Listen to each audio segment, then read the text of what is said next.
we live? Are we live? I think we're good. Let me check a couple things. Yeah, YouTube is a little bit different. Sometimes I get confused. I'm old. Welcome back to the channel, guys. Today we're going to be doing something completely different than what we normally do. We're usually talking about already existing equipment, some things people build already. I hear myself twice. Got to fix that. In this case, we're going to be building our own Ferrari GT3 replica. The way we're going to do this is by using Pokornyi engineering. They're basically a do-it-yourself provider of files, CAD designs, etc. We'll walk through the entire process from start to finish. This is my first time building a wheel. If you guys remember, I tried to build that RR racing wheel a few years ago. Didn't work out too well. But this is a reliable, dependable source of parts with no glitches or issues with their measurements. So we're going to go through the whole process. I'll show you start to finish what I did to get here. And then we're going to build the wheel. So hopefully this won't be too many parts. I'm assuming we'll probably take between 2 and 3 videos. This is the first part. We'll show you guys the parts, installation manual, talk about the ordering the PCB, talk about building the 3D parts, all that good shit. So let's just jump over. I'll show you exactly how this thing started, and maybe I'm a little too loud. Let's turn this down. We'll talk to you about how you start this process. I'll talk about the equipment that I bought to do this. And at the end, we'll summarize how much this thing is actually going to cost, and if you do save money by doing it yourself, or if it's just the same amount of money spread a lot farther. So without further ado, let's jump in. I got to make sure my scenes are working right. There we go. Boom. Oh, nice. It's already got this. Do this real quick.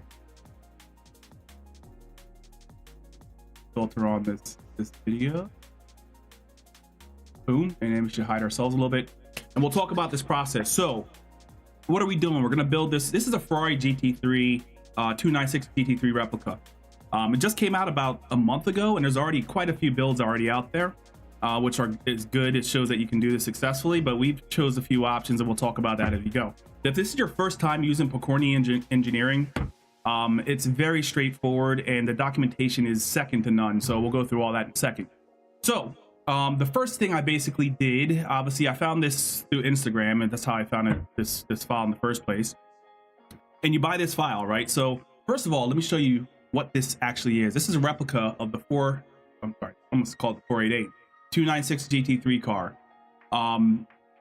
Minor modifications from the wheel before. If you guys notice, it kind of looks the same, but there's a lot of new features that are on this wheel that are not on the previous wheel. For example, the real life car has these encoders here, and we got this these little LEDs that sit behind the plate, and I'll show you how that works on this new wheel.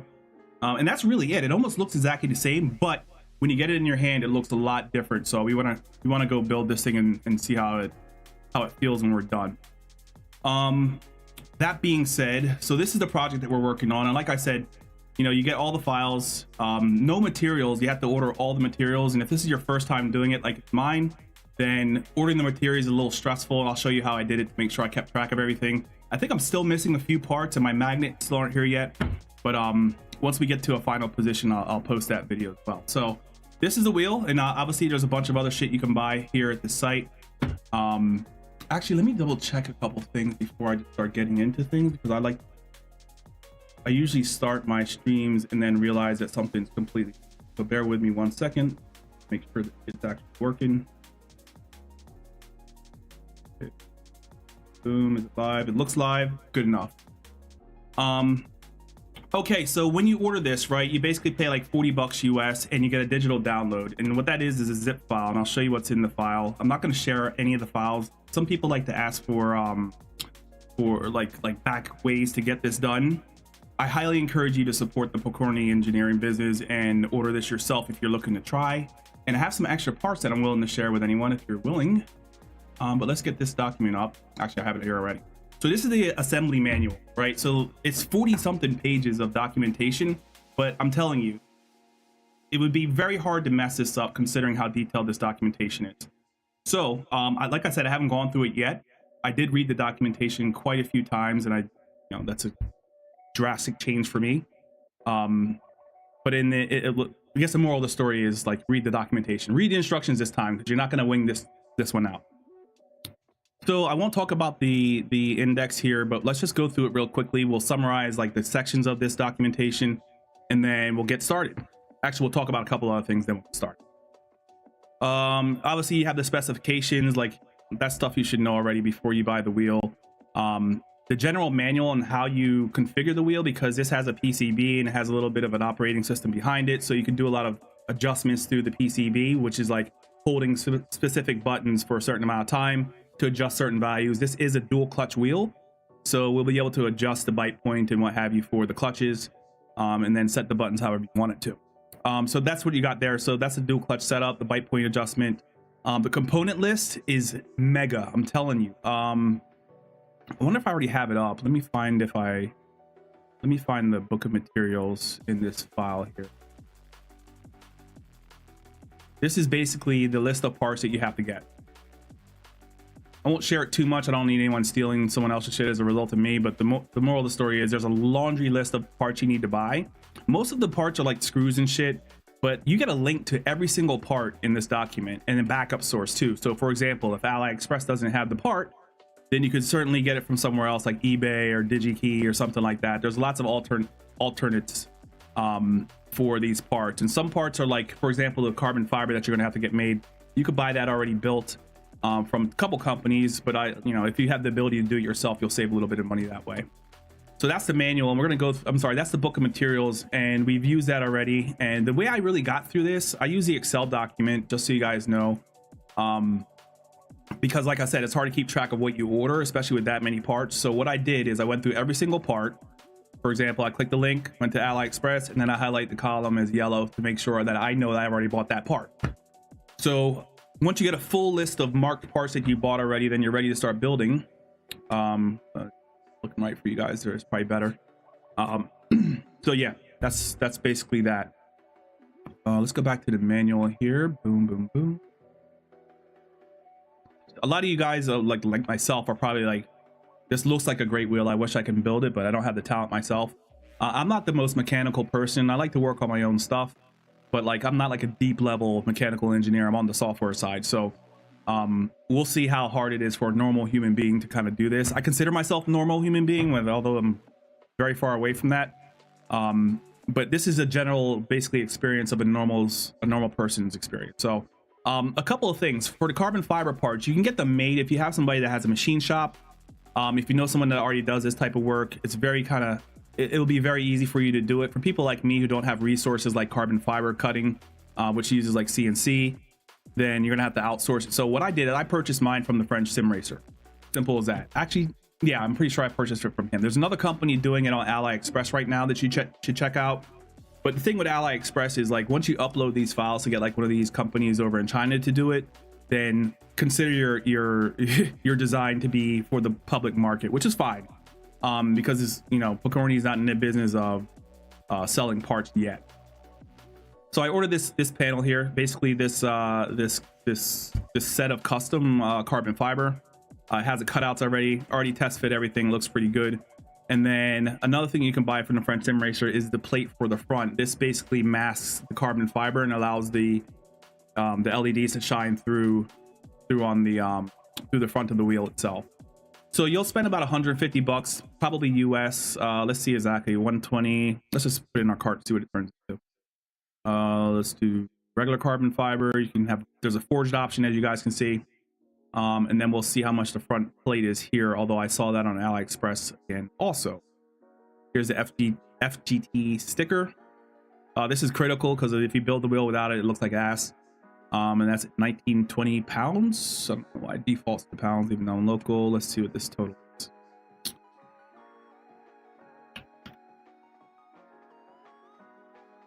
I'm located in Delaware, blah, blah, blah, blah. Oh, why didn't my other thing add to cart? Let's go back and do that.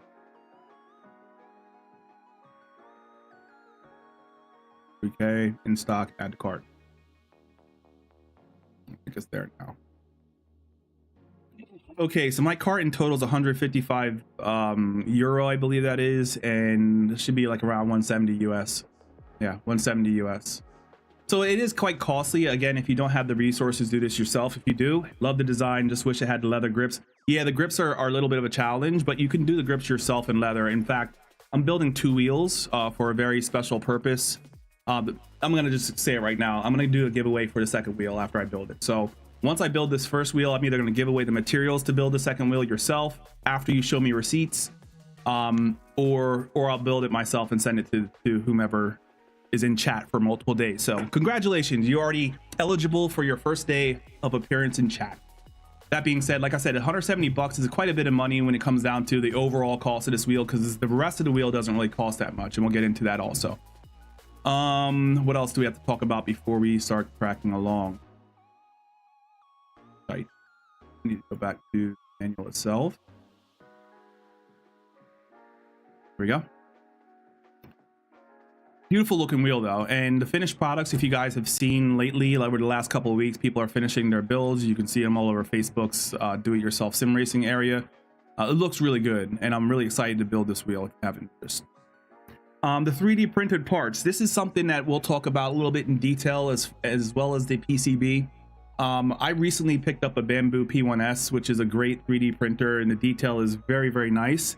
However, you got to decide what you want out of this wheel. If you're trying to go for the cheapest wheel possible, then obviously I encourage you to do your own 3D printing. But if you're really going for like the high end, everything looks perfect, there's no little lines here and there, like, you know, I'm not the biggest fan of 3D printing, but now that I have one, I'm starting to like it a lot more.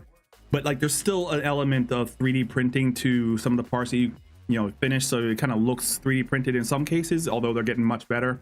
If you can't tolerate those lines, if it's 3D printing is not for you, then order them from a company that we'll show you in a second. The cool part is he also gives you the resources for this build too. So if you are research strived, type art plans, starting getting parts. Nice. Is this your first build? One Punch Man. I love your logo too. So the 3D printed parts you can get from the same company as you get the PCB from, and I'll show you that process also, because I made a massive mistake, and I'll show you the mistake I made, so hopefully you guys will make the same one. But there's one company really that I dealt with for these parts. But like I said, you can print them yourself. I don't really want to paint 3D printed parts either, so it's like, you know, you got to choose whether you want to save money or if you want a beautiful build or not. And it will be nice either way, but it'll still kind of look homemade versus like professional made product. So he shows you the process for sanding the PLA. There's decals you can order. I need to order decals. I didn't get mine yet. I don't like using decals on wheels, period, so I may not even get them. But the whole process is there, how to cut them. Like, I'm telling you, this documentation is really, really good. The PCB board part we'll talk about for a little bit, because I made an error, and I'll show you the exact process that I went through and how you can still get errors out of it. Not ragging on JL PCB at all, but you know, I just wanted to make sure that everyone knows you can really screw this up, and it'll cost you weeks. So let's skip over that for now. We'll go back and let's skip that part. We'll go back to that in a second, and we'll just cover the rest of this document. The PCB configuration is in here, really detailed. You get all the specificity as far as what options to choose on your components. My first time building a PCB, you also need a separate PCB for the funky switch, so that's another file you have to upload. These are Gerber files. And what else? It tells you how to configure the buttons. To trim specific pieces of the buttons off so that they have a certain dimension. And then you start to get into the soldering part, this is my first time soldering board parts, right? So it's going to be a little bit of a learning curve from the get-go. But the assembly process is all documented. Let me make this bigger for you guys. Assembly process is all documented. It's really, really thorough. I can't stress that enough. Yeah, you also have to build your own USB cable and connector, which is interesting. I'm kind of worried about that, because if you build it wrong, you can overvoltage your wheel and burn everything up. So we'll try to make sure we pay a lot of attention to that as well. And then the assembly process comes right after that. Oh, I'm sorry, the firmware configuration process. I haven't even looked into that yet. We'll have to go through that together in the next stream. What else we got? Assembly man. So this is the part, I think we're getting to the good part where you put everything together. This is all configuration of the software. As you saw, it's like 8 pages, so it's probably gonna be a big pain in the ass. They encourage you to test the PCB before you install it in the wheel, which is, I mean, probably a good idea. And then obviously the assembly comes along after. So the cool part is, like, we want to get to the finish line as quick as possible, but I'm taking my time. We're being patient. and we'll get through it. It shows you how to build multiple types of grips in case, for example, if you don't like suede grips, right? There's a solid grip you can print out of like resin or things like that, so you don't even have to have material on top of the grip. The installation process, how to glue the freaking things together. I mean, come on. If I had this guy at my office, he would be a superstar. So then we get into the assembly of the wheel itself. So putting the enclosure together, bolting everything up. This quick release this hub you have to order from AliExpress, but that's besides the point. How to install the encoders. You guys get the gist, right? So like, you're really not going to fail unless you skip over some steps, because it's really, really detailed. And then at the end of this, once you get all this stuff assembled, then you end up with a nice, beautiful wheel, and you can start to test it. So that's what we're doing today. I know there's a lot of words, but it is what it is. The ordering process for the PCB I'll talk about really quickly. Actually, it's not going to be quick. I lied to you. I want to show you the error that I made. It was impossible to even understand that I made an error. So I want you guys to see this so you don't have the same problem, because what happened with me, let me turn this camera on, is that I ordered this PCB and it was missing some components, but it looked like it had the components in the image that was on the website, but it really, really did not. So let me just get this out of here and see if the camera is working today. There we go. So this is a PCB board, obviously, right? If you notice, there's some LEDs missing. Right, there's also, I think these things are like some type of resistor or something. Like, I don't know what these parts are, but some of those are missing also, right? So we got some missing components here, here, all through here and here, even though I didn't change any file I uploaded, same file. So no LEDs there, blah, blah, blah, blah, blah. So this is toast. What I use this for now is to test or to practice to practice the soldering to the board itself. Anyway, as you see, there's 2 orders there, and you have to order 5 pieces at a time. Actually, you really have to order 2 pieces at a time. I chose to order 5 because I'm going to give some away and sell a couple, because it was easier to order 5 than not order 5. But let me just show you how this thing works. So let's go to the home page, and what we're going to do is pull up our files. I'll keep some of that on screen for you. And as you see here, right, since we're on the JLPCB site, you can just directly drag your Gerber file to that location. So we'll do that, and I'll show you what that looks like. Go. PCB, and we are choosing the PCB for the main board, and then I'll show you the funky switch as well. So here's the Gerber file. You don't have to unzip it. All you do is drag the Gerber file to the website. And then you start to go through this process here. Now is when you have to start diving into the instructions, because you're not going to wing this unless you're an expert, right? There's some experts out there, but I'm assuming if you're an expert, you're not watching this channel. Yeah, so I won't build the wheel itself. I'll just show you the error that I had. So you go through all of this, right? You select your components. I chose whiteboards for the next one.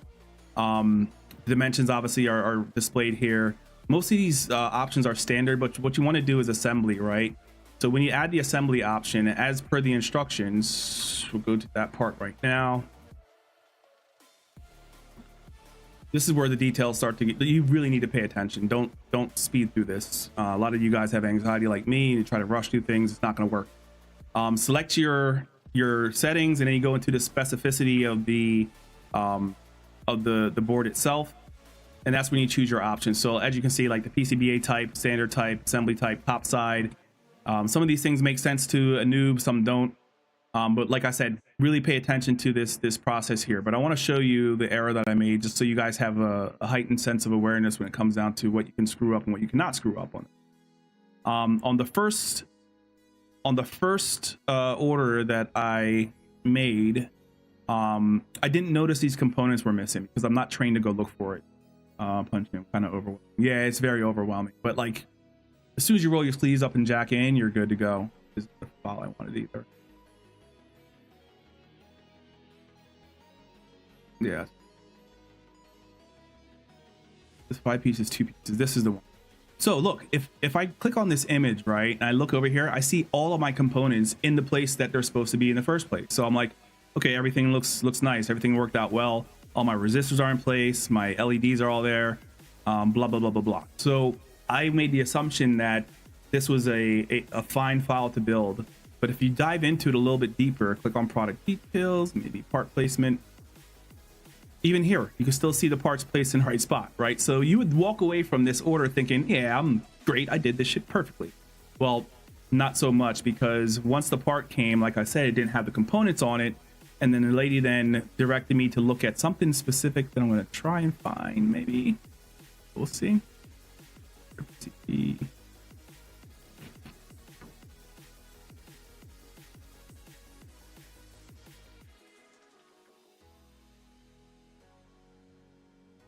Let me go to my mail so I can make sure I find the right process. Bear with me.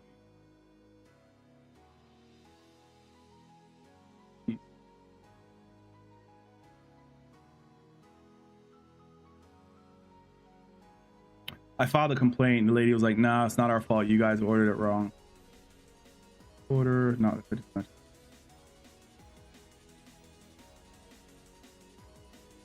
right. I can't even find how I screwed this up. That's how difficult it was to actually find this product. Material. Parts placement. Everything looks fine here. I still don't understand what I did wrong.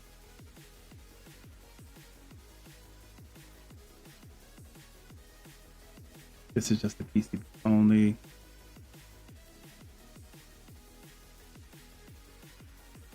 This ain't it. Why won't this let me go to the same view here?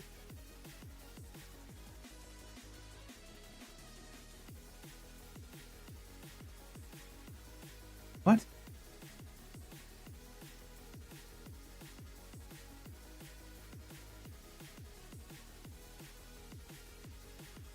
Nope. That's not a link, only this one. I've opened up a support ticket. Let's see if she point me to the right direction. Okay, we're not gonna find it. Just trust me on this one. Double and triple check your drawing and make sure that all the components are there. If I could find it later, I don't want to spend too much time searching for that. I still don't know what I did wrong, but I did something wrong because I didn't get the right shit back. But the second time I made the order, I ordered a white PCB just to separate it from the other ones, and everything came back fine. I triple checked the component placement, I think is what was the real problem there, and it came out fine. So actually, if I look here, I think I'll be able to get it. Right.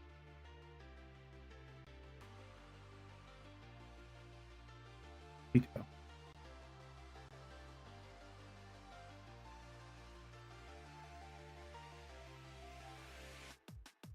Even there, it still looks fine. We'll get to that later. Maybe if we have more time at the end, but just be extremely careful. Just trust me on that one. That being said, we talked about what the wheel is. We talked about how the ordering process works. 3D printing parts too. I got them made from the French Sim Racer, but you can also do it with a company called CNC Madness. There's a company in Canada, I think, that really does good CNC prints, but if you have a local person, do that. But the real challenge of this thing is sourcing all the materials. So the reason why this video is a week late is because I had to wait for my 7-way funky switches. That being said, tooling, that's the next thing we'll talk about. So I didn't have a soldering iron before, so I ordered a bunch of shit from Amazon to prep for this. The first thing I ordered was this Yahoo 939D. Let me show you this too. Boom. This is the soldering iron that I purchased right here.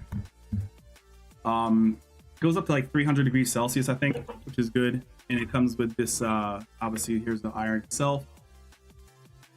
And then I bought this secondary holder for the iron itself, as well as the this is how you clean the tip of your soldering iron. So if you soldered like wires together before, and you're really intimidated by soldering PCB boards, we're going to do a quick test on how to do that, and I'll show you guys how easy it actually is, because once you find out how easy it is, you're probably going to, you know, not be too happy with yourself for procrastinating so long. So I got this soldering iron for, I think, about 50 bucks, 60 bucks if I'm not mistaken. We'll pull up Amazon and take a look.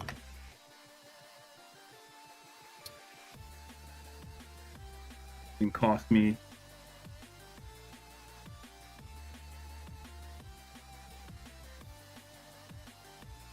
$53. So, and it worked really well on my test solve. And then obviously I bought soldering material. What else did I get? Shit. I bought a few things that I don't need actually, just because I was overbuying stuff. I bought this little this holder. This thing basically holds your PCB board in place. And I got this. Let me go back to this camera. We got this silicone soldering pad. So this is what we're going to be soldering on. This is the holder I was telling you about. Don't think you need this. In fact, in our case, since we have to do back through hole type of soldering, we may not be able to use that in the first place. Loctite, got this for the screws, and this, I'm sorry, this is the glue for the PCB. I'll show you about that later. Loctite for the threads. I think that's basically it. And oh, sorry, one more. So I bought this this breadboard. This is a soldering breadboard. I bought this so that we can have something to lay the PCB on to make sure that it's flat when we're soldering. So we're going to use that one for the soldering. What else we got here? I think that's really all the tooling that we need in general, because everything else I had. So I think roughly around $100 investment into tools, if you don't have them, is a good speculation, but we'll see. That being said, I want to show you guys the parts, and we'll do a quick conversation about the 3D printing part, because like I said, I have a really nice 3D printer, but I didn't use it. This is the masking for the wheel itself. I purchased this from Pokornyi Engineering directly, and it's just a black mask, piece of plastic material that has these translucent sections of it, so that the lights can shine through the dashboard itself. Be careful with this, because if you bend it, it's going to look like ass. So be careful with that. Like I said, I'm building two of these. One's for a giveaway. So this is the chassis. I had this made out of, I think, resin. Just because it's a lot smoother. As you guys can see, this almost looks like it's machined out of aluminum. There's a little bit of machine marks there where you can see the actual pattern of the print. But it came out really nice, and I have two of these. So let me throw it inside. Carbon fiber plates, like I mentioned before, these were ordered from the French sim racer. Bunch of finger oil on it. We'll wipe that off later. Boom, boom, boom. The back plate. This is the grip I was telling you about. So I ordered, let me see what I actually ordered.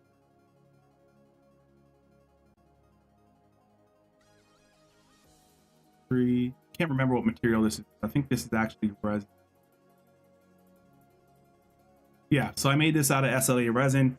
The reason why I did it SLA resin, as you guys can see, look, it looks like a finished product already. So like you don't really have to put anything on top of it. So I don't need to put any fabric on this. I'm gonna run them straight like how they are. Maybe put a coating of some like oil-proof stuff just so it doesn't get too greasy.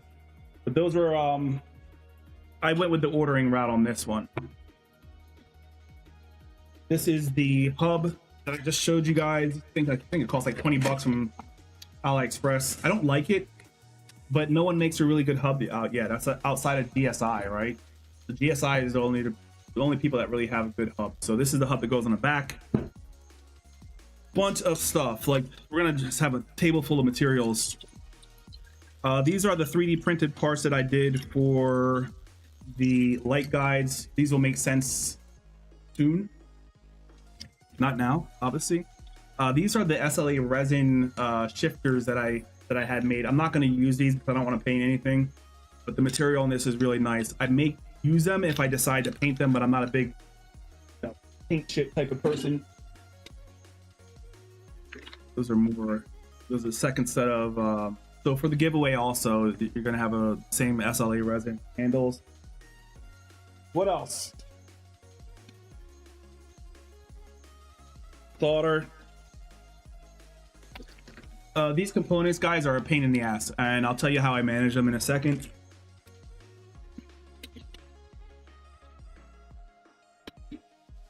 Yeah, I think that's really it. I think that's it. So that's like the main components I had to get. And like I said, because I wanted the wheel to be like more high end and look more finished, I went with this resin box as well as the resin handles. But everything else is going to be pretty much standard.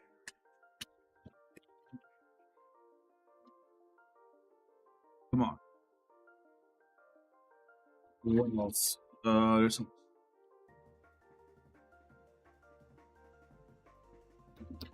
This is my box of stuff. So to keep organized, all of my, these are all the micro parts I was telling you about before. So I keep everything in like a fishing box. These are the buttons, obviously, for the encoders. These are the rotary encoders. A bunch of hardware here. I hope this shit does not go over, so I'll have a meltdown. Some soldering material here. A couple of switches for shifters. And a bunch of materials there, all listed in the book of materials file.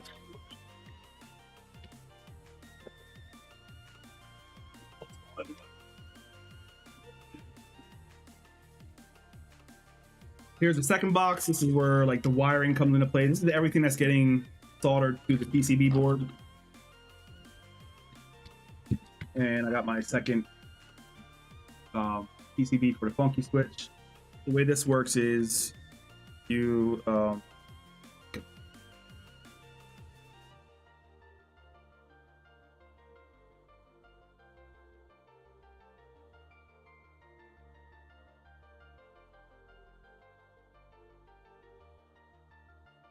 we go. We'll get to that when we get to it. I'm not going to work on that now. That's going to be one of the final steps. And another thing is I ordered these knobs from Pokornyi because I already had something coming in from them for shipping. The shipping cost for these little parts is a pain in the ass.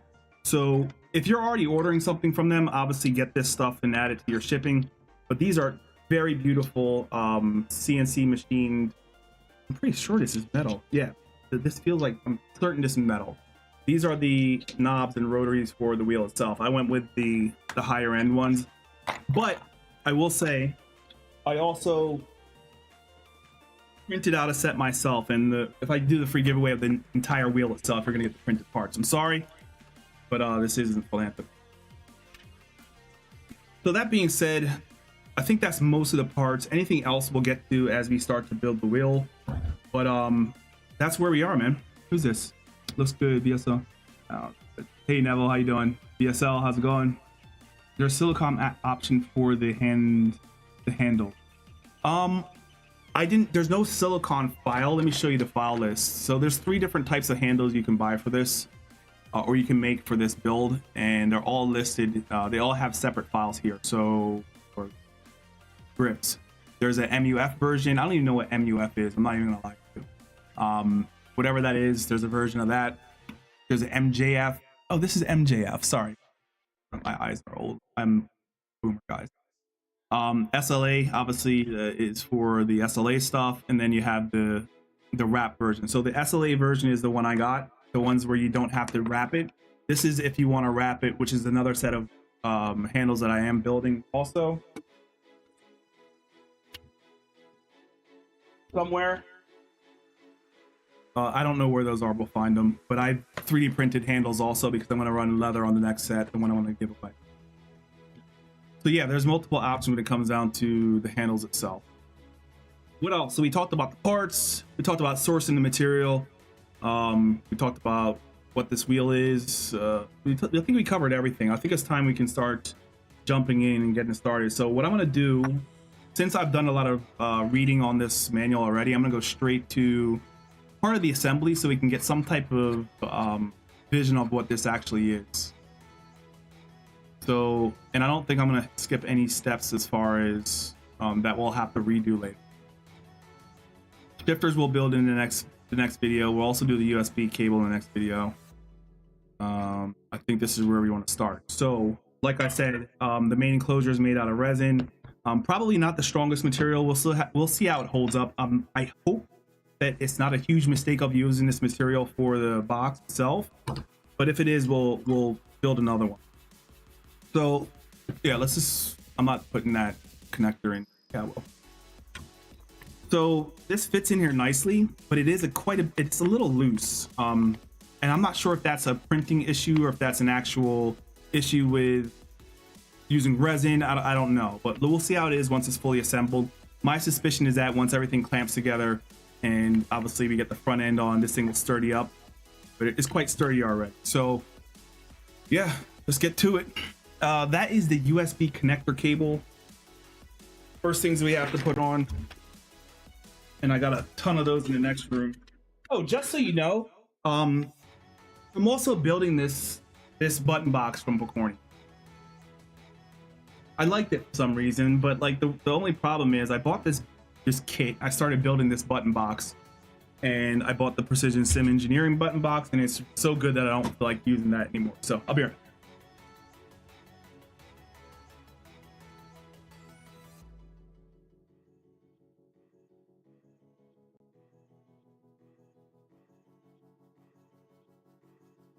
All right. There's so much random stuff laying around. Is there anything I should have shared before? Parts, equipment? Nope. I'm gonna start up the plotter, so I don't have to wait for that to get warm. Let's get this thing going already. So this side needs to face out, and we have. I believe this is the right connector. Not find out shortly. This needs to come through such.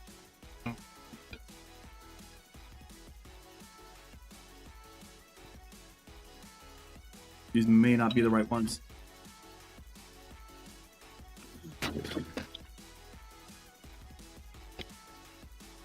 Those are the right ones. Oh, great video. Thank you. Appreciate it. Like I said, we're not going to finish today, but we're going to try our damnedest to get pretty as far. And let's see what side that is. One thing I don't want to do, and I'm sure everyone does this, is you start building something and you realize you did it backwards and you have to undo everything. I'm really good. So what I'm going to do is be extra diligent and take my time first. I'm not a detail-oriented person, just generally. So I'm gonna harness my inner attention span and see if we can get it popping. Has anyone in chat built any of these wheels before from Pokornyi? I hope there will be an option for PCB, or is your no ordering the PCB is so easy, bro. And in the cost of how much I've seen them posting their PCBs for. Let me show you how much this costs versus how much one PCB costs on Pokornyi site. Now, if you don't feel like doing it, it's not as hard as you think it is. Invoices, order details. So I ordered 5 PCBs and it cost me 175 total. So 175 for 5 PCBs is fine because I'm only using 2 of them. I gave one to a friend in the UK. I'm only using 2 PCBs, and you could sell 2 for like 30 bucks a piece, right? So you can make some of your money back if you have to order all 5. If you're only using 1, you can sell 4 for like 30 bucks and make 120, and you're only spending like, you know, $50 on a PCB versus 149. So I would highly recommend to do it yourself. The Hyper R. Oh, I almost bought that. I was excited during the holiday season. I saw that sale and I wanted to buy it, and then I didn't, but I should have just bought that wheel. But at this point now, like once I go down this rabbit hole, how do you get out of it? Cool. So some progress. We have a USB connector cable now mounted to the back. To the back. That was.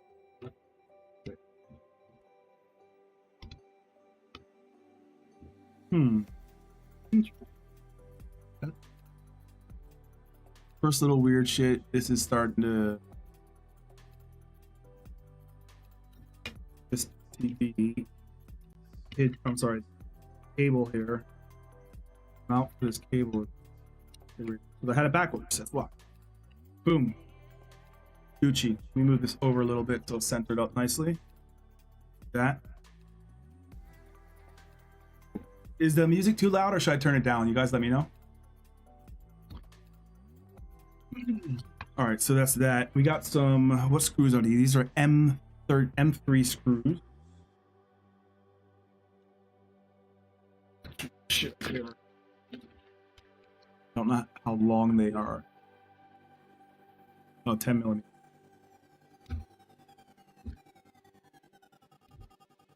Okay. I believe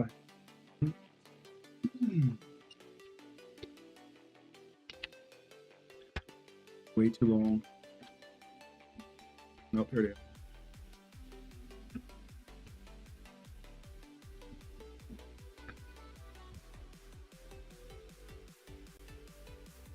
Pills, let me get measuring device.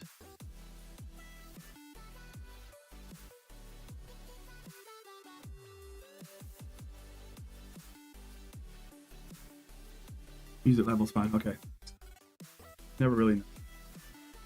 Just 15 mils, shorter one.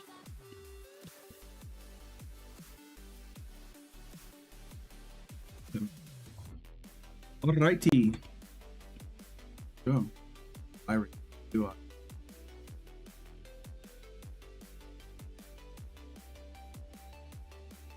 I? My guesstimation for the overall cost of this wheel is going to be somewhere in the 300 area, but we'll see. Ow.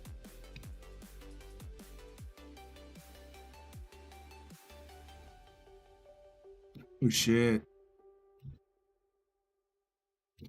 I didn't realize that each one of these, so this is something like you think you're just going to screw it in there. Each one has in the casing itself, hopefully you'll see this in this window.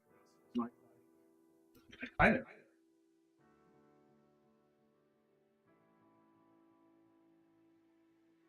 Hopefully that makes it a little bit light.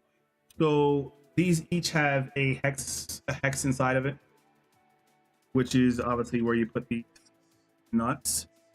So it's gonna be a little finicky at first, trying to get everything lined up properly and then screwed in. So good to know though, so we didn't just try to go ahead and blast them in with pure force. We'll get the first one started and hopefully that'll make the rest easier to. What?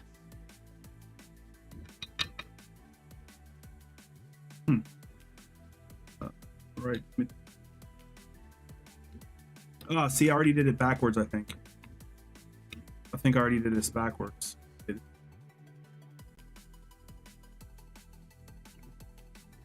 he? He did. So we already did something backwards. This is probably going to be the whole story of our lives where we build this wheel. Is things will be backwards. We have to undo things and do them again. It's all good though.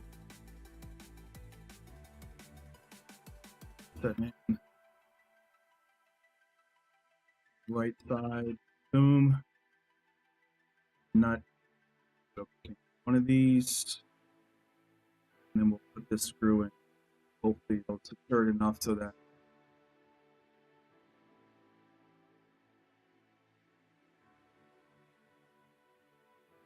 go. Okay. So that's just secured enough so that we can place the rest of these nuts in and get the rest of this stuff tightened up.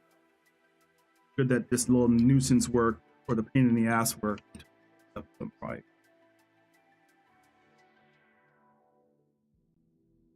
Right, washed out by the ground, but I don't know. You guys can see the build properly. That's all that really matters. All right, so this is like the little annoying shit that you're gonna have to do is get these things lined up. Popped out already. Get your M3s in there. I'll tell you what though, once you start this stuff, like all I want to do is build wheels in it. So I'm probably gonna try out. I just bought the VPG RSR replica wheel, pre-owned from a guy off Facebook, and don't quite like it that much. So what I'm gonna try and do is build the the version that Pokornyi has for the RSR replica, or replace the screen on that. But like, the point is, I don't really have fear of taking that thing apart now. And I don't know if I'm going to be buying any wheels after. We'll see. Might just build them all, especially considering how much money I spent on the equipment already, and the fact that I got that 3D printer for Christmas from my wonderful girlfriend. Like, I don't really have a reason to actually purchase things anymore. So let's get this little, and this is not the most fun thing to do because the bolts pop out the moment you try to screw in.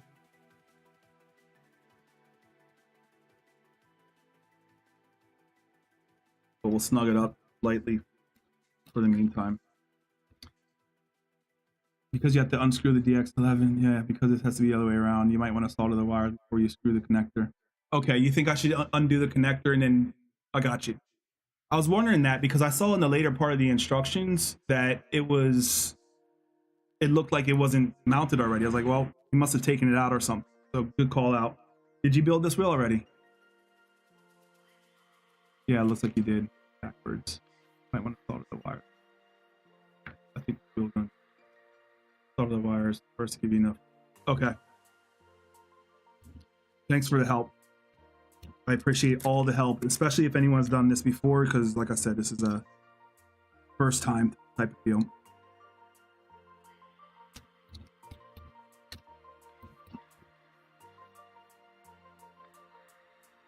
Well, if not, we're gonna have to go through the painstaking process of this all over again. It's all good. 3D printing and sim racing, perfect hobby. Dude, I went like, the problem with like me is like, once I got this 3D printer, now I have to accessorize the shit out of it. And now I have to like go down rabbit holes I should never go down. But it's cool because I have this project I've been trying to do. I actually started a couple weeks ago. There's two parts I want to start manufacturing or building.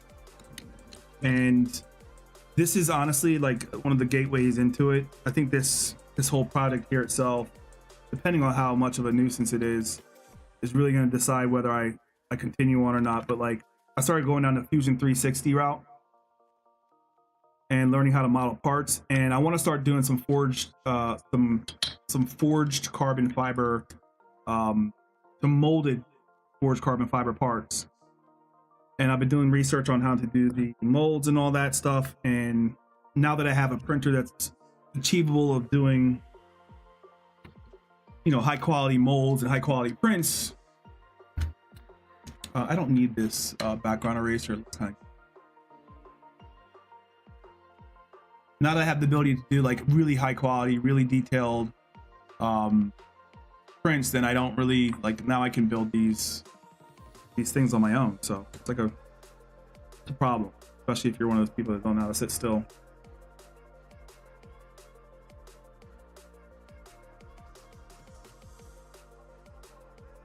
I don't think there's an easy way to do this. I think the way we're doing it is the only way. So we got 1, 2, 3, 4 more, 5 more nuts to put in, and then this part will be done. We're gonna make some progress today. We're not finishing, that's for sure. So if you're hoping that this is gonna finish today, it's not gonna finish. We'll probably finish it off next week because I'm still waiting for my freaking magnets to come. I may grab some off my other wheels and use them in temporary terms, but like, the magnets are going to be a problem, as well as I think that's it. It's the only thing I'm really pending. The other thing was standoff screws, which came in yesterday, and my PC, and my 7-way pump.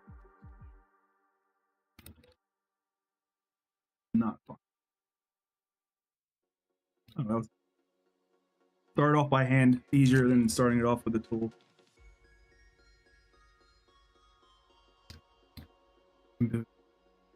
Yeah, no, I went with the P1S, not the X1. I wanted the X1, but I couldn't really justify it. So what I did is, instead of buying the one I wanted, actually my girlfriend bought it for me. Instead of making her spend $1,100 on the X1, I basically just bought all the accessories to make it an S1. It doesn't have the fancy screen though, which is okay because I'm never standing in front of it in the first place. I usually just send stuff from my computer directly.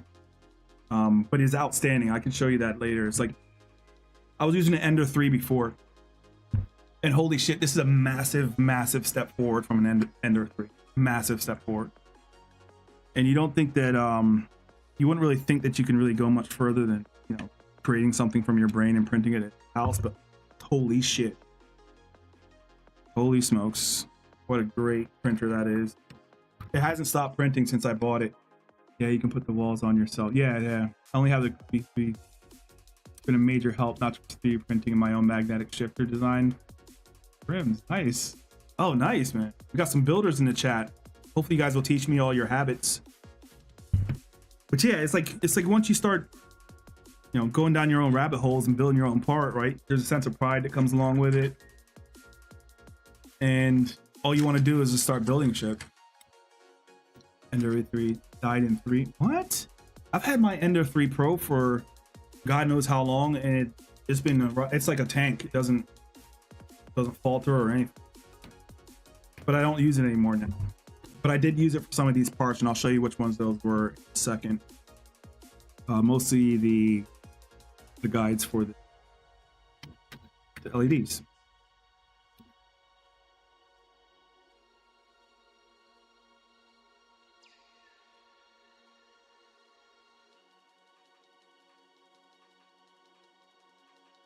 You will end up taking everything because what? Hold on. You'll end up taking everything apart because you won't have enough room to solder. You'll probably burn the 3D enclosure. What do you mean?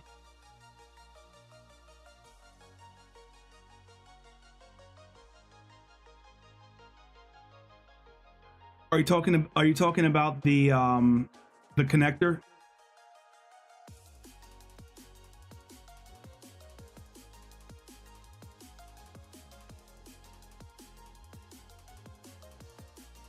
I assume you're talking about the connector here. Soldering this shit, I'll burn it up. I was just thinking of undoing it while it's in the enclosure though, like this. Kind of like unscrewing it. Doing it later. Is that okay, Junior? Let me know. Otherwise, you know, it is what it is. We're not going to go much further than this anyway from an assembly standpoint. We're probably going to move into PCB stuff. But I will put the hub on first. Yeah, you're making me nervous, man. These are gonna be M5 bolts that go, boom, right there. And if we have to take it apart, that's fine. It'll just get us more familiar with the part. But like, I really don't want to make too much of a mistake here. Alright, here we go. So this is what connects obviously to your quick release. Just the hub, 50 mils. I wish it had threading on both sides. It does not. So we'll have to figure out how to, you know, cope with that part.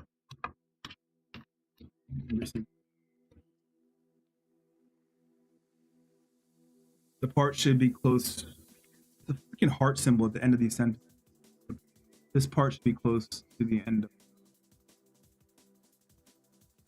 Yeah, but I mean, help me understand. I know this is a assembly part, but like this is all outside of the PCBing and everything. So let's see. I trust you, but like, no, I want to see if it doesn't seem like it's directly affected by the PCB soldering. But we'll see. If I have to take the back off, I'm fine with it. And then you could say, "I told you so." This stupid dude in trying to stream himself building a wheel, it won't even listen to me. I'm sure you know exactly what you're talking about, but I already started twisting.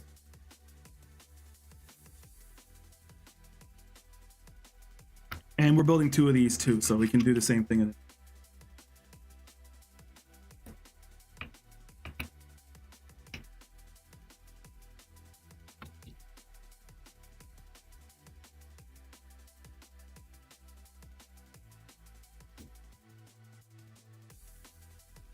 We will put this to the side for a minute though. There we go. And what else is kind of independent? We're not going to do this shit yet. So the encoder stuff we'll do later because like or I'm sorry, Junior said we have to do some soldering, and that's what we're gonna get into. But boom, starting to see something turn into an actual wheel from all these parts. Pretty exciting. So that being said, let's go back up to the soldering part. And if we need to take the back plate off, then that's all right. Deal with that. Really do enjoy your videos, by the way. Thanks, Luke. I appreciate it. I wish I had the motivation to do it more. Just I have like adult ADD, and like if there's a shiny new object in front of me, I kind of lean that way. You know, it is what it is. It is what it is. Okay, that being said, let's go take Sky's advice and go back up to the actual PCB part and see what we need to do next. And by the way, I did clear this with the Pokornyi team. I asked if I could share all this stuff on stream. He said it's cool, doesn't mind, so don't get too worried about that part. Let's grab our PCBs. They're in the next room.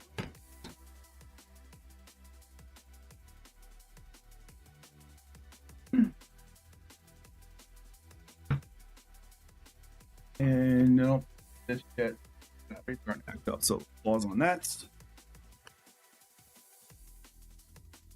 Idiot, do need it right now. There we go. So this is how your PCB will come to you. These are blank. So when you order, you have to order like 5 blanks, but get 2 component builds. So this is what you get. So these are blanks, and you can use these if you're worried about like the soldering part.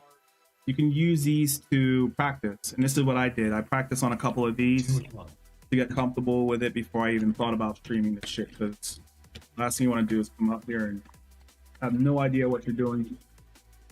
So these are the original ones I ordered because they're green. And when I ordered the next set of 5, I just got all of them. And I made sure that all the components are in place. But as you see, there's nothing missing here. Everything.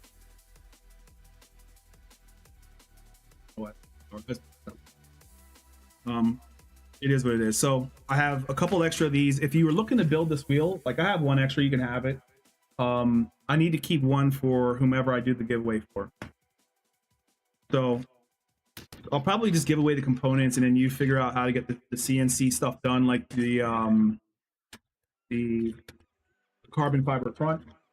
But we'll see if I feel extra motivated.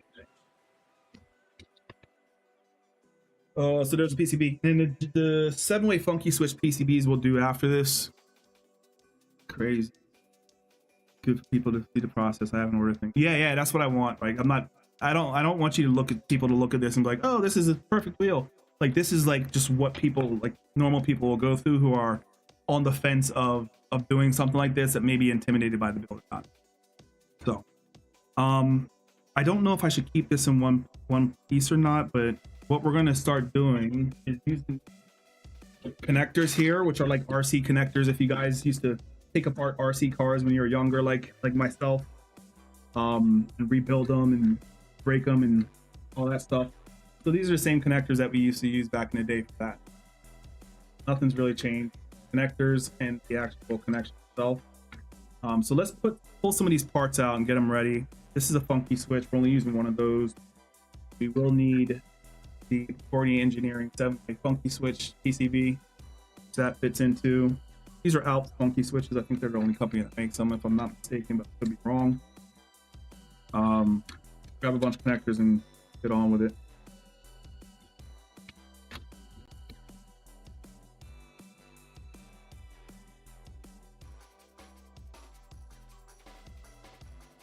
What else I need from this box? I don't think anything right now. We don't need those wires yet. And then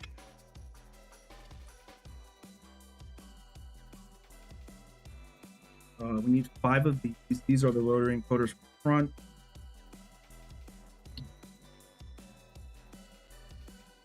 Buttons. We don't need buttons. That right now. This. I think that's it. Hardware for assembly. Okay. Let's see if my idea worked. I was curious on like, so one of the things I was worried about is like with through hole soldering, you really like need to hold, you need both your hands. And I don't have those little clips that hold the part in place, so I can't do any of the weird stuff. So what I'm gonna do is use this breadcrumb bar or whatever they call it, bread bulb? I don't know. To hold the wire in place while I back solder this. So let's get this apart. This stuff just breaks off. Don't be worried about this, unless you break your entire PCB. But yeah, we got here at the end. I don't know why the light's so shit. Oh, it's macro. Good.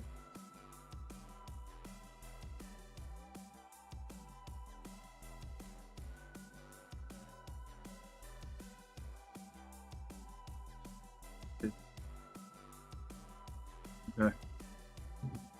So if you flip it over in the back, you get like a mapping of your components, which is pretty cool too. Like you see where each thing goes. So obviously this is a three hole connector. You got your 2-pin connector here. These are 4 pins for USB. Another 3 at the top and another 2. The left and the bottom. So what we're gonna do is we're gonna through hole solder these, but I want to look at the soldering process first to make sure that I'm not going out of order. For example, if I need to like, if I need space for something, I need to make sure I think about that before I start soldering. I don't want to waste this board. And removing solder is not impossible, but it's like I didn't have good success trying that. Another thing I want to talk about while we're here is these parts. They're called like light guides. They're guide to light. So what you do is you put these on, glue these to your PCB board and like super glue, so it directs the light, so it doesn't kind of have light, you know, bleeding in other positions. I don't know why I'm looking at that camera when you guys are. So what you basically do is you glue this to the board. It directs the light, and you don't have any light bleed or minimal light bleed into other components. All right, let's have a look at the instructions and see where we're at. Could you 3D print? Yeah, I could print anything you want. Let me know what you want, dude. I'm eager to use this 3D printer. That's all I want to do now. And I bought like 90 pounds of PLA, so I have plenty extra. If you need anything, let me know. Carrera looks good, no issues. Or camera looks good, no issues. Okay, I thought you said my Carrera looks good. Okay, let's go to the soldering part. What you guys see?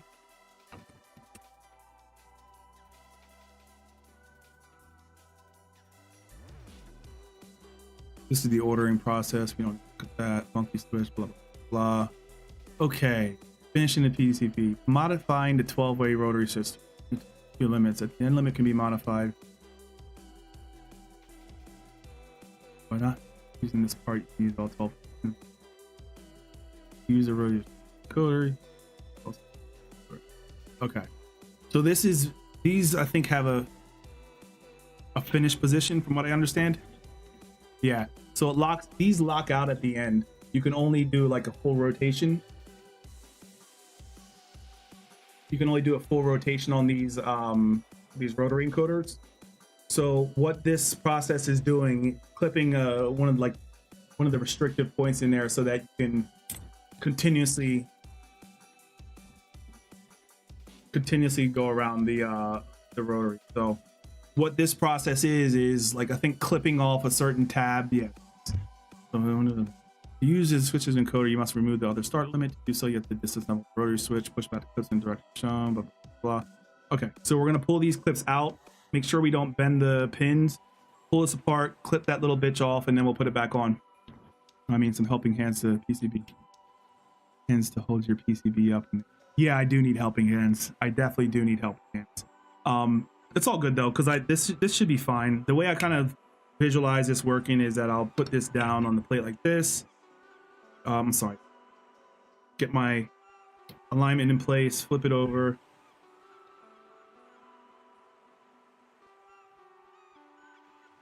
Line it up, and then through hole print it that way, or through hole solder it that way. It's not the efficient way of doing it. It's just I didn't want to get helping hands and have a bunch of shit all over the place. but I probably should have. In fact, if this video goes long enough, I could order from Amazon and have it here by the end of the day. So let's get this thing apart. I need a little screwdriver.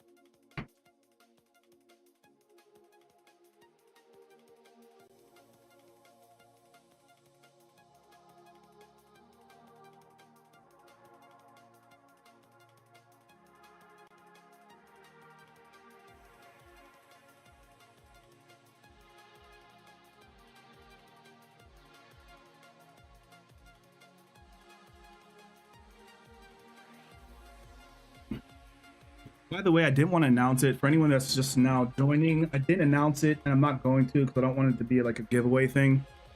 But if we are successful with this build, which I fully expect to be, then we will be giving away either a kit to build your own, or I'll build it all together. But that's not really as fun. So the only thing you need to do is be in chat for a couple days. Anyone that comments in the chat, I'll put you into a random giveaway thing, and then we'll get it done. So thank you all for hanging out.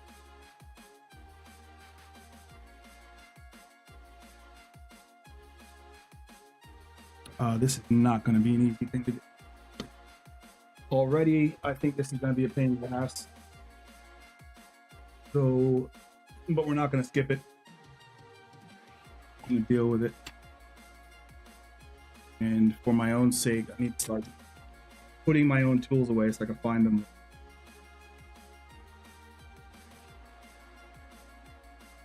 Something new I'm starting at the ripe old age of 40, trying to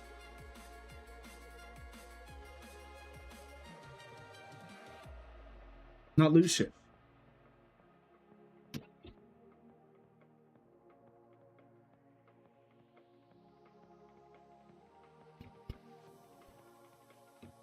Okay, so what you have to do here, guys, is pull these tabs back. And I'm probably gonna break one, but it's fine because I bought like 10 of these things. We have to bend these back and then pull the assembly out, clip that little tab off, put it back together. Let's try it. Probably gonna end up cutting myself. Oh, but it's all good.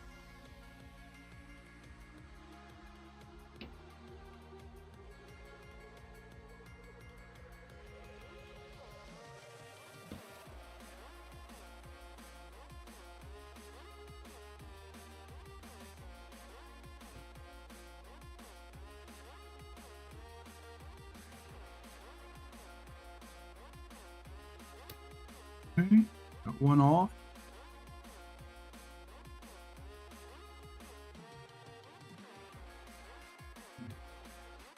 Wasn't as bad as I thought it was gonna be. Okay.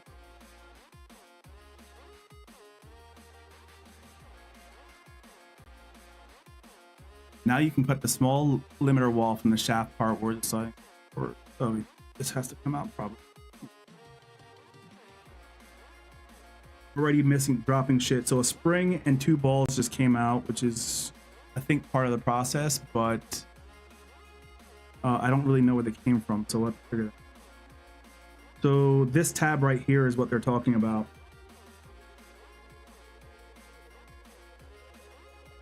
Right there. So let's slice that thing off and then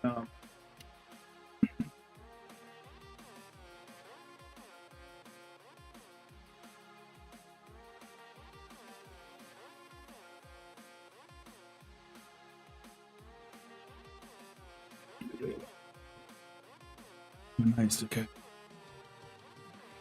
Getting it back together is always a hard part. It's like when you work on your car, you know, like you always end up with an extra M10 bolt or 10 millimeter bolt that you. Oh, that was it. Okay. Not too hard. So now this should rotate freely, but I got to figure out where that spring came from. So let's open up another one and have a look instead of.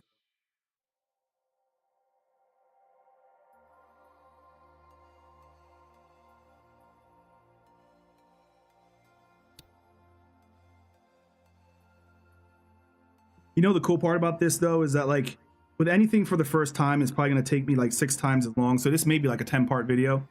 But anytime I do this after, it'll be cake, which is amazing. because I do plan on doing this again. I want to do the RSR wheel, and then the 919 wheel looks very appealing too. So maybe I'll make a habit out of this stuff, because I really don't want to. I just spent like $3,000 on steering wheels last month, and I'm over it. I don't want to spend any more money on steering wheels. Okay, so the spring is in there kind of horizontal. Oh, these balls just fall right out.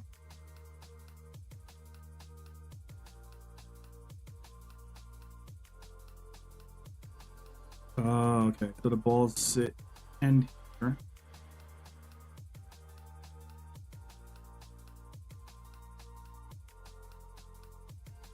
I think I actually watched a YouTube video on how to do this. We may have to pull that up because I don't remember exactly how to orient the spring and the ball.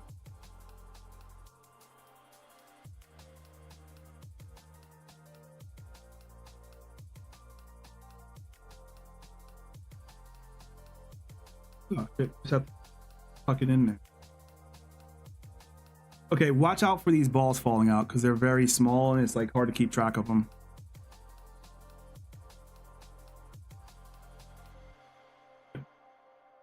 Actually, let me just focus on getting this done instead of trying to show this, because oh shit, this is a pain in the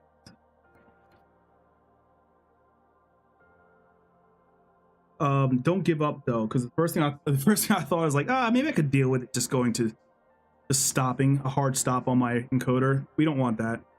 We want it to work right. We want it to work right. No, false. Yikes, this is horrible. It'd be nice if you can order these encoders without that little tab, because this part is not fun. And we have to do this 5 more times.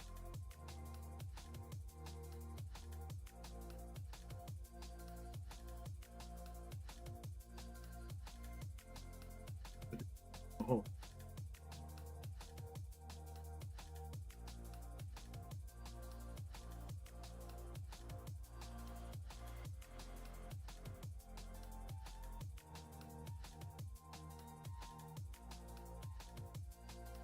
Jesus Christ. Woo.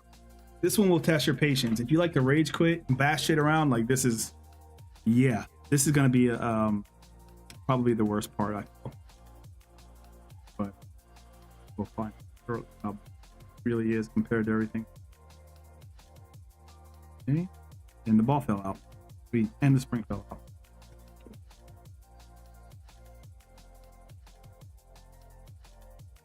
Let me watch the YouTube video on. I think he has one in instruction. Holy smokes, that is annoying. $3,000. Time to call Sim Racers Anonymous. I know. Just think, but there we go. There's people worse than me though. I talk to these guys. I wish I can be as brutal as they are, but yeah, there are YouTube reference videos here by the way too. So let's have a look.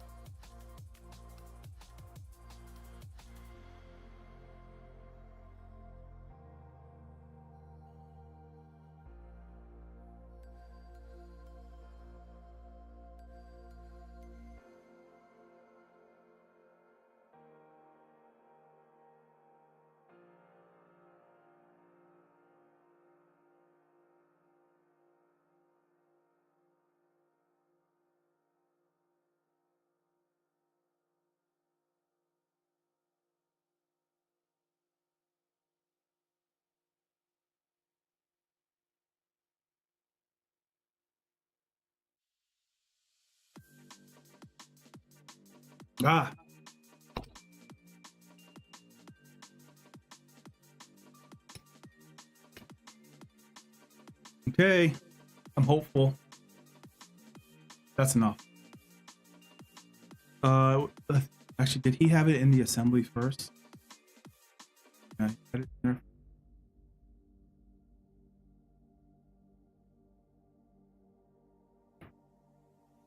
Okay.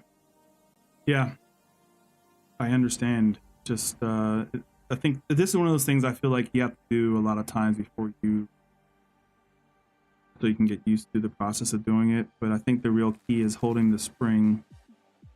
No, motherfucker.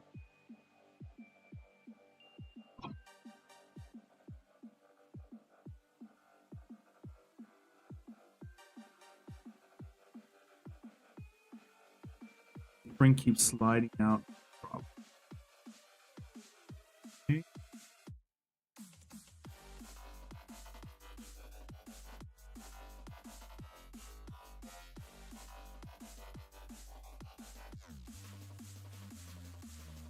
It looks so simple that he just dropped it right in place. Oh shit.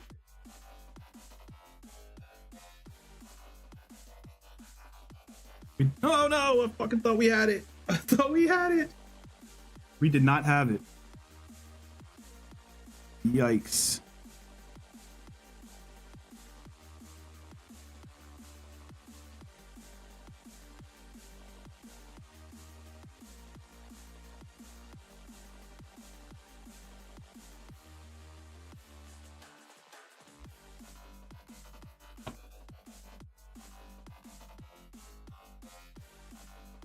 I just gotta find a way to secure the bottom ball while I push the top one.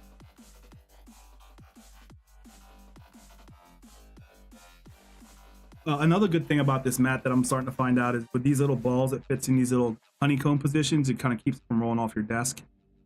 So I'm gonna try and make sure I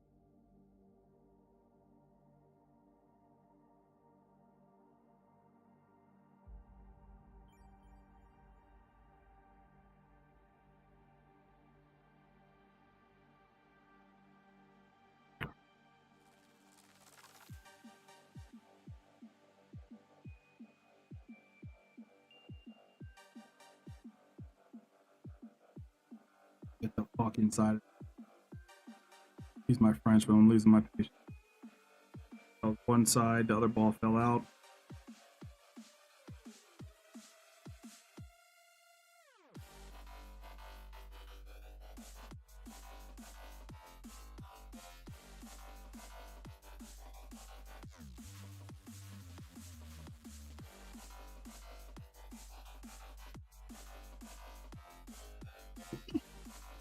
Impossible.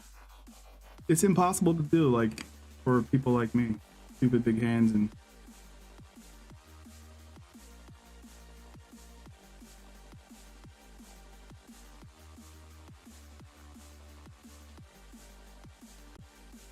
we will get through it.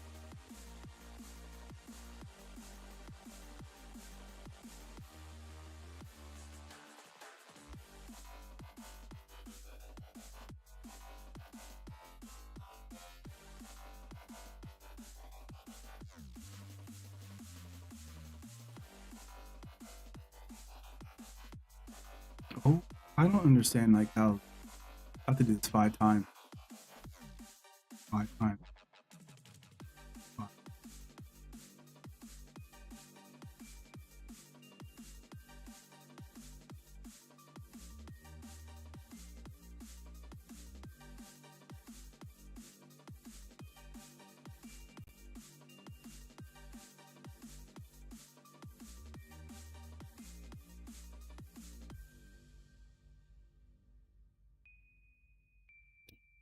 We were close.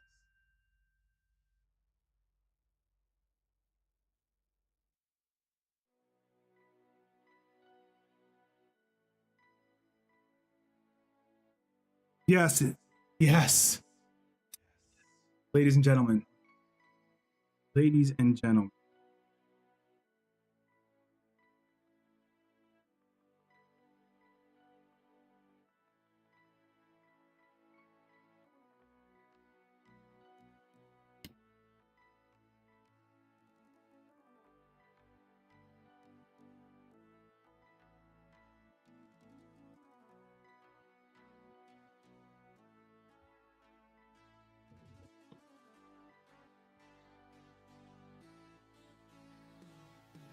We did it. I feel like we should have like a drink now or something. Holy smokes. All right, yeah, that's a bit annoying. So, and we didn't bend any pins, so good to go. Wait. Make sure I didn't do that one. That's a bit annoying. Yeah, gotta keep working. No need to read the chat all the time. I was thinking all the time. So again, yeah. Yeah, it's not cool. I do want the function though, so like I would be irritated if I took the lazy way out. Easily just say, yeah, what I'll do is I'll just won't spin it all the way. Yeah, well, this is gonna be complete and done to spec, and that's really what I want to do. But yeah, that part was one of the most annoying things I had to do. Period with anything. Cool. So 2 pins pop out. Let's just get this thing cut off. Let's see how long it takes for us to do it this time. I have a feeling it's gonna be much less dramatic than what we just dealt with. Boom. Spring's already out. Boom. Gap. Where I start flexing. Okay. One drop.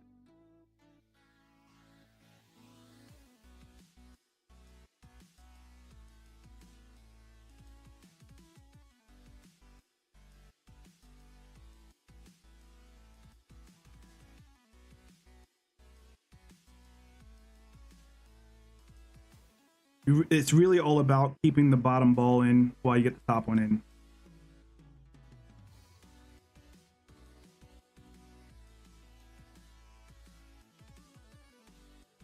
This light malfunction. Plug it.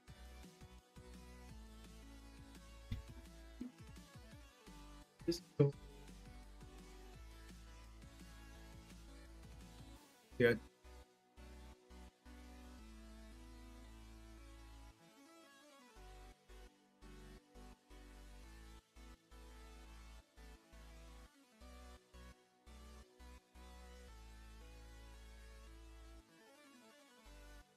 Everything's failing at one time.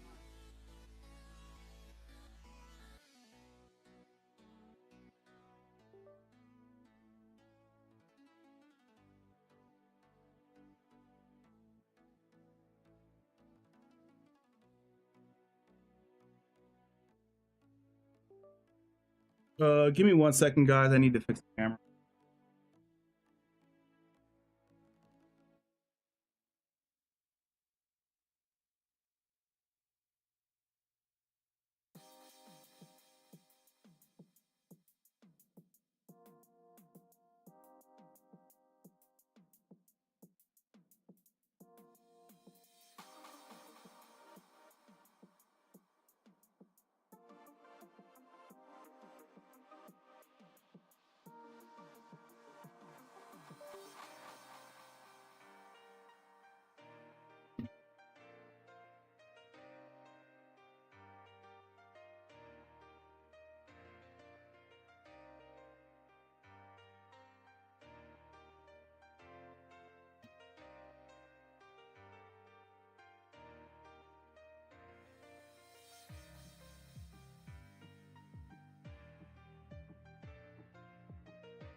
Okay.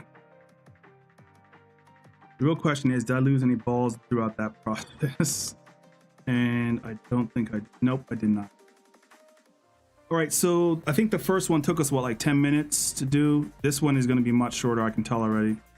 We almost had it on the first try last time. And working okay. Really?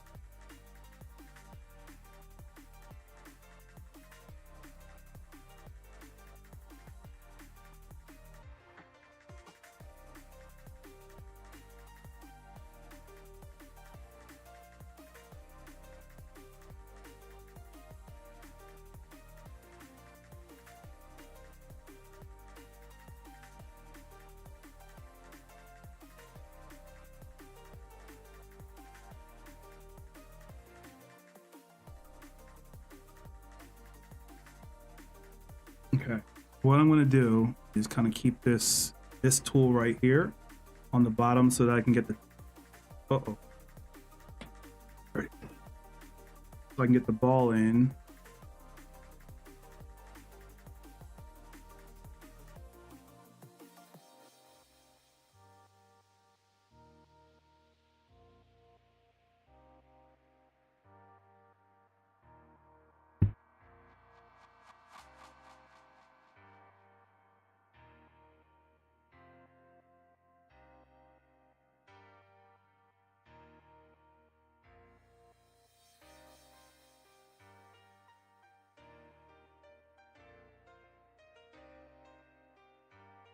Jesus.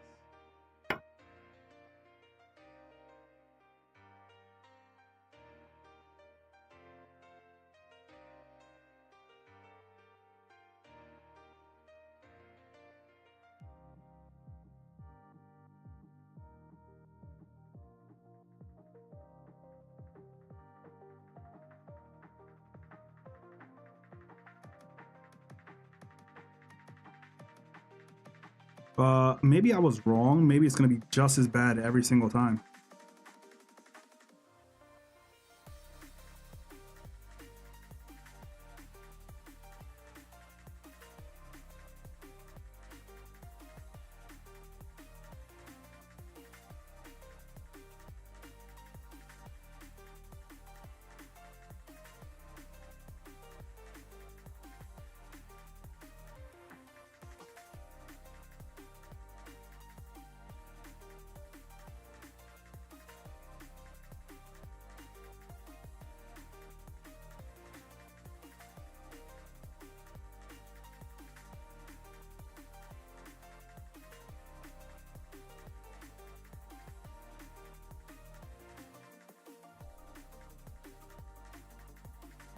Okay, 2.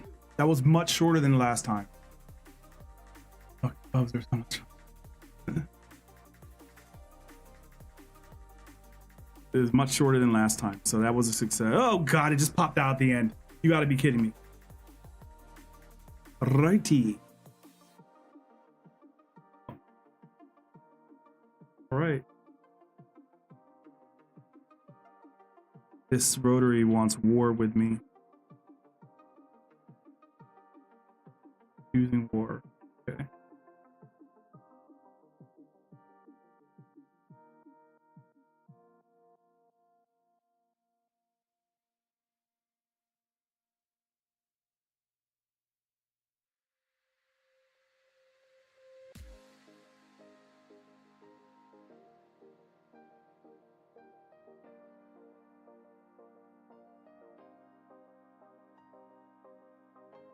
I wonder if you could order these shits without this tab here, because like this is not a good time.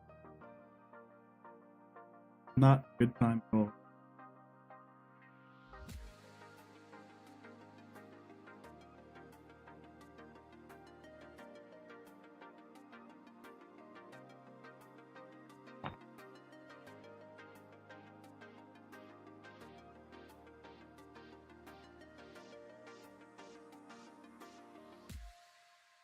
%90 of this video is gonna suck.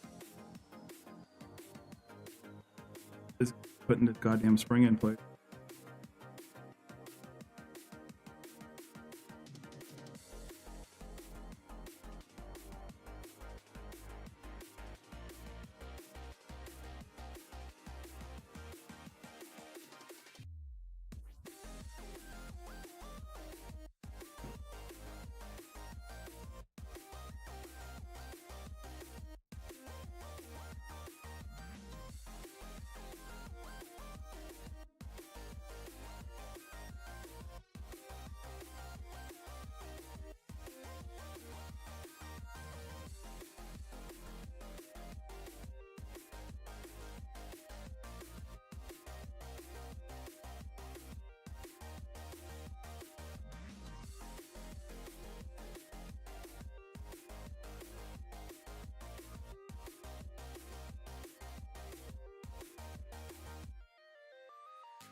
Must be Pokorny's like troll. He must be trolling it.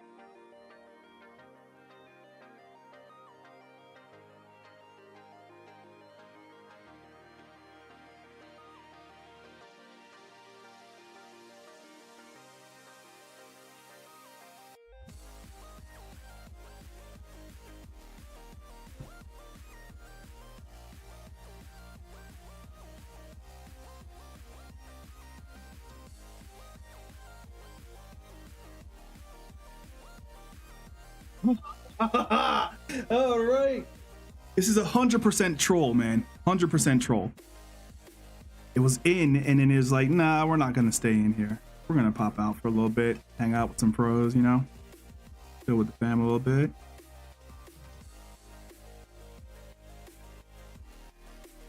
So close.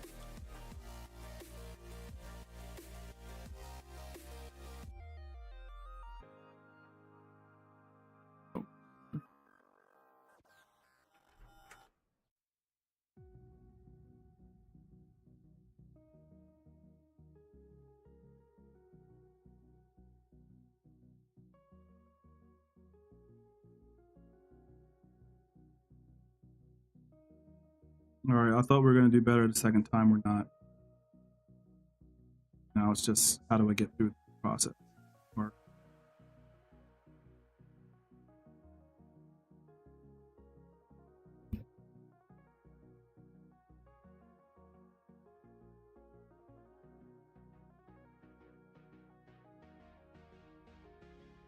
this is one of those things, guys, where perseverance will win.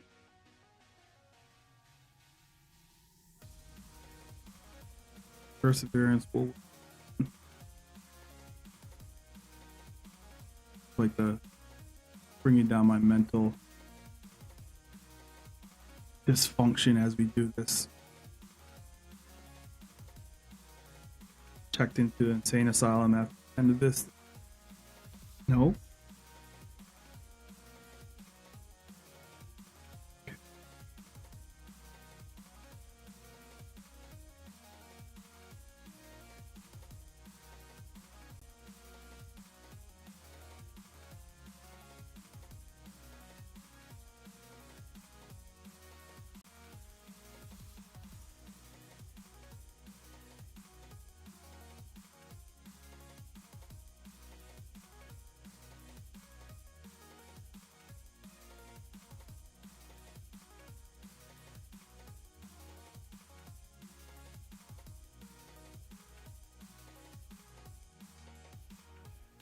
No.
I have a feeling this is going to get to the point where I get pissed off and I start pushing shit too hard and breaking a rotary. And then when we get to the end, it's going to be like, oh, how come this rotary doesn't work? Well, because you turned all brown Hulk on them and mashed it in, and now it doesn't work.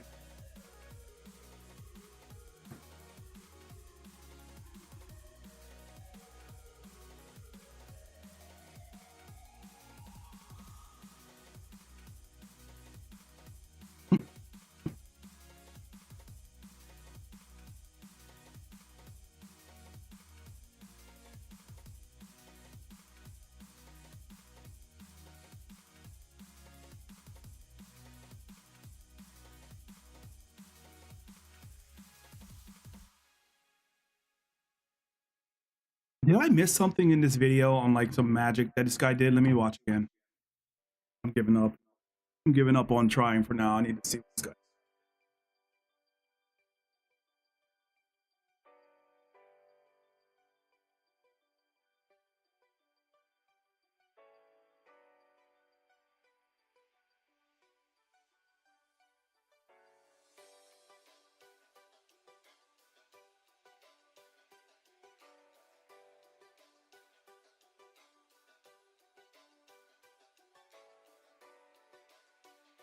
He didn't do anything special. He just had some weird pinky shit going on the same way I did.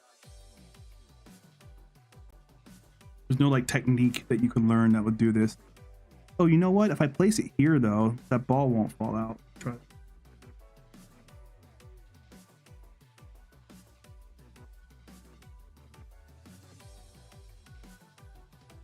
If I put here,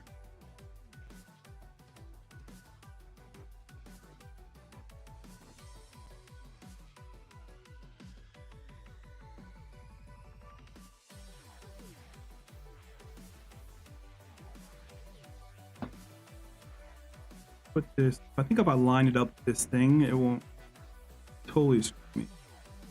Yes, it will.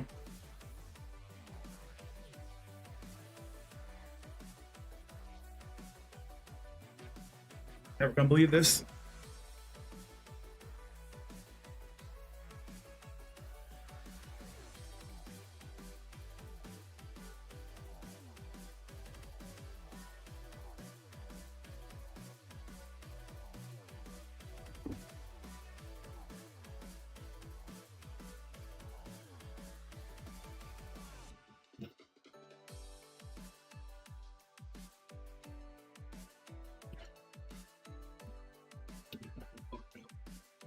You choose another one. We got plenty of encoders. That one's done. Lost the ball.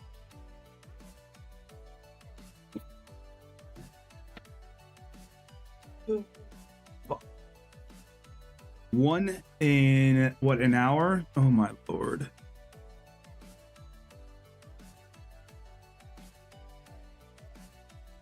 I found the ball.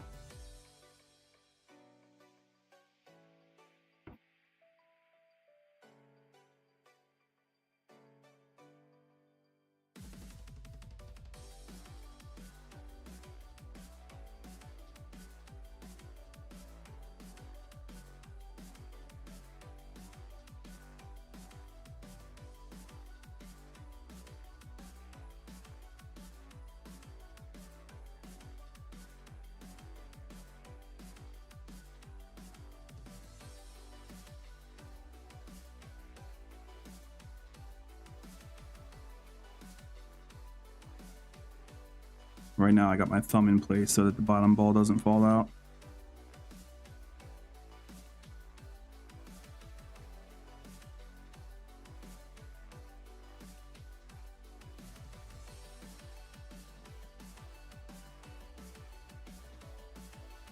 Which it did anyway.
We need to get this cap back on ASAP. Hold up.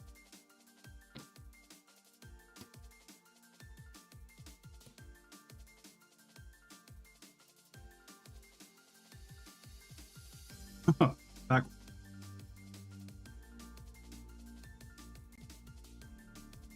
There's a little alignment tab. I just hope I don't pop these balls out when I push this thing away.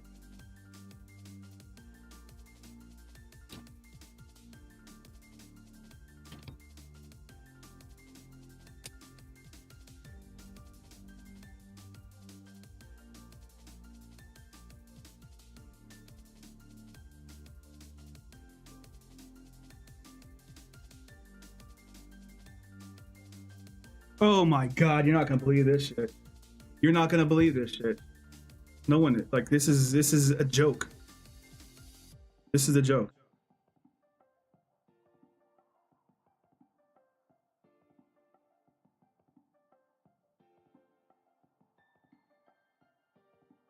It's a sick joke.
Okay.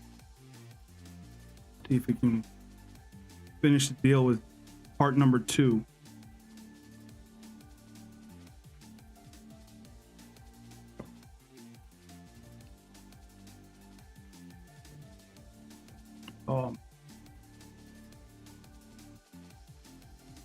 You have no idea what I just did. I took one that I forgot to cut the tab off. So I got to do all that shit again after forgetting to cut the tab off.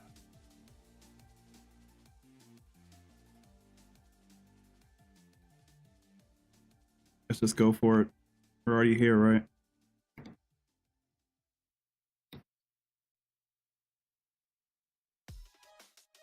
We forgot to cut the tab.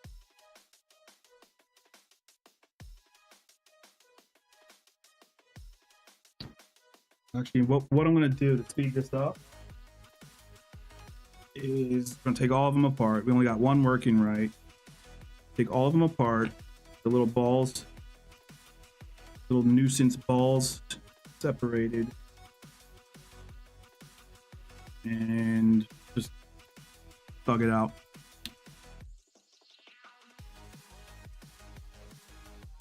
Thug it.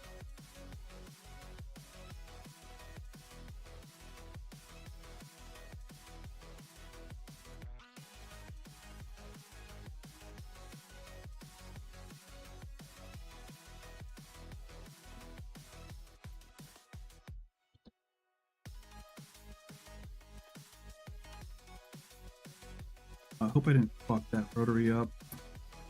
All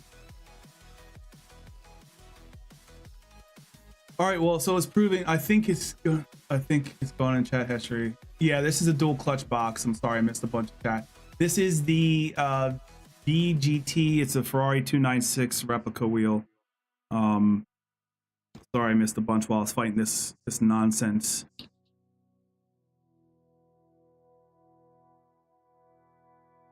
And that is what it is. It's nonsense. I wonder if I can clip this without bringing the balls out. Ooh.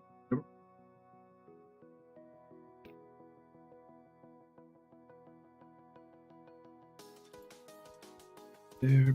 Get all these clips done. We got one done, and we need to clip 4. So 1.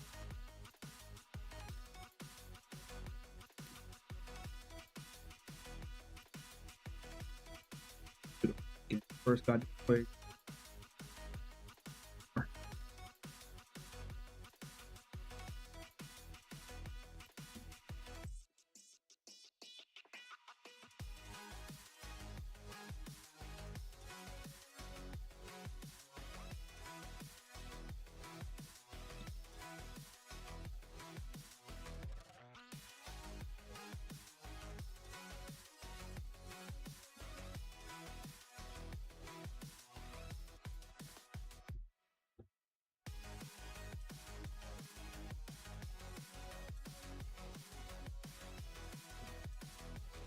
Okay, more balls, more springs. Boom. And this should be the last one we have to clip, and that's it. That's it.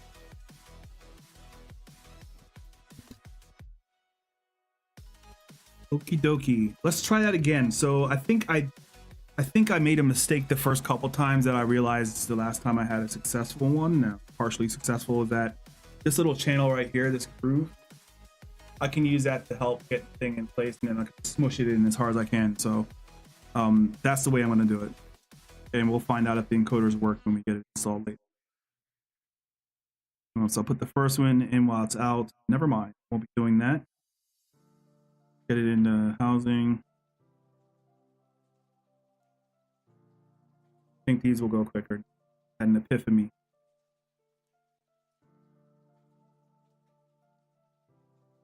So blockage down there. Cut falling up top.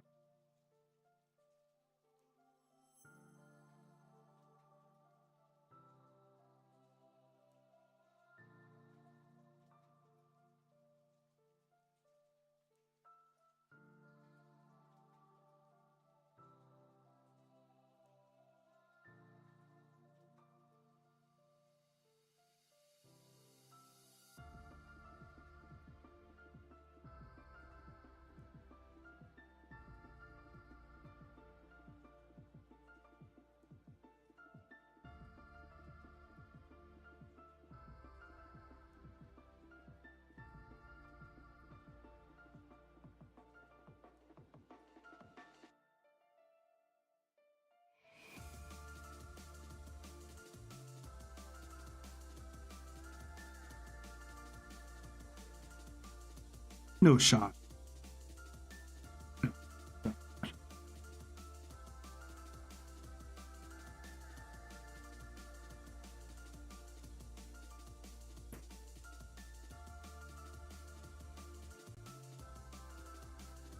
I couldn't imagine anything more excruciating than this. Is there anything harder than this? Anyone that's done this before?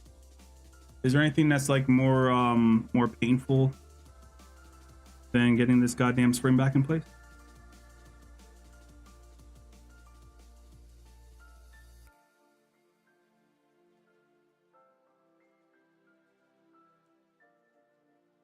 I'd rather go for a casual 5K than do this. But if you know how to do this already, if you've done this before, you're probably laughing at me, fucking clown, which basically am at the moment. But if this is the worst part of it, then that's fine. A little pain in the ass.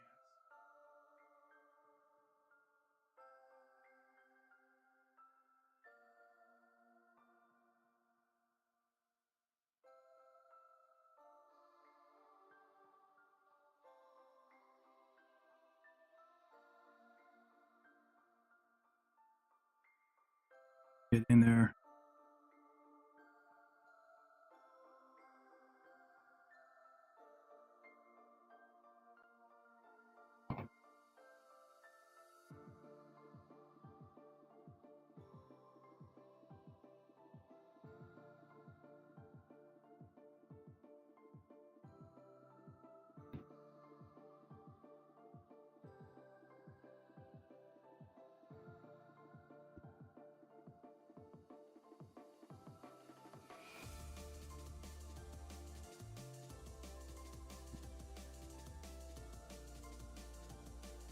there.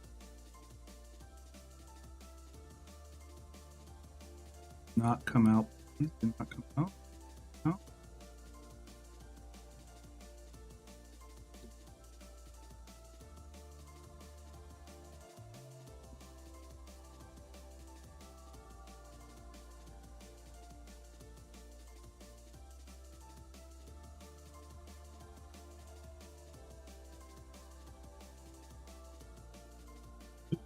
My hands are too big for this.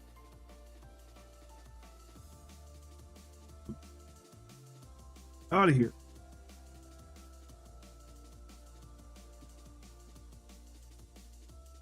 And then the balls pop out. Fucking up.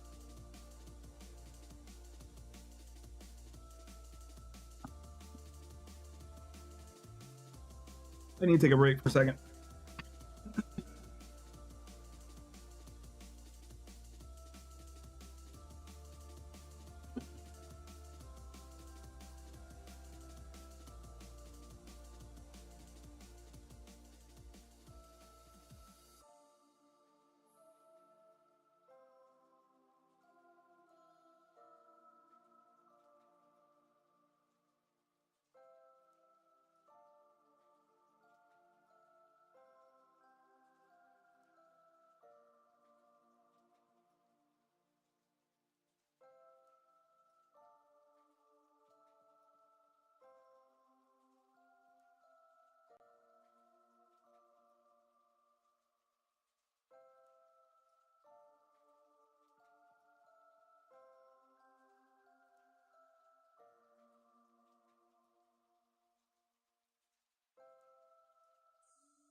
This sucks. This period just sucks.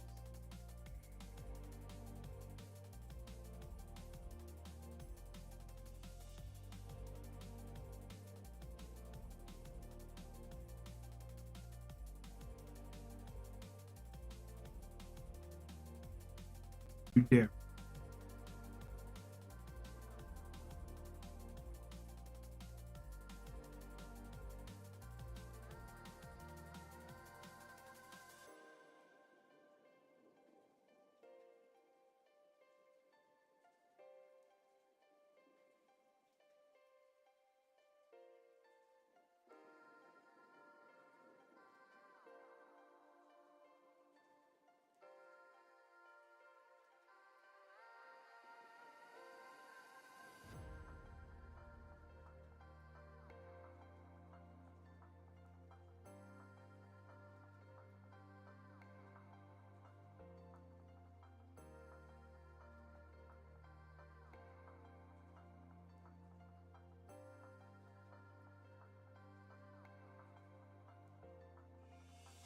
Oh my god. I don't even know where the fuck that went.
We're still on number 2, by the way.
We may not have enough encoders at the end of this. Oh, Lord. I gotta watch this video again. Just something I'm not doing right. It cannot be this impossible to get these balls in place.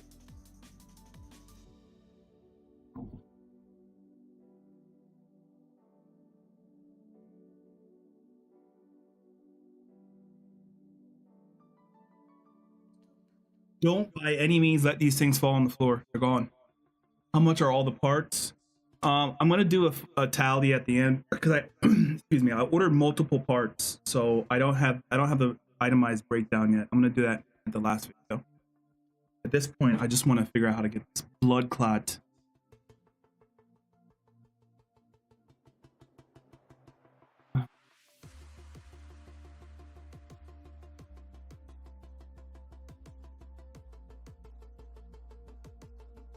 I just want to figure out how to get this thing in place. I could design it within minutes. Sorry. Or tweezers made for the balls. Sorry, I missed a bunch of that while I was having my meltdown. Freaking. Yeah, thanks. You basically got it summarized. It is it's quite annoying, but I know how necessary it is. I obviously thought about, oh, I'll just not have them free rotate, but like that's critical. Because like then you'd have to put your rotary back in position anytime you wanted the command to work. Kind of weird.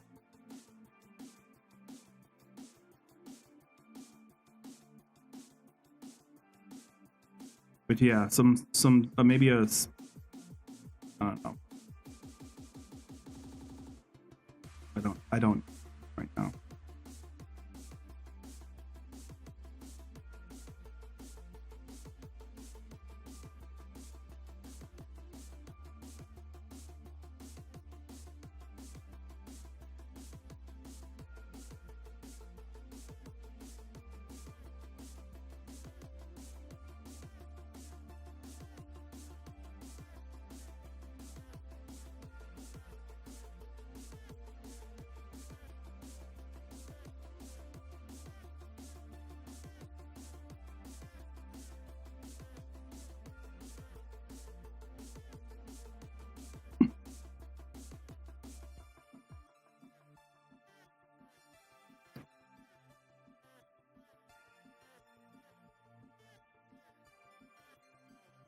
I don't know if I'm able to get this guy. I don't know what I don't know if I'm going to be able to do this.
Just imagine your favorite wheel manufacturer has to do this stuff. Complain about pricing. This is where all the pricing goes into. This is why wheels cost $1,000 now, these fucking Rotary.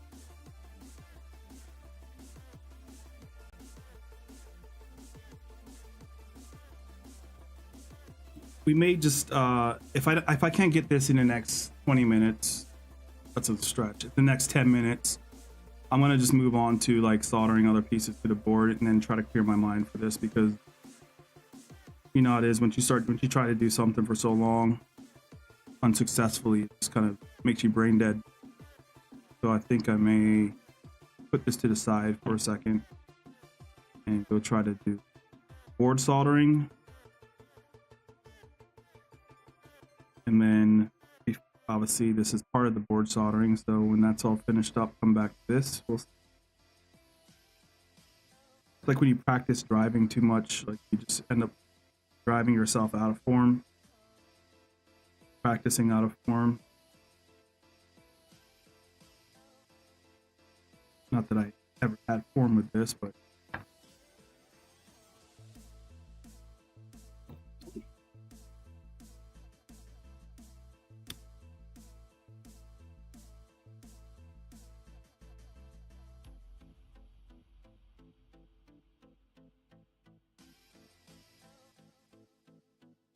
yeah, that's what we're gonna do. Fuck this for now. I'm gonna go move on to some other shit, because yeah, my brain can't handle any more of this. Maybe another 2 more minutes, and then we'll just do the components on the board and then try to get the PCB in place. And then I'll see if I have the mental capacity to do this again. But wow.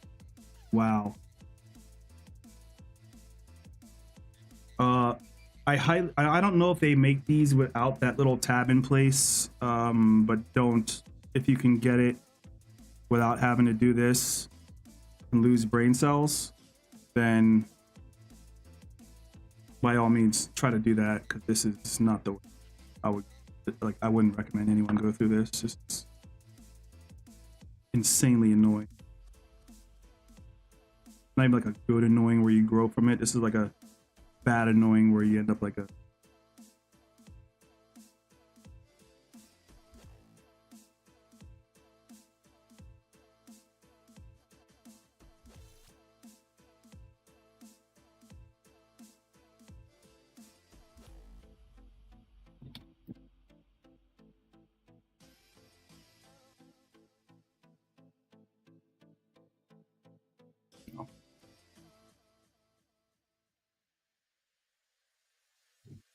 my brain won't do it anymore.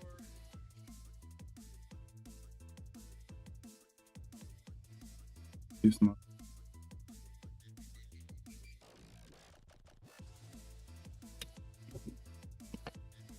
I don't even know if I have enough ball bearings left to continue.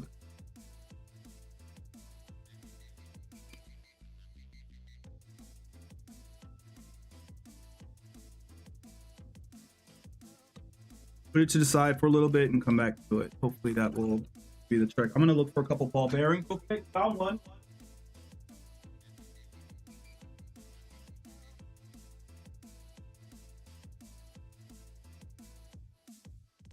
Yeah.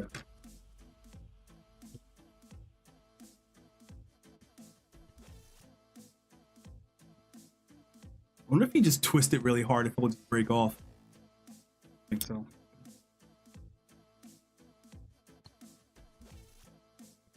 Take a break, step away from the problem, come back, look at it with a new set of eyes.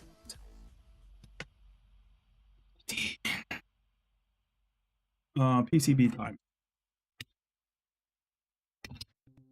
Go.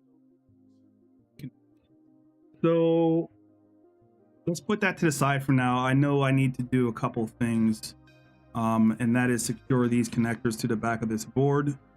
Let me just go back to the documentation and make sure we do that in the right order. Okay, there's no particular order. Pins. So I got a 3-pin here, 4-pin here, 3-pin, 3-pin,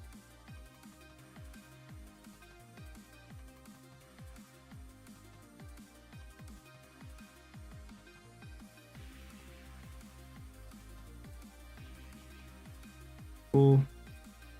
Sweeping up top. Working up top. We just do, okay, and those pieces right. Okay. Let's just do the soldering part. Sorry about that. I can't do it. Cannot do it. Good news is soldering iron's already hot. I'm gonna clean up a couple things first just so I can get some organization back, and then we'll jump to it.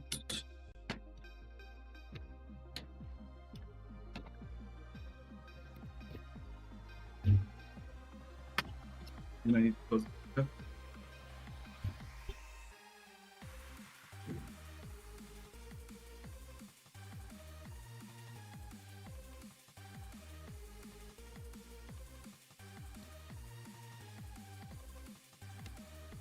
Soldering iron is good to go. I got too much shit in the stuff in the way.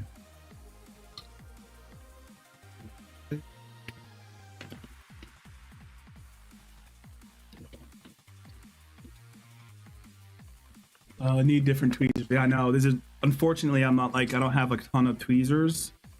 But really I just need to figure out how to hold the bottom ball needs to figure, I need to figure out how to get that to stay where it is while I push the top.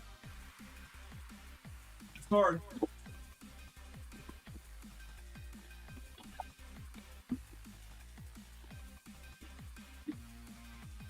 It's not the easiest. We'll try it again, and maybe do it with some help with that.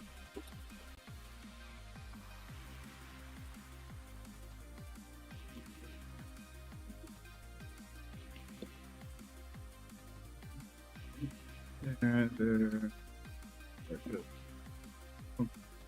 here. I'm gonna see if you can order those things also without the hard stop for the rotary. Not sure if you can or not. Or move this shit up way. Handles up. Get some flux.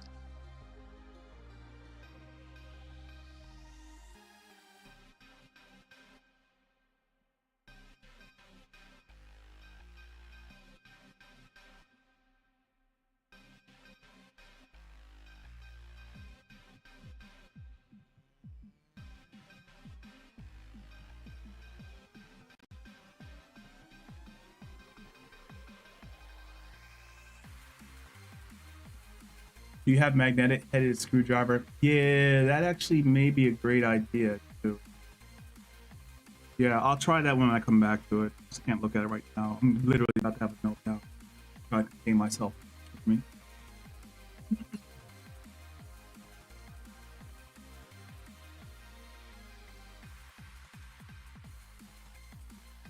Okay.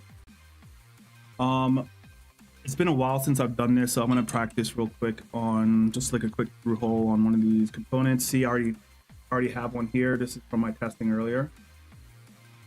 So let me just do the swing of it and make sure I still do the right process.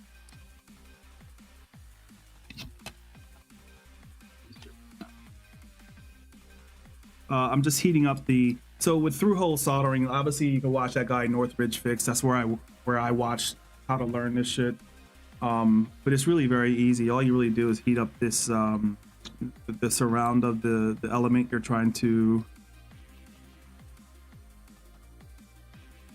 Still can't see shit.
Temps up, we're fine. I'm ready to go.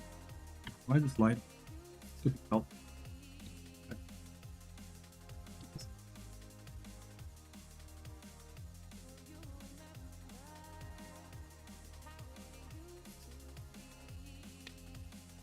All right. Get on with it. Let's start off with the 4-pin connector since that's the same one I did before. Boom. So we're just gonna obviously put a connector right here. Go on this side. Boom. Pop out here.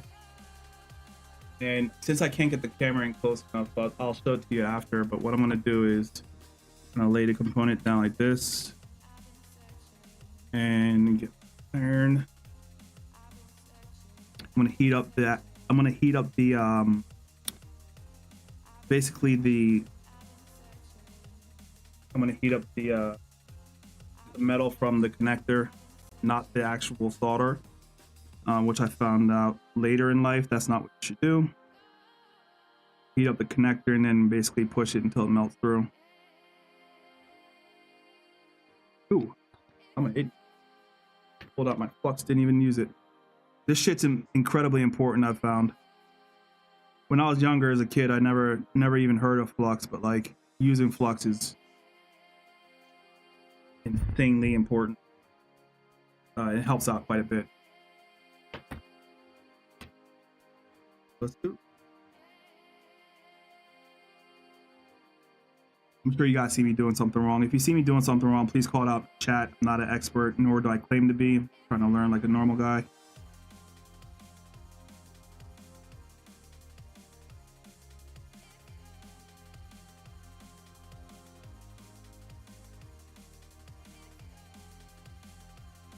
Not enough.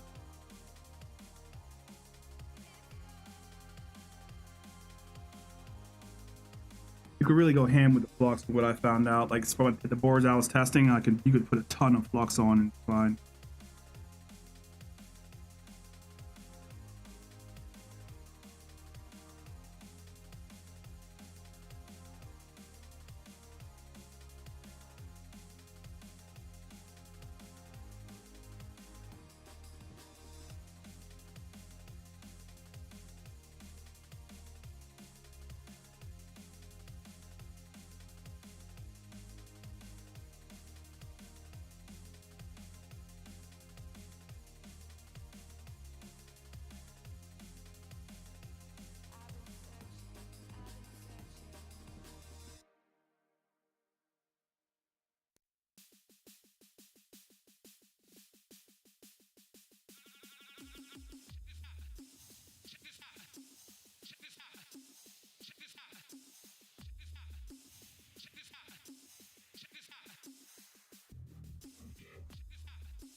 No.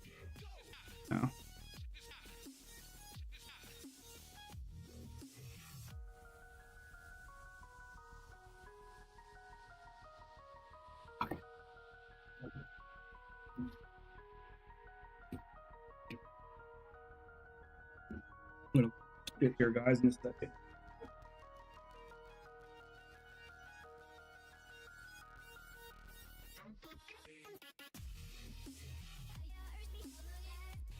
I'm gonna do a practice again because, like, for some reason it doesn't want, you know.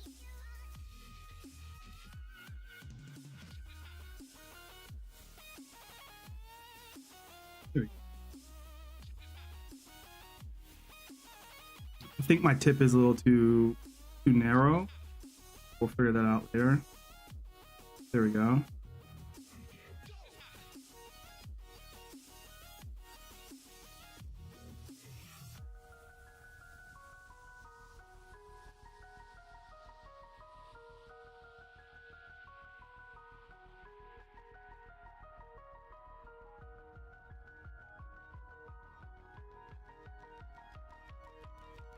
Okay.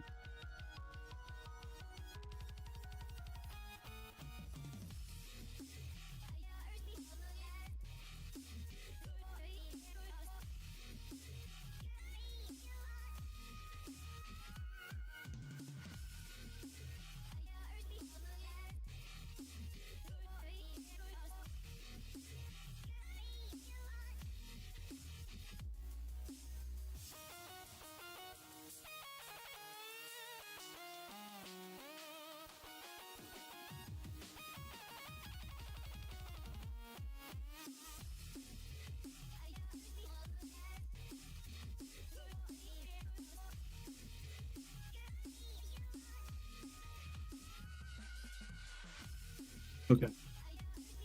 All good. So I just ran a quick test just to, I was having some difficulty there. How it fully went through the hole. It came out both sides, so that's good. This is more of a technique thing because I'm a noob. So let's just go back into it and try again.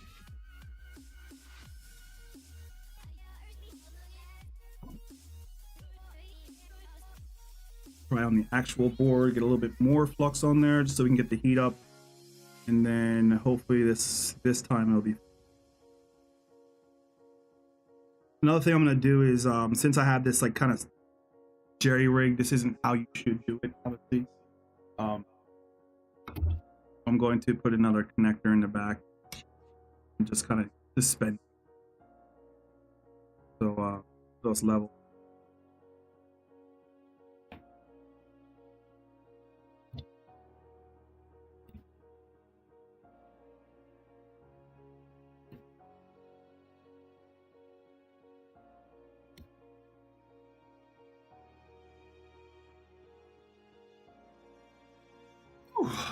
This was easier in concept than it turns out to be in real life. I don't like holding that.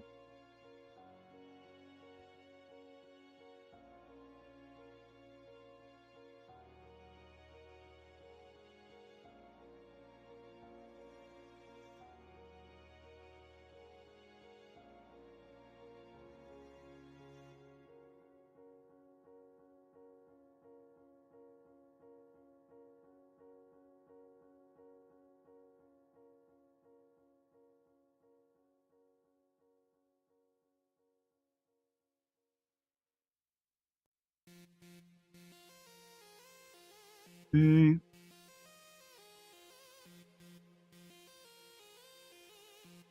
Handling the solder is annoying, I tell you, but if you're already familiar with doing this stuff and do it often, this should be normal cake work.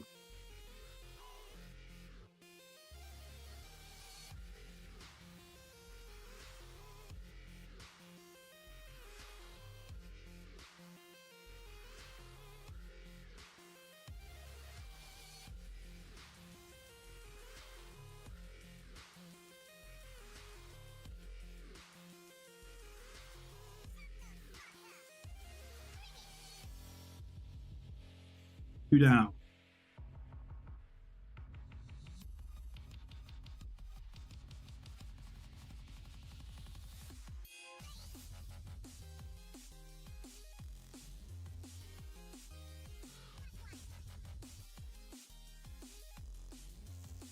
Okay, three down.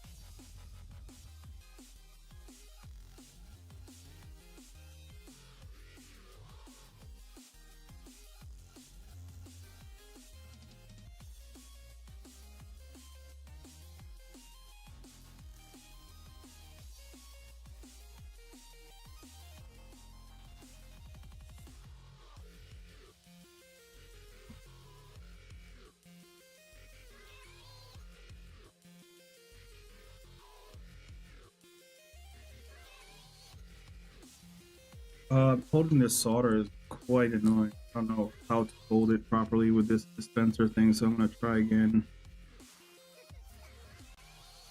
Really hard to see these little pins.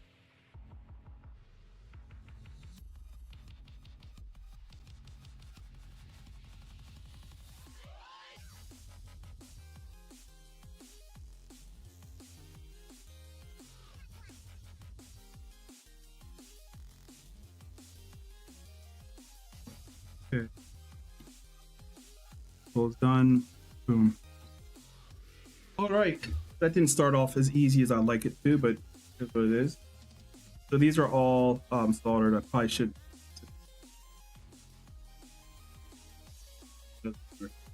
So have a look here. They're all soldered out of the side. Some are better than the others. It's that great of a job.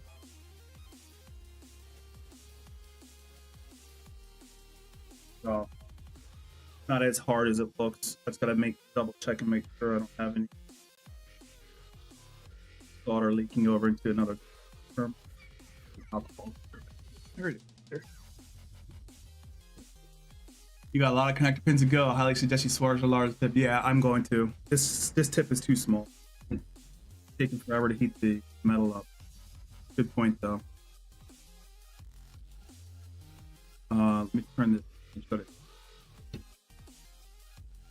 Oh.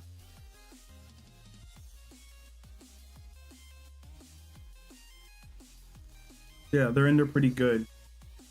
So I'm mostly happy with this. It's kind of annoying getting started, but yeah. And some are better than the others. As solder is starting to come out here. I'd like for that to be across all of them, but it's not going to make a difference going extremely solid. Yeah, that's a great point, man. Is the tip size is critical to how quickly it heats up the.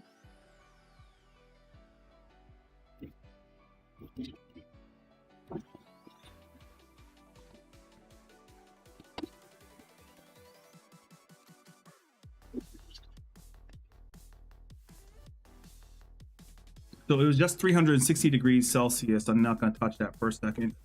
I will get the rest of these components kind of sit in position.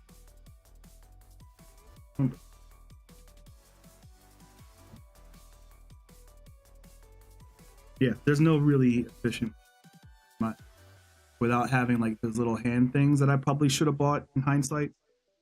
This is like the getaway.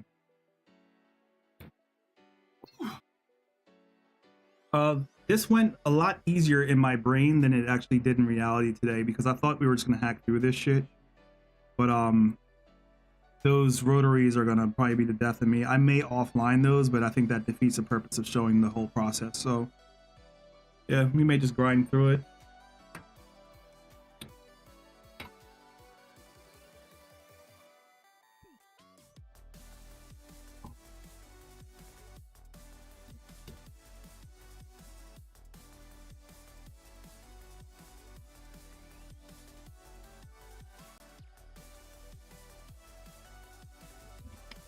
That was not a smart thing to do, but I did it anyway. And I didn't get burnt. So.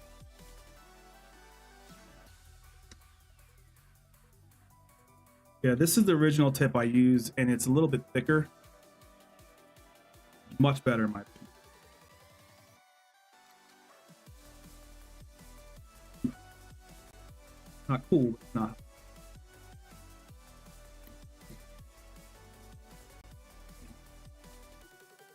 By the way, if anyone's watching, don't take anything I do as how you do this. This is a guy figuring out as he goes. Especially just like touching soldering iron. I wouldn't use helping hands on this. You have the ideal setup point. Okay, good. Thanks, Nick. Oh, Nick, what's going on, man? How you been? How the hell have you been?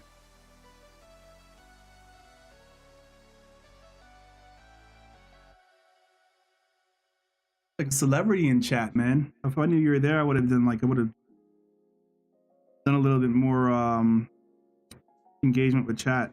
I hope you're doing well. And kudos to you on that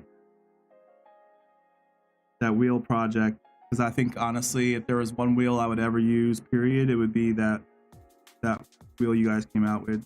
Nicely done there. And just like Nick said, I put a bigger tip on it and immediately having much better results since I have so many pins to do. But I remember shit, like 5 years ago, I was talking to Brandon. He was building an Aston Martin wheel in his garage, and he was giving me recommendations on what soldering iron to get, etc. I just merged 2 ports, and I was thinking how long ago I said I was going to try this shit, years and years ago.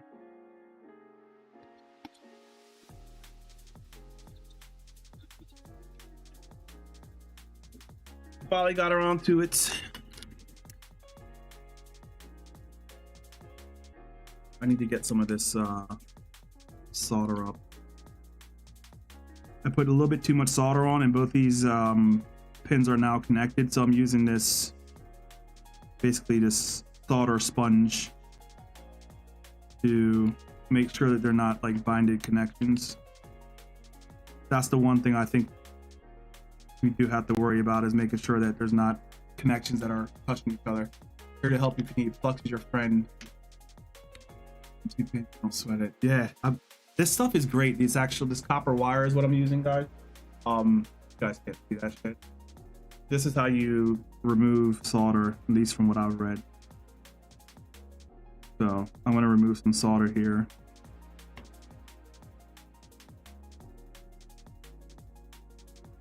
Okay, and we clean that up, and now this port's on solid as rock. You can see the solder is coming through the port, and very solid.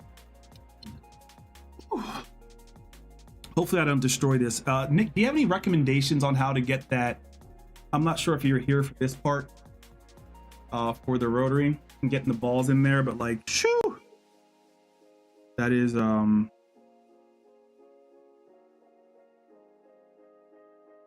I can't, for lack of better words, it's a goddamn nightmare.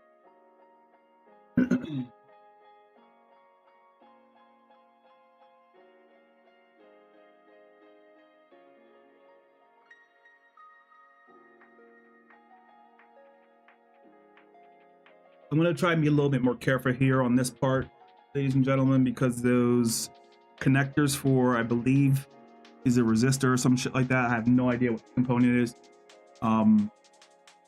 Yeah, I have a feeling that if you go too hard on this, you may end up melting the existing component that was added on your PCB board. So careful with this. Some of these ones that are really close. Oh, that went nicely.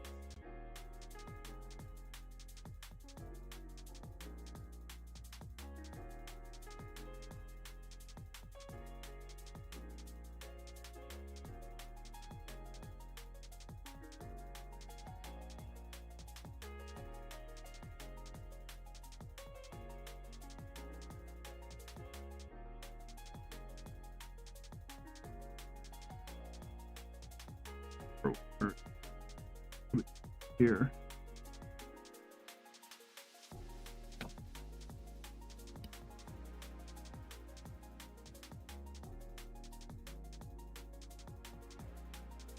Okay, that one's done.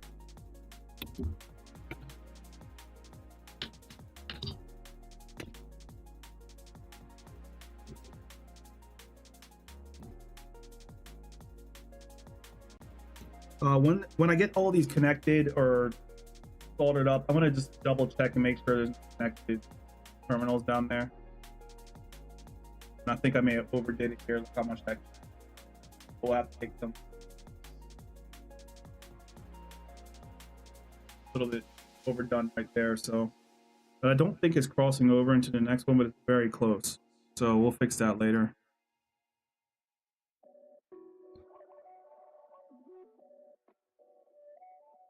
Let's try to be as perfect as possible next time. I don't want to do much cleanup work.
Okay, that was much easier than the last time.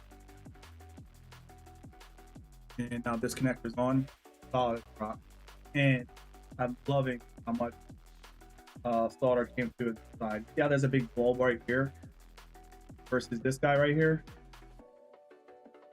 So I like that, because like I can tell that it went through the hole, connected to the metal perfectly. This one is a little bit bitch ass.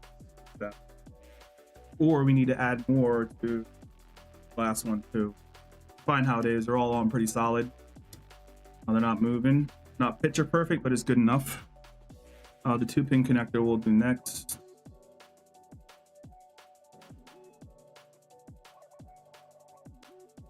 All right, starting to make some progress, man.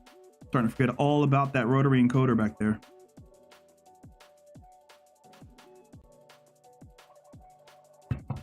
In hell. Just a bit excessive reference on the one if you like. Yeah. For reference on the on the one I like, that's too much, you think? Okay. So maybe I'll pull some off then.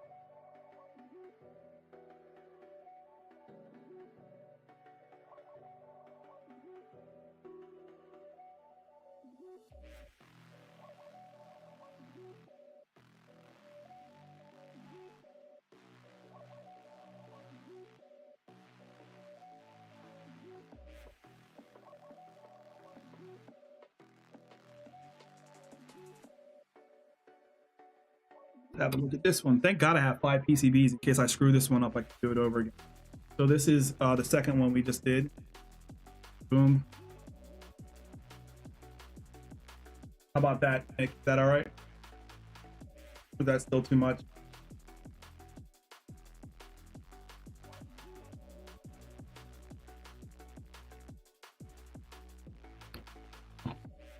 Find out shortly. I need some 3-pin.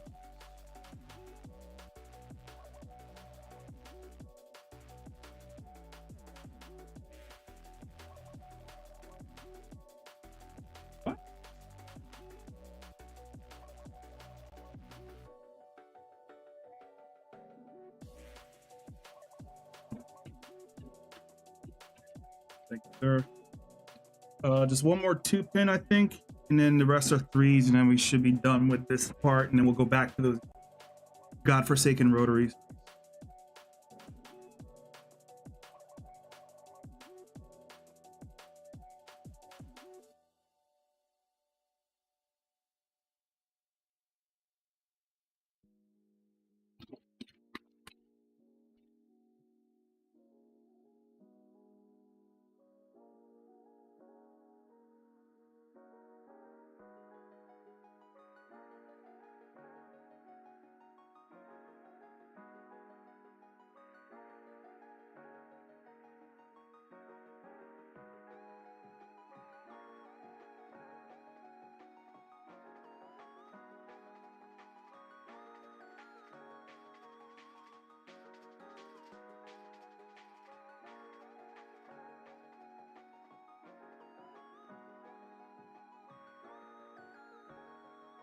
Get through the rest. I won't. I'm not going to show every single one. I'm just going to do the rest. 3 pins.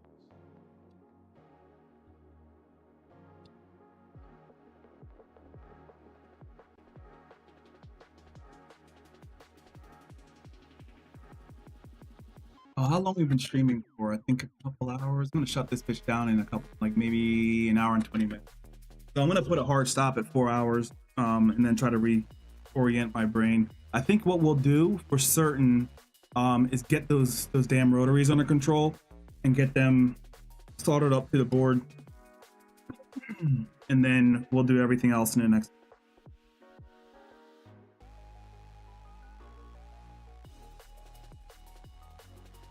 I wish I knew about flux when I was a kid.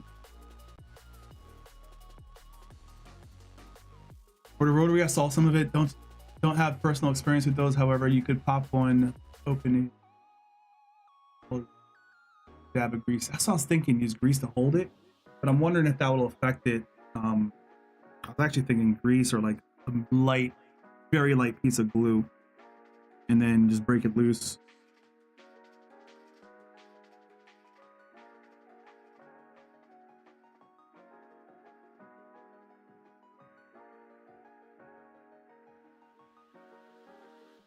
Do they sell those rotaries, those rotaries without the stop in place? Because I'd rather just buy my way out of this.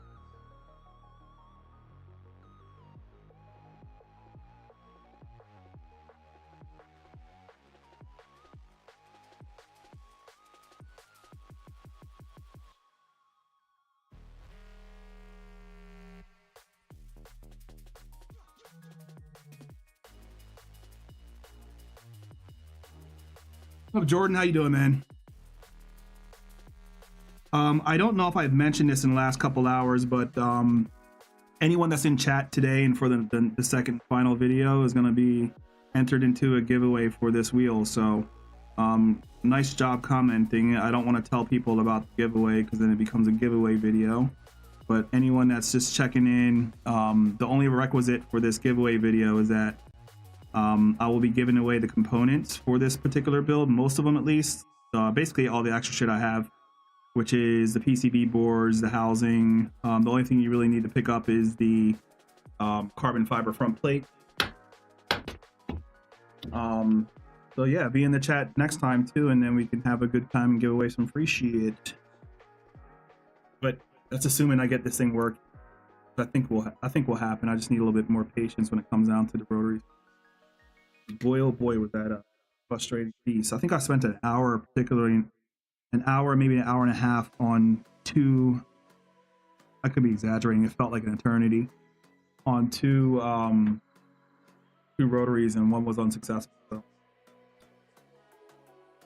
that goes for anyone else that's been in chat today too. If you are a part of the chat today, I'm either going to build another one of these wheels and give it away, or if you are building this wheel and have a receipt for your Pokornyi Engineering VGT, your files, I will give away a PCB board, a resin housing,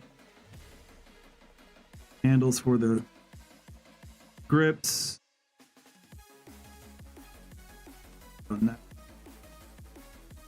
housings for the grip. Basically 90% of what you need outside the carbon fiber. You guys gotta figure that out on your own to build this beautiful wheel.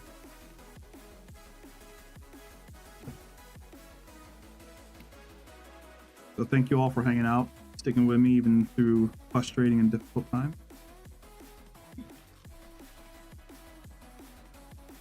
I gotta remove some solder. Did it.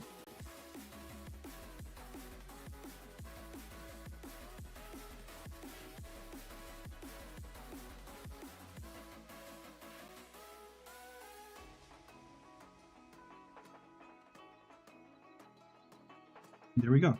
Right up. Do we have any more to go? That's 1, 2. I have this one. Just one more 3-pin for Gucci.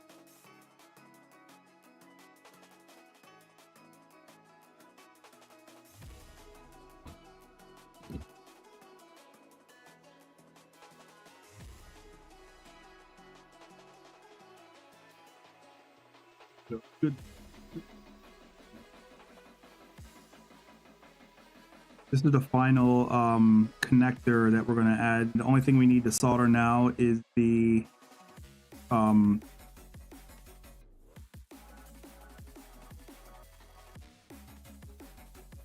the rotaries. I'm going to try it again after this, right, with the rotaries, and if it doesn't work, I'm going to punch some babies in the faces and then see if there's anything I can do.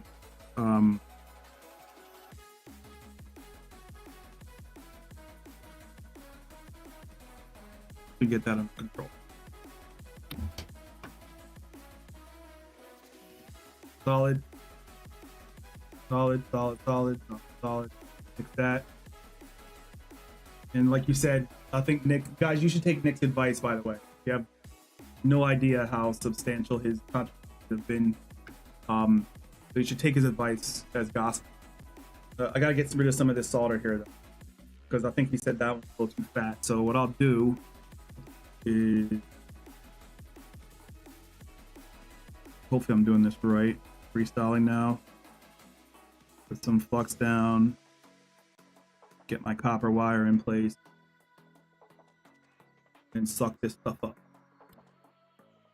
Mike and Cat, they do have continuous rotation. Maybe just not that serious. Yeah, maybe. Push up on. Yeah. Damn it.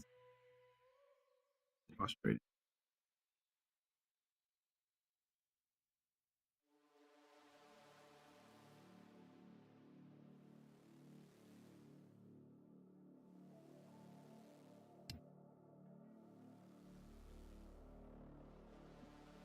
I'm gonna hold.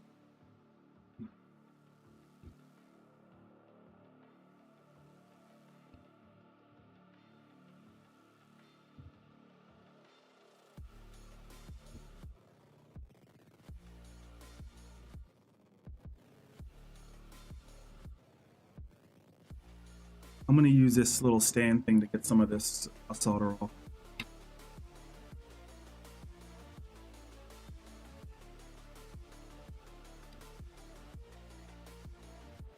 For wicking, you can justify cranking up the temp. You're asking a lot for a small. Thank you, sir.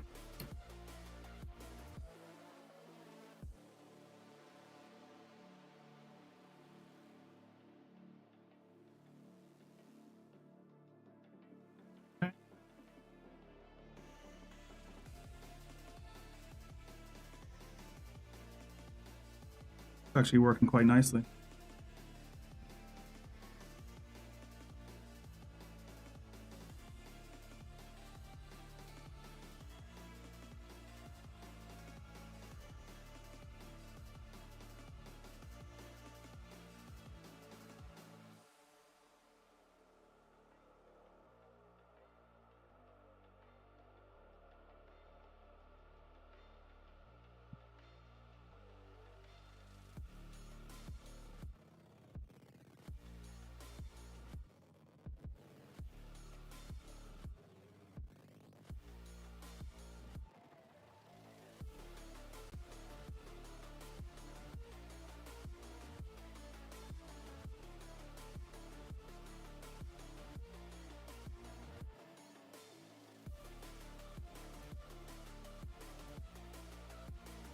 Usually these wicking sticks things have quite a bit of flux built into it. This one seems like a budget version where they're like, oh, we're not going to put that much flux in just because this doesn't have much flux in it, so I'm adding more flux.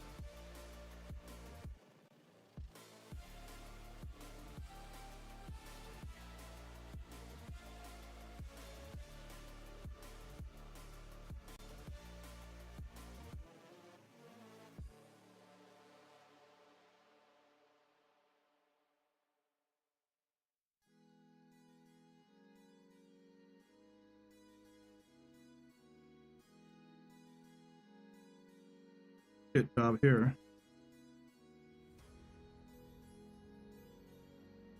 Yeah, removing solder is not the most fun part, but that's good enough because it's not. I'm just making sure the connections aren't touching each other.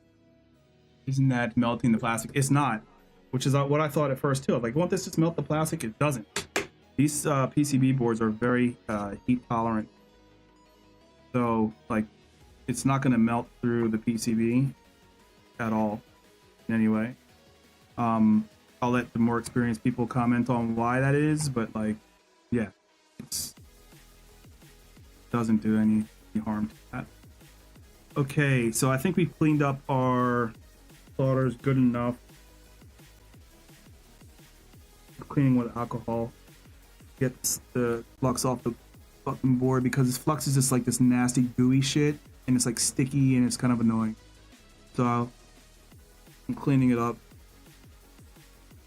And we got most of the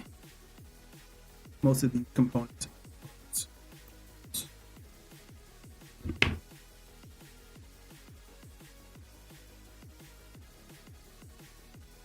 Okay, sorry I haven't been in chat. Let me look. I use 6 chisel, 99% tolerant. Really? That big of a tip, huh? Is that just to heat the metal up as fast as possible, or what you need? Fine tip for is work on SM part. Okay. All right. Well, that's good to know.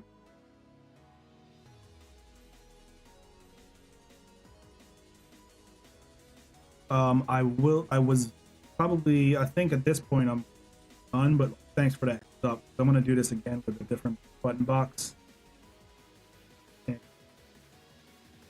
I can speed up the whole. The backside looks pretty decent too, guys. So this is what it looks like.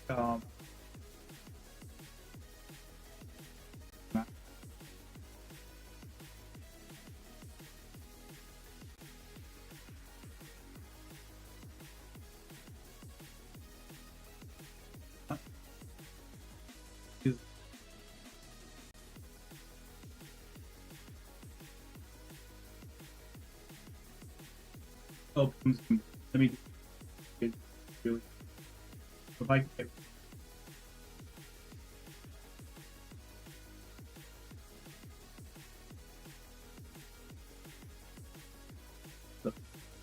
so this is basically done. So it's unfortunate though, because now we have to go back to that thing. So how much time we got left? Roughly an hour. Yeah, a little over an hour we got left. What we'll do for the next hour is fight that hell again, now that I have a free brain. But yeah, the grease route, I may do that because hopefully that will help the spring stick to the ball.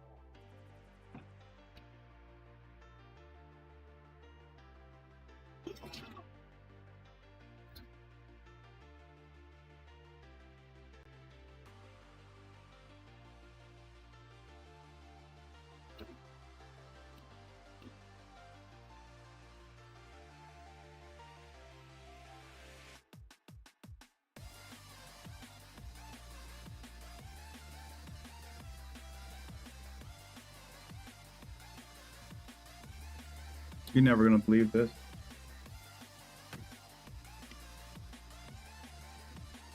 Remember where I stored all my balls? Well, it tipped over, and the balls are gone, all of them, every last one.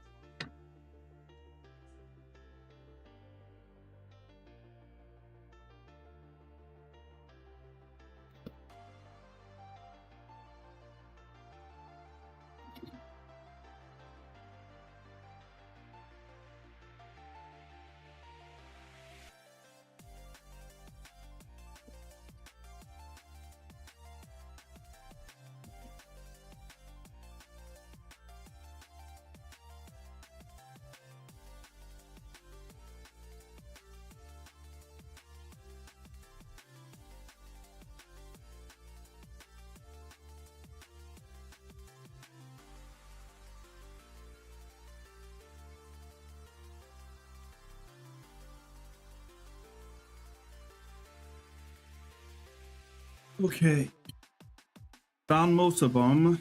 Let's try again. Try it again.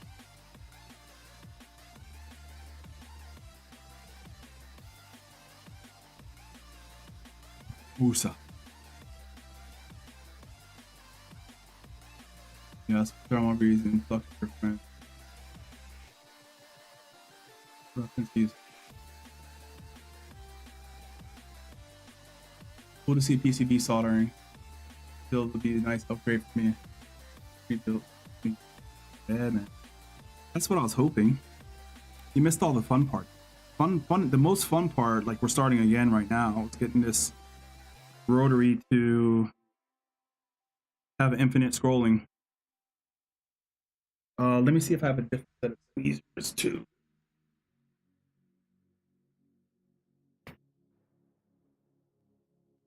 I do not. The only set of tweezers I have. Focus up. Focus up. Hold tires.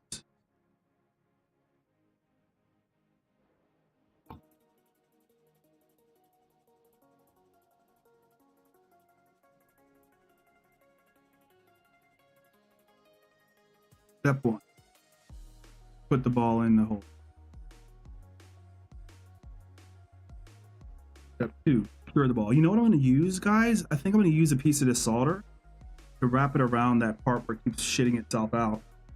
And if I can kind of knock this in place, like right here, there's like this little guide thing. Hopefully the ball won't roll away when I try to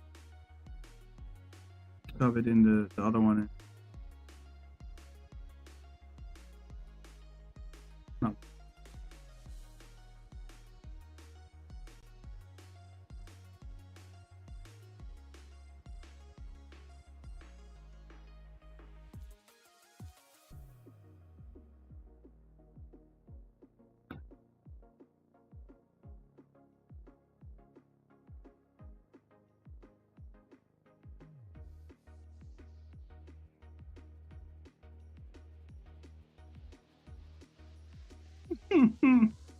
Here we go again.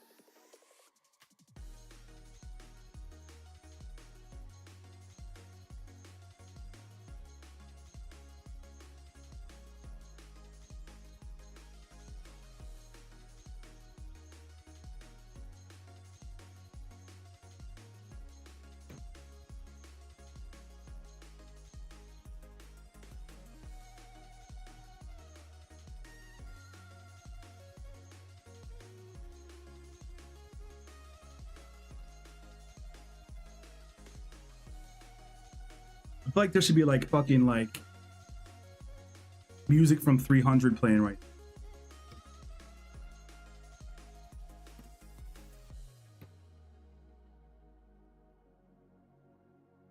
Hope I didn't ruin or damage the encoder throughout the process.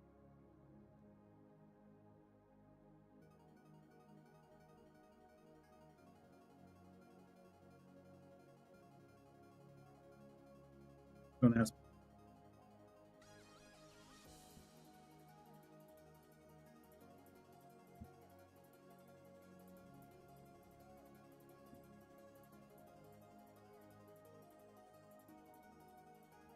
I see. Sorry.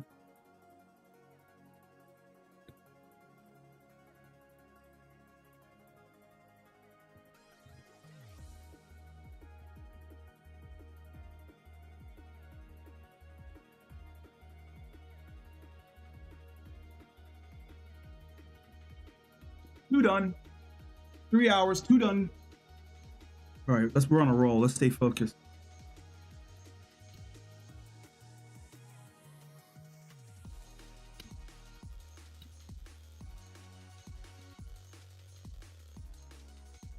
Let's stay focused up. Missing some. I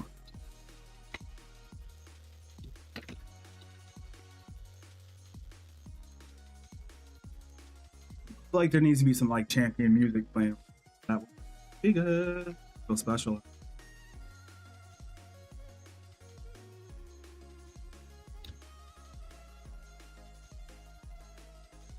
Oh, speaking of which, while we're doing that, let me turn this iron off a bit bigger too, because these guys are going to require.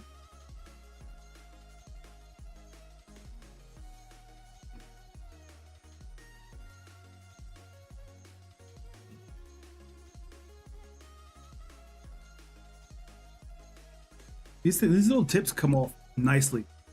It's not a big deal getting that off. I'm almost tempted to watch my own stream and watch the video again to see how I just did that. Cause I don't. One ball. Ooh, don't do that. One ball in.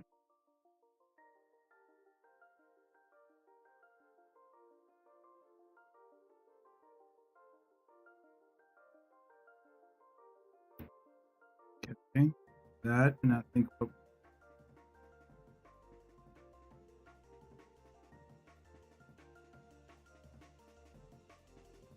ball number 2.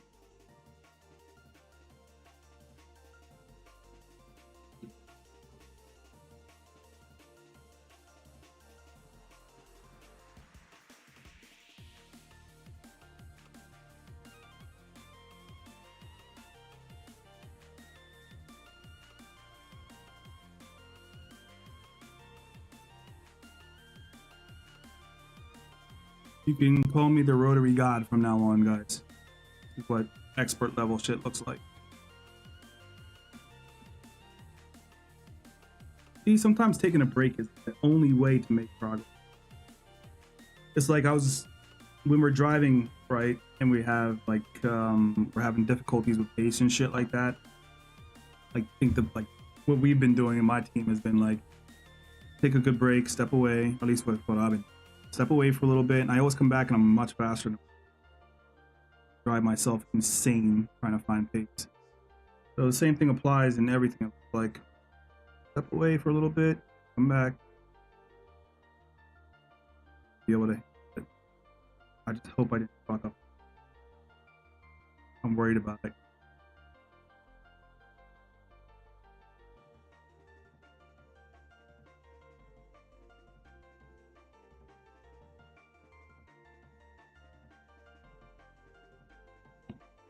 And because I have the nails like a puma,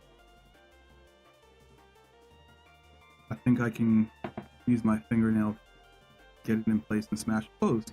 Yes! Oh.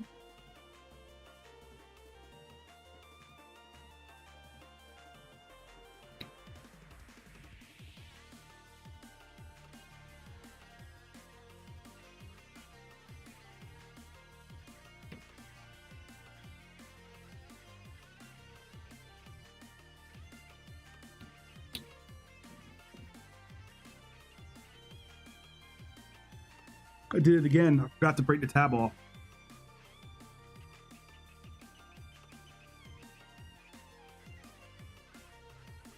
And that was the whole point of me disassembling all of them together before I rage quit.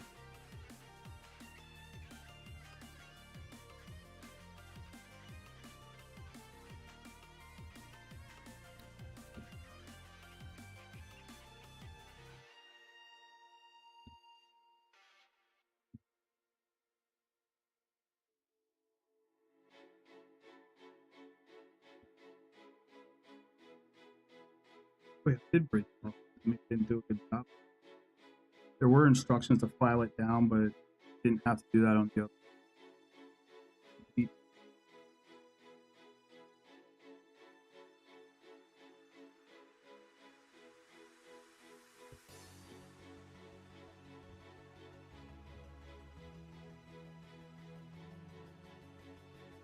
3 down. 3 down. 1.5 to go. This bitch is right.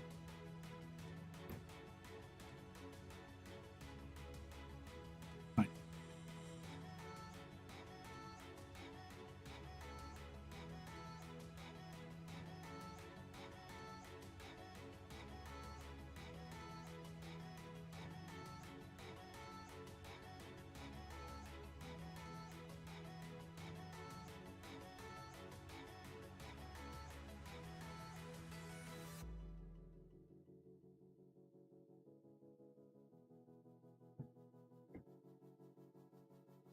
Okay, so pro tip, grow your fingernails out like at least 1 millimeter long. 3 down, I know, in that hype. Jimmy, what up, boy? Want me to send you some new ones? Do they have, are they infinite scroll? Yeah, that'd be nice. I have quite a bunch, Jimmy. Yeah, we'll see.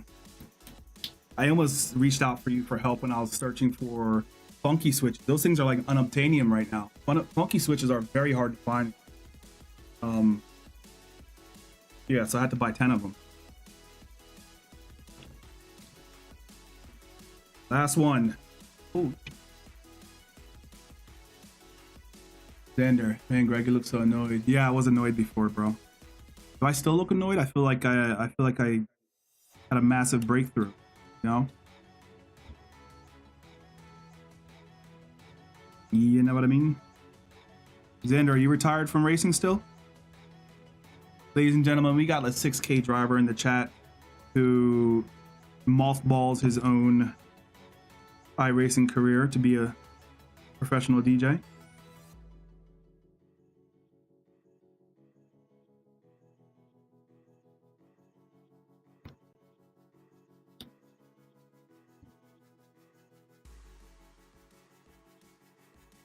$300. Yeah, I will let you know for sure. I don't think I really broke them, but like if they're infinite scroll, like well, those are, yeah, that's what I should have got in the first place. But this is the Ally Express special. So I don't need. Guess I don't have any more ball bear. Lost one. This is the Ally Express special, so like I dealt with what they gave me. But yeah, I may be in touch with you if I break the.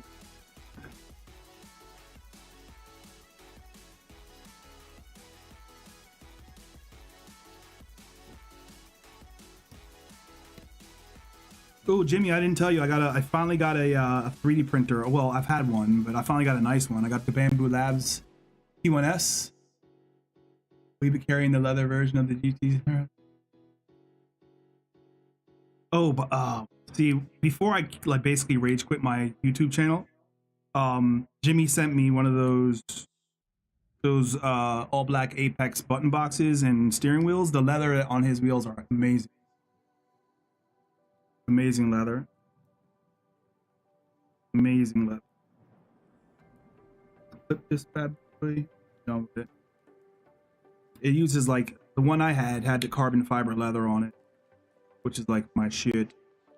In fact, I was thinking about doing the giveaway wheel in that pattern. I have a whole bunch of that shit in the closet. All right, last one. Last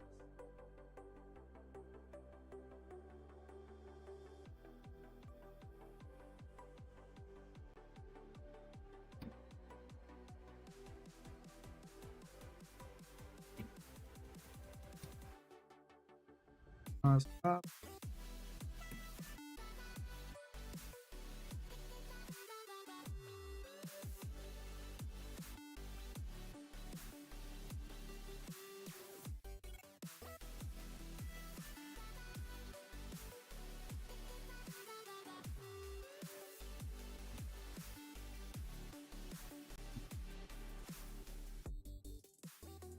Fingernails are critical. Fingernails are absolute critical for this.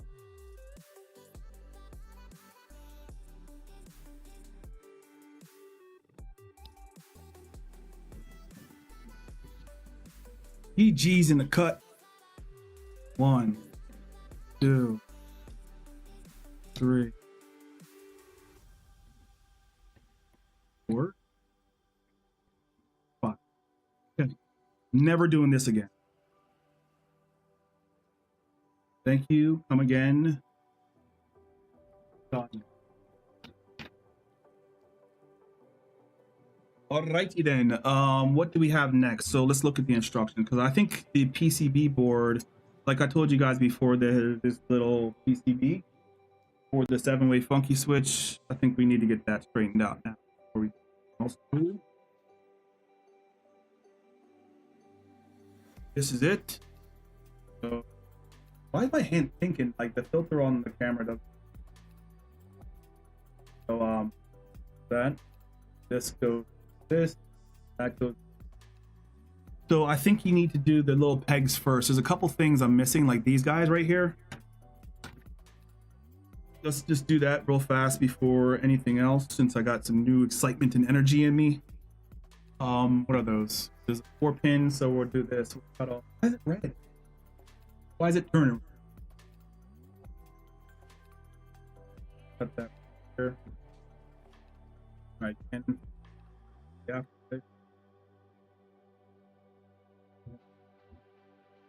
4-pin connector, and then there's a 2 and another 4. That again.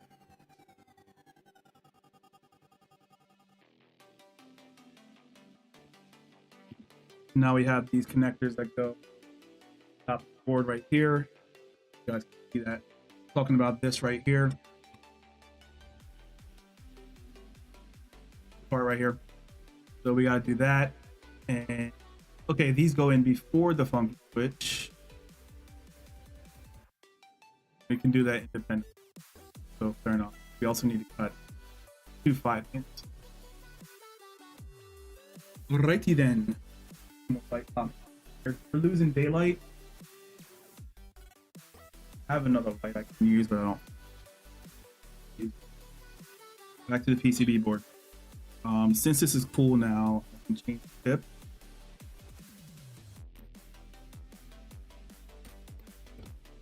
Not hot at all. In a while. Go for this one. Looks got enough.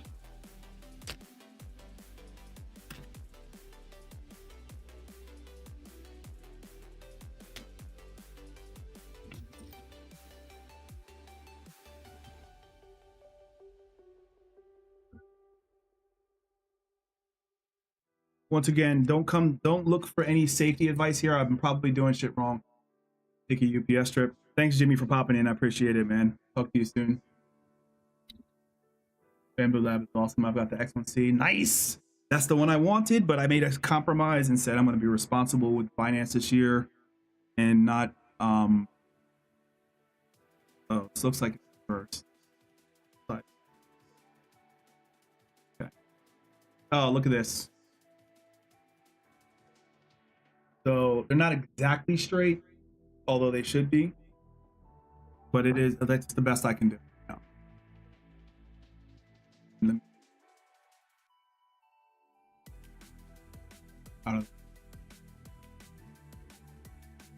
Okay, for this, we're going to be doing just basically here's how it goes, guys. These go in this.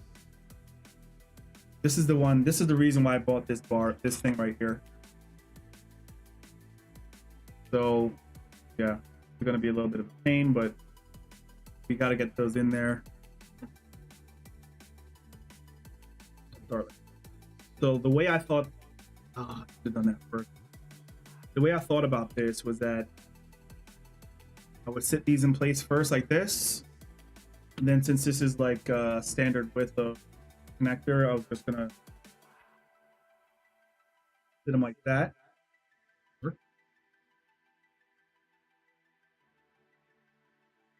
Okay.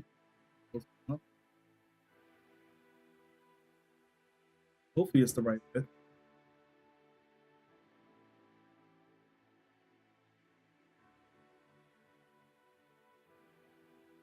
Maybe we'll just start off this side then, because I think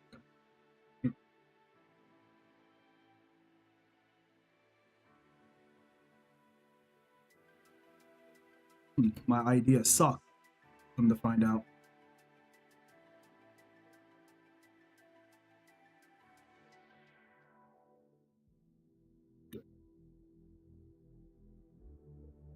Okay, well that one. That's hard.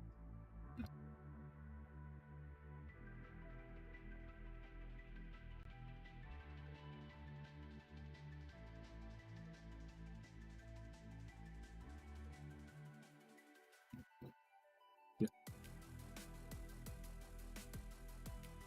Good too.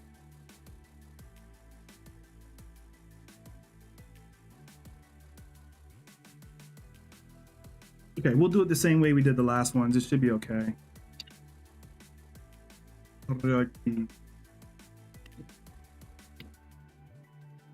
Feeling good about this, guys. It started off a little shitty, now it feels better, so hopefully that's it'll be all good. And we can probably get a bunch done in the meantime.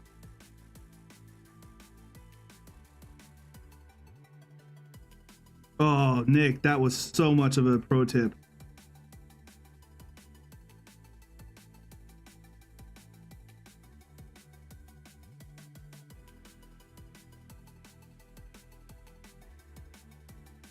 Huge pro tip to use the bigger tip on these.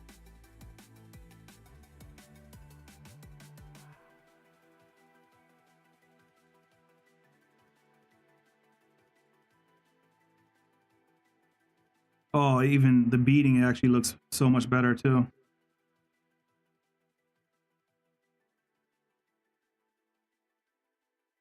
Oh, what I'm doing here, guys, like I said before, this is the why is it pink on my screen? I hope it's not pink on your screen. This is the what I use to clean the tip off. But be careful, because I just sprayed something. Didn't feel good.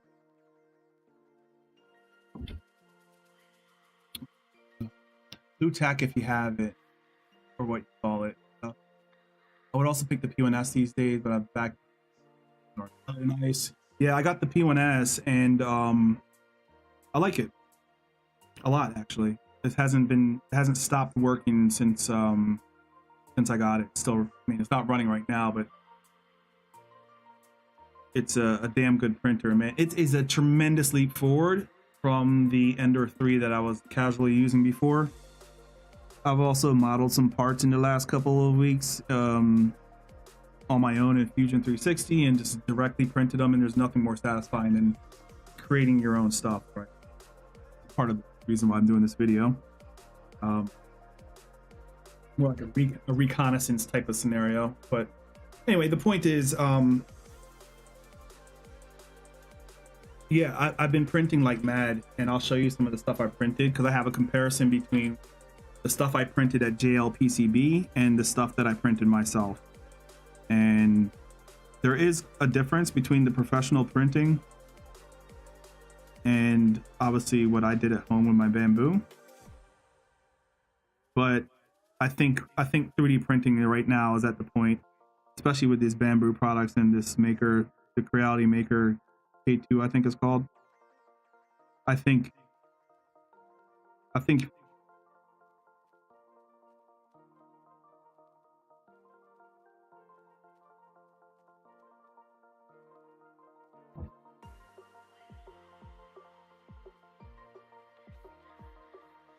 good. Yeah, it's 3D printing's at another level right now, and it's amazing what you can do with those printers. Like, I'm not even exaggerating, bro. Like, I can literally go do this, right? This is what I've been doing lately. A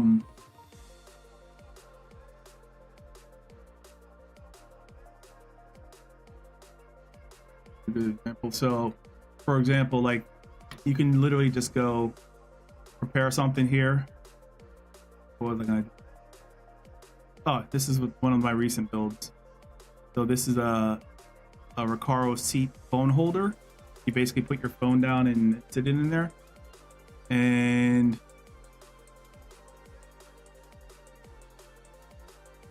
place it up.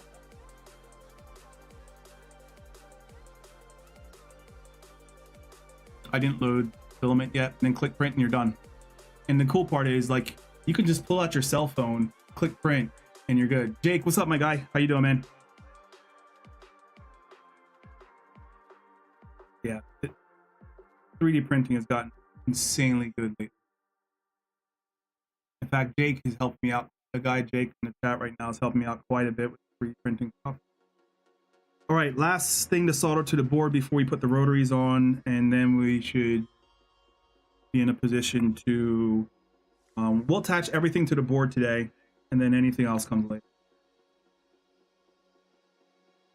Yeah, so I'm addicted, and it's cool because, like, now I'm more engaged, because with my Ender 3D or 3 Pro, I would find myself just not printing shit because of, like, bed leveling process is such an annoying thing to do every single time.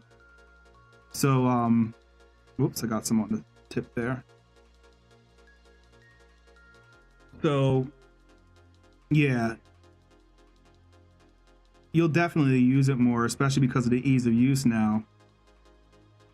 In fact, for some reason I just want to buy another one. I don't know why. There's no good reason for me to have another one, but I kind of want to have several of them in case, you know, I decide to print. Very strange. So here we have it. This one's a little crooked. I think we can bend these wires so that they're okay, but we'll see if that turns into a problem later. So all these little pegs are in place now. So we got the RC connectors here. We're not missing any. 4 or 5. And these guys, this is a little bent up, but we can align it without hurting anything. But everything's on there, solid, strong. Boom. Good to go. As I was saying, these are a little crooked, probably because of how I had to solder them, but we should be fine there. Alrighty then. So the next stage is going to be putting these bitch ass connectors in. But I'm gonna clean up this board real quick with some alcohol, and then we'll get those back mounted. God, good looking. Thank Mark. You know, look, you know, we have a thing, like us bald, big, handsome, masculine, men. You know, we're in style. We're coming back in style at some point. You know, I do have to drop 30 pounds because I got a vacation coming up. For my best friend's wedding, or one of my best friend's wedding, and it's in Jamaica, and I want to go there on some sexy time shit. All good. Okay, so PCB board is together. These pins are sticking up. Yeah, they're sticking out. Everything looks good. Solder 5 modified RS. Back to TRS. No, we're going to a place in Jamaica. I think it's the Excellence. I don't even know the name of the place. I wish I did, but like my girlfriend's in charge of that. I'm not good at stuff like that. TRS though, I will be back to TRS at some point. She took me there for my 40th birthday, and it was like, oh, dude, I sat on this beach, that beach in Acapulco Bay, the one where they take you down to, and I didn't move an inch for like 20 hours.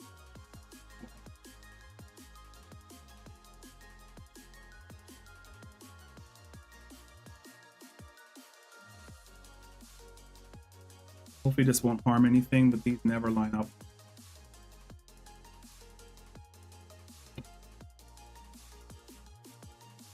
Going to tear it. Can't wait. But anyway, I don't want to look like a fucking beach whale on the beach, so especially going back to my home country, man. You know, we can't go there with no blood clot belly like. Okay, there is standoff.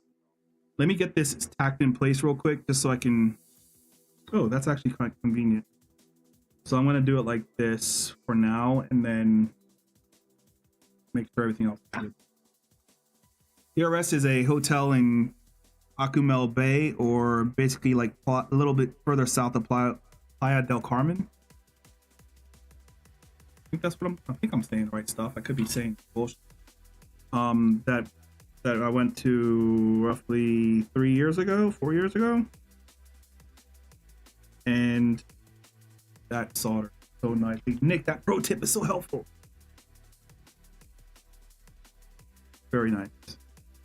And let me just tack everything else in place, and then I'll hover it, solder 2 pins, and check flush them. Yeah, 2 pins.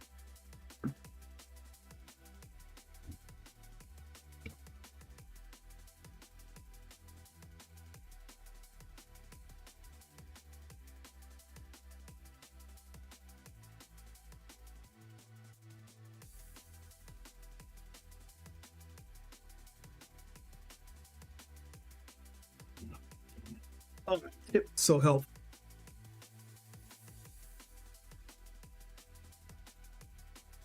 I mean, it's every. Yeah, it's just it is flush on the. A good point.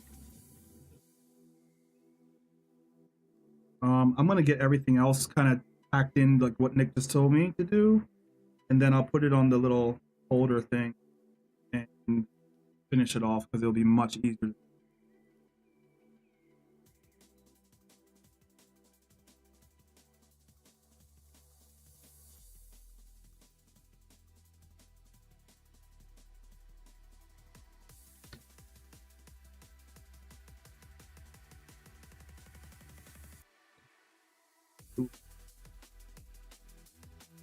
Again, greetings from the Bermuda Norman, man. Jeez. Every time you come in here, I'm like, it's always cold as shit or some nasty weather going on, sure. And then all I can think about is Bermuda or Bahamas, either one. Good for you. Hope everything's going well, my man. Thanks for popping in. This is going to be a little bit difficult because it's kind of sitting weird.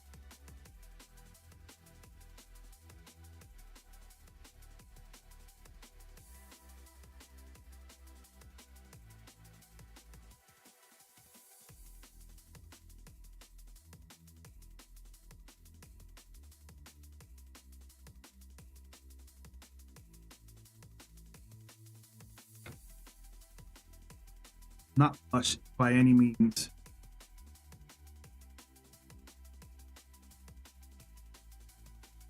Now,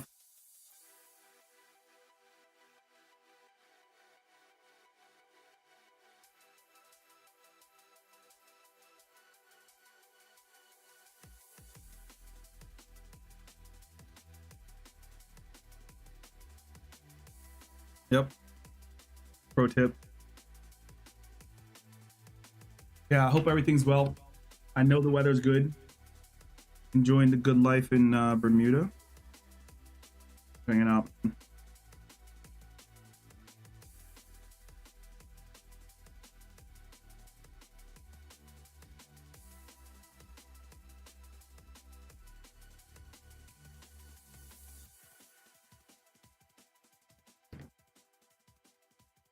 Okay, 3 more to go, and then we'll get them all kind of fixed for final position. And then that PCB board was giving me some anxiety, but after doing that, these little pegs, I'm not so concerned with that anymore. But I was kind of worried about the little PCB thing.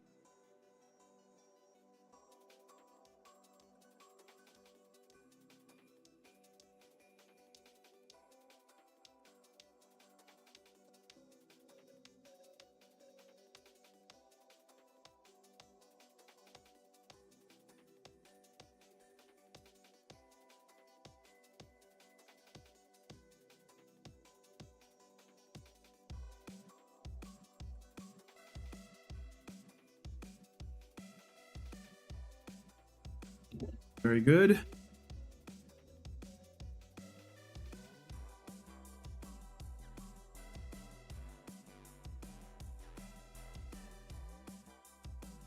I need to make sure of something. I'm starting to be concerned now because Nick, when you said make sure it's flush,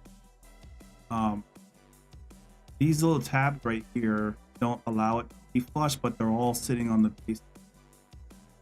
So, like these little tabs here, it's sitting on that. I'm assuming that's what you mean by flush. They're all sitting on that thing. Primitive as can be.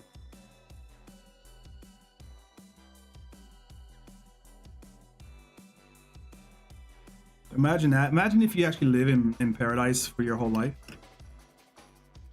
How that would...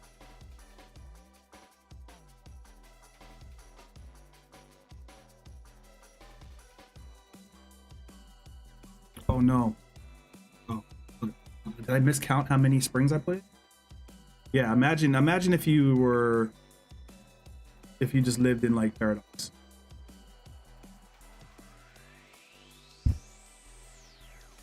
Okay. Yes, sir.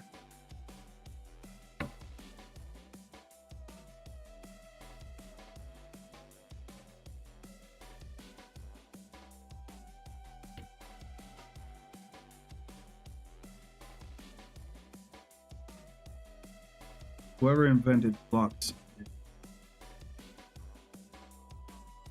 Amazing.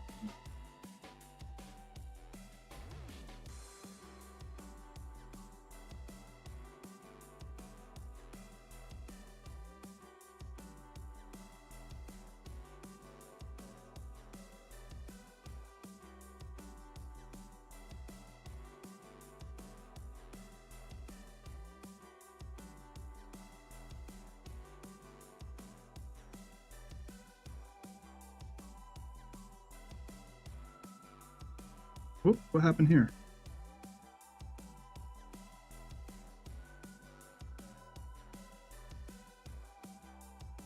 Not flush is what happened there. Which one is like you?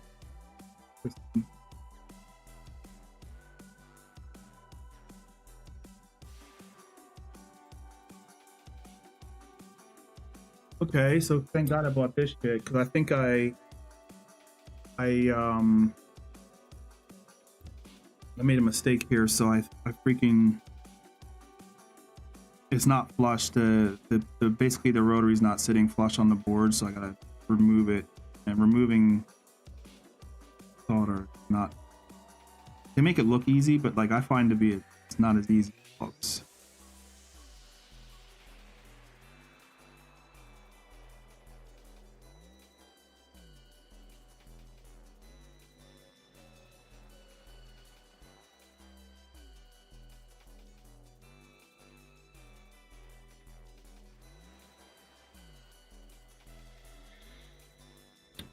And I'm an idiot. So it was flush, and I was just misinterpreting the standoff from that plastic piece I just showed you guys. And confirm that was okay. And anyone watching this video back, I think I did save the comments that happened in chat. If you guys, anything Nick is saying, just trust it, right? These guys have a working business of shit, so it's like, you should trust what they say. For like pro tip type of stuff. Okay, so let's have a look here. Forgot to show you that, my bad. I'm pink again. I don't know why I'm showing up pink, but yeah, so everything's connected, everything's flushed on the board. I'm gonna clean up some of that goo on the back, but I think we're good. So basically the PCB board outside the 7-way funky switch is done. So let's clean this bitch off and then finish up the PCB board.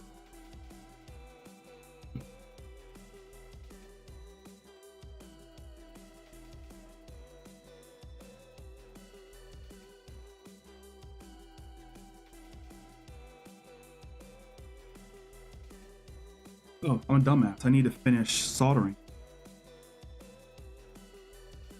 Good call. What am I missing? Sounds like a good time in chat. The most important thing is that they sit completely flat to PCB. Okay. 20 degrees Celsius, Bermuda. 20. All right, we're Gucci. Let me spread some of this flux out, finish these pins off, and then I think we're move on to the 7-way funky switch. You can build this wheel, guys, with either the funky switch or not the funky switch. I don't know why anyone would build it without it, but I will say after getting my Precision Sim button box, I have dual funky switches on that I've converted to start using, and starting to get used to life without having funky switches on a steering wheel. So if you have that box and you're using that for your funky switches, you may not want to have the funky switch option here. Save you a little bit of money, because you also have to get those PCB boards made too in batches of 5 or 2 minimum. Don't quote me. I'll have a look at the guidance, but you can't just buy one. It's a waste of their time if they do. So I guess the point is, if you don't need a funky, you don't have to pay the money for the funky switch. You can build it without it.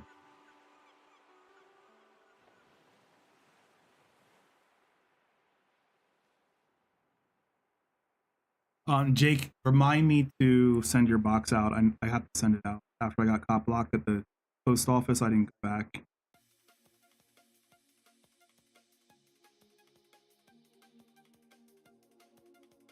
Okay, clean this thing up.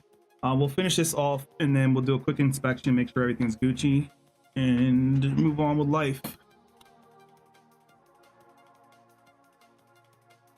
Moving to this bigger tip has been incredible help.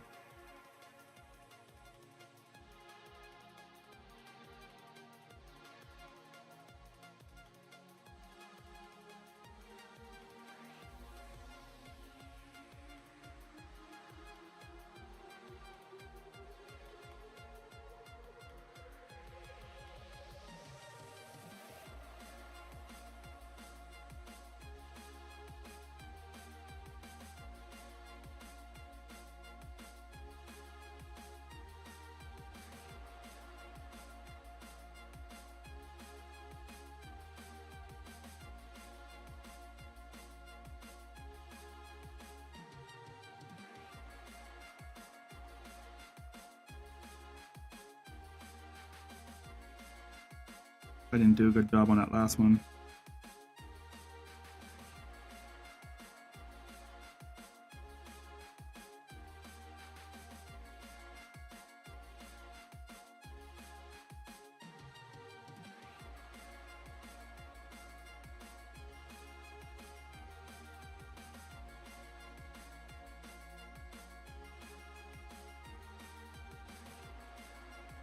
Okay, that's done.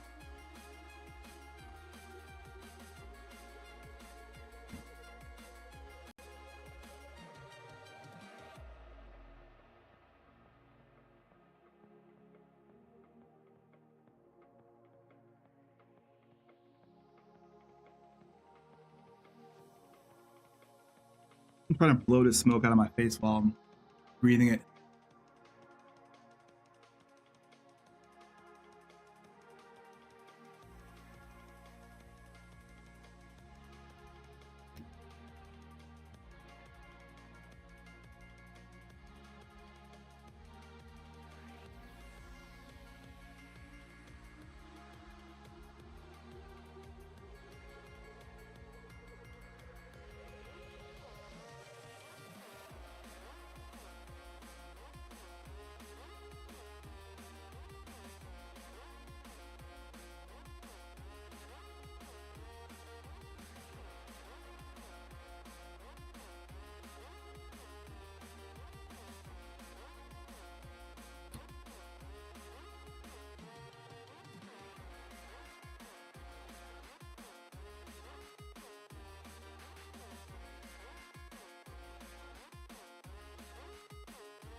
I don't like those blobs. I gotta fix them later.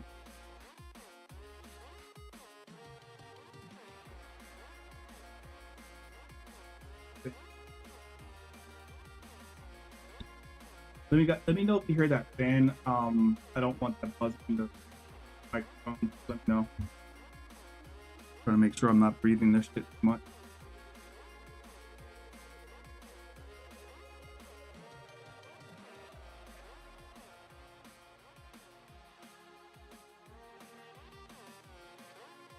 You imagine that, man. One of my colleagues just retired to St. Lucia.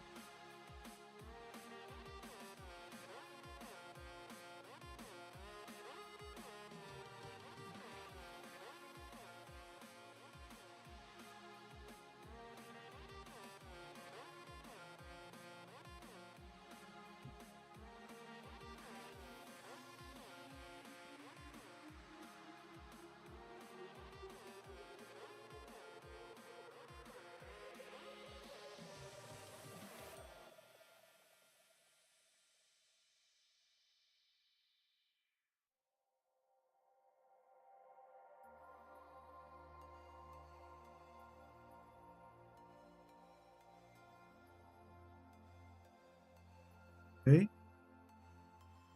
We got 3 of 5 done.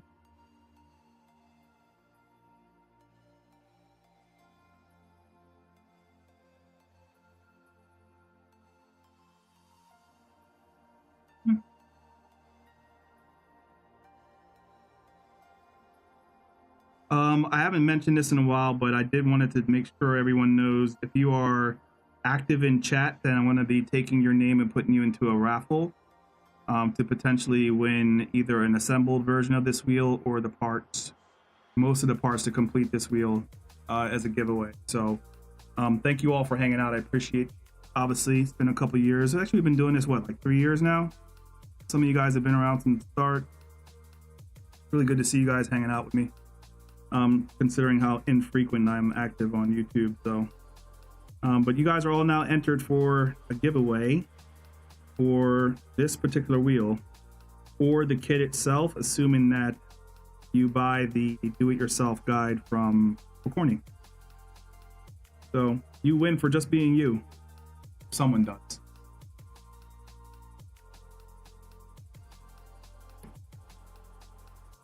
And this is just gonna be one of the, so you all know, I don't want to hype it up either, but like I'm going to be doing another Pokornyi build. Finish this thing off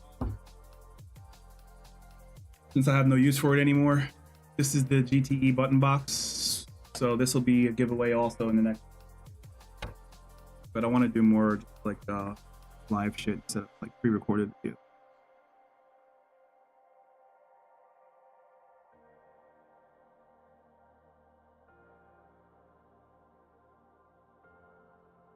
I think we're doing all right. We'll check it out in a second. We're almost done.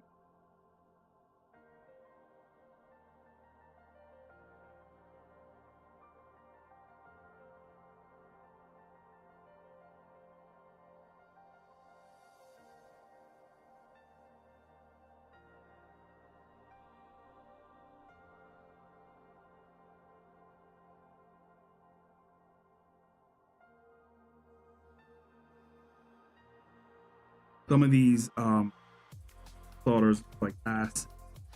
So I'll have to fix a couple in a second. Some of that copper shit, remove some of the extra.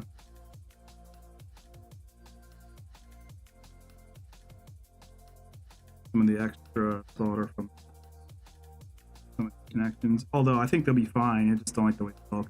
It's more of a vanity project.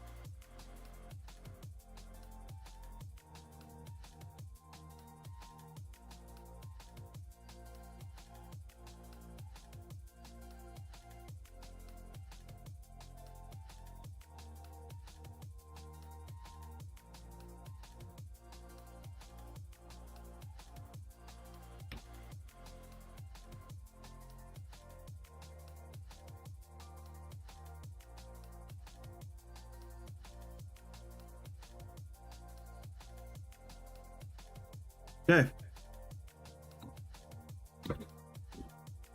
Let's clean up some of this excess. So have a look. So see how shitty some of these wells look, or sorry, solders look. Some look nice, some look like ass. I'm gonna clean it up so they all look good. And then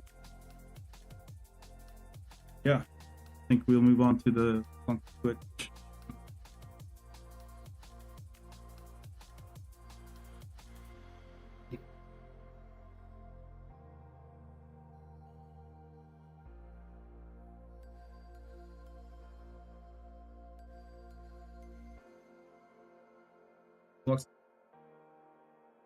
Very helpful, but it's gross. It's not, never fully gets off stuff.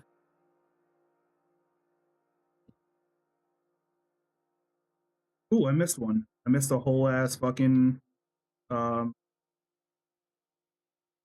solder. Whole ass.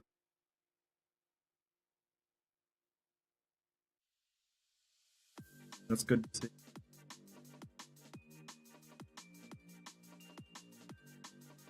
So this port up here, I all together. So I'm gonna finish that off. This isn't like my final inspection. Did I do? I think I want to put some more on.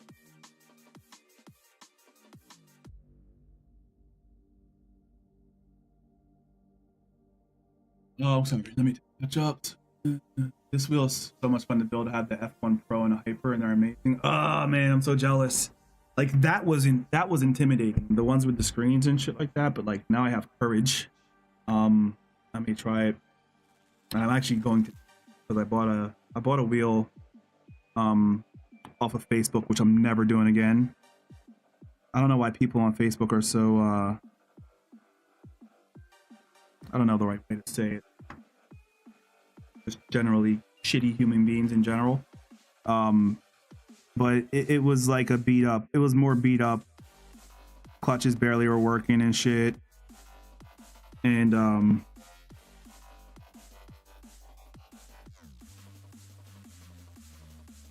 you know, just Facebook shit.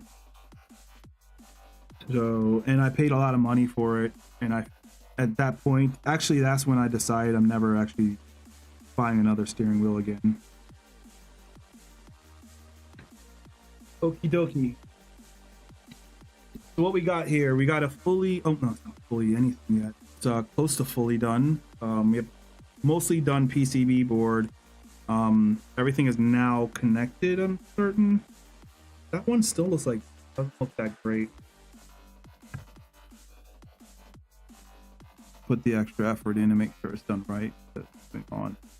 Don't take shortcuts. Like I said, the details are it's a very detailed build. And unless you're like very experienced with this stuff or have alternate methods, I wouldn't recommend trying to take any shortcuts with this. Okie dokie. What we got here? I lost track of what I wanted to do next. Oh, we're gonna remove some of this. We're gonna remove some solder.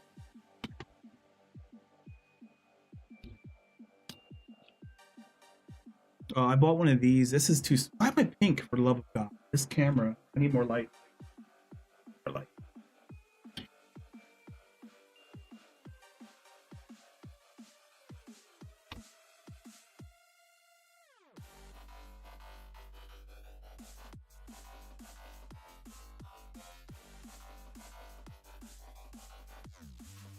I think this light overheated before, so let's turn it down a little bit.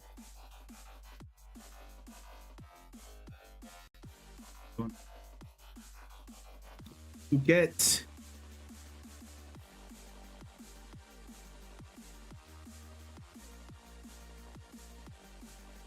flux. This usually these things have flux injected into it, but I don't think this one does. That's a shitty solder right here. Here and here. That one's pretty horrible. Those are okay. Want to clean up this little bit of solder and then we'll go on to the function.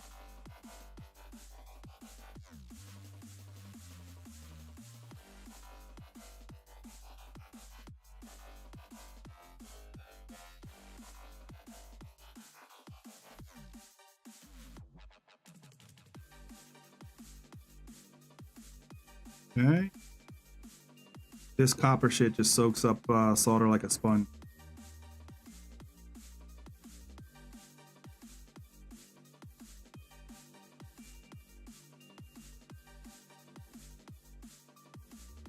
I've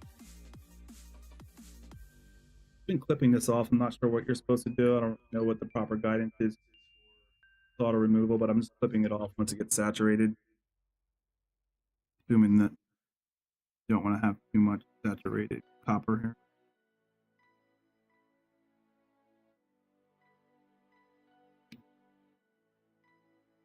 Okay, that's gone.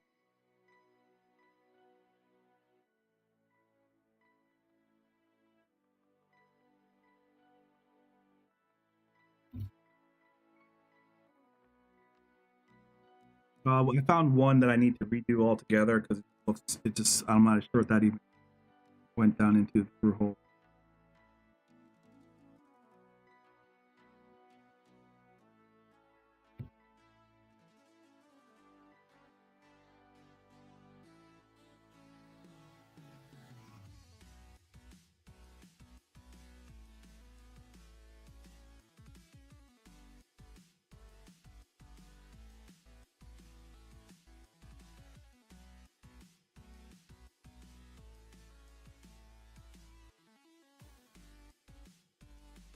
Okay, and then this little bastard up here.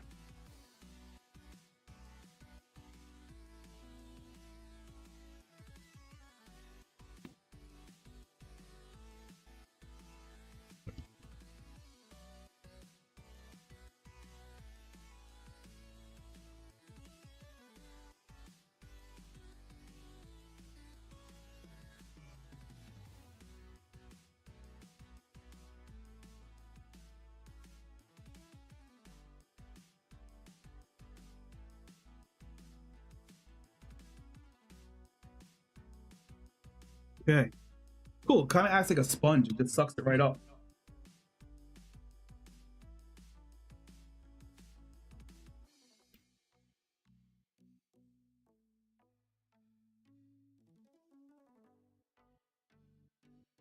Very nice.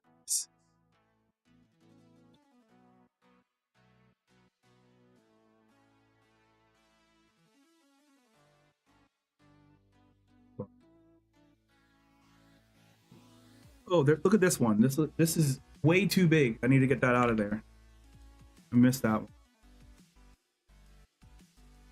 I don't know if there's any functional effect on it, but it's like it's just a bad solder. It's just what it is.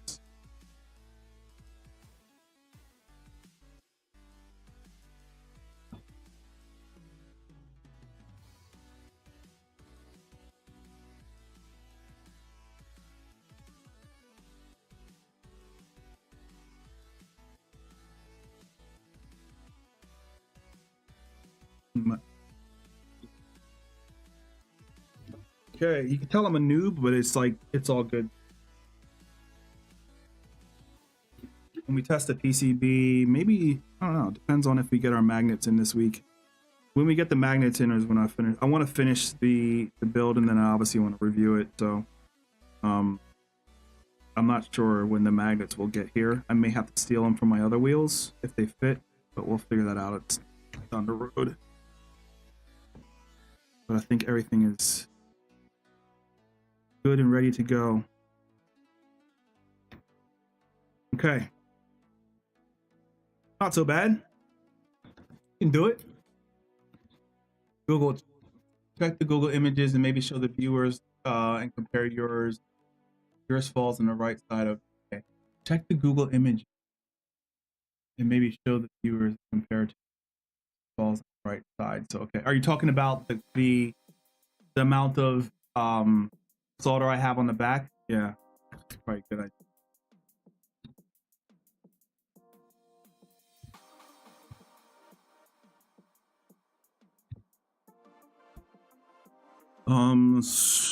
Ideal for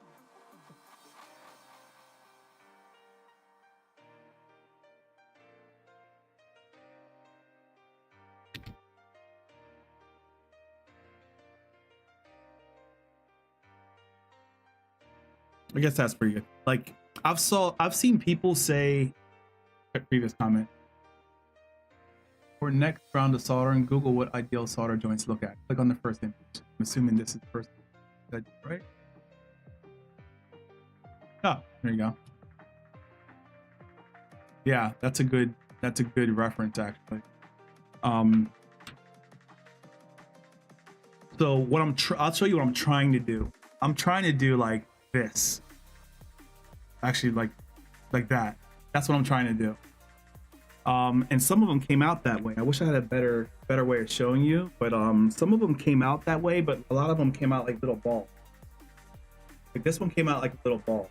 These all came out really nice, like little pyramids. These balls are what's pissing me off, and I had a couple huge balls on this board, but I got them mostly off. Or for the most part. A couple little globes here, but not terrible. Yeah, I'm striving to get something like this one right here, or even this one is fine. Like, it comes down to some of them are coming out like little globes. You don't want that. Too much solder. Yeah, thanks for that. It's a good point. Anyone watching this video should know you don't want little balls. You want like little pyramids. This is what you want. And all of these connections, these little individual ones, have those little pyramids. Maybe I'll do some close-up pictures for and put them on social media or something like that. But yeah, some of them are also little globes, but yeah, it is what it is. They're in there solid, nice, mostly through. Put a good amount of solder in the hole.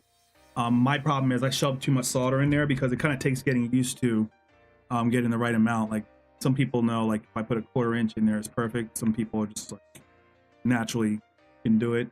Since I'm a noob and I'm ass and I just started this shit, I'm not personally going to tell you the perfect amount, but Nick certainly is, and this is a good guide because this is what I'm striving for. That's what I'm striving for.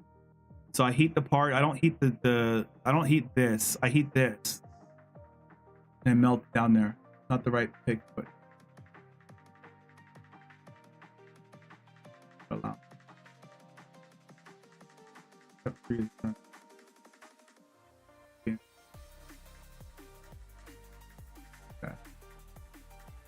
Correct. Do it back. Right.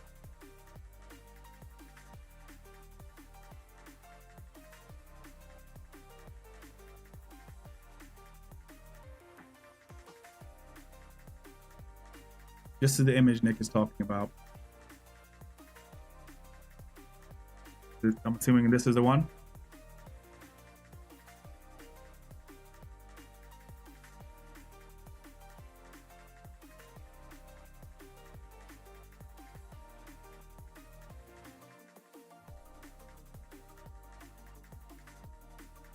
Yeah, this is what I'm going. A couple came out like this.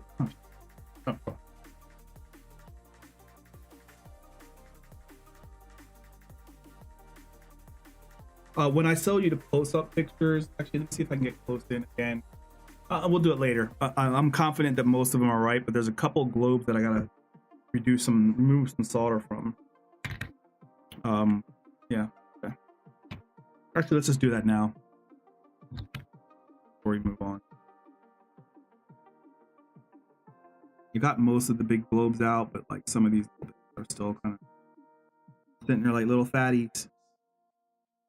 But for the most part, now they're in the kind of in that triangle state. Cool.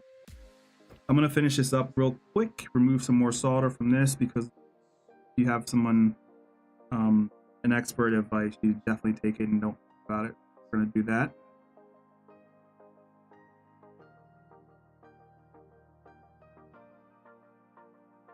Cool part is using this copper. If you don't overdo it and don't suck all the juice out of the joint itself, it'll suck. You can suck out just the perfect amount so that it gets to that point Nick's talking about. But obviously you don't. Rather not.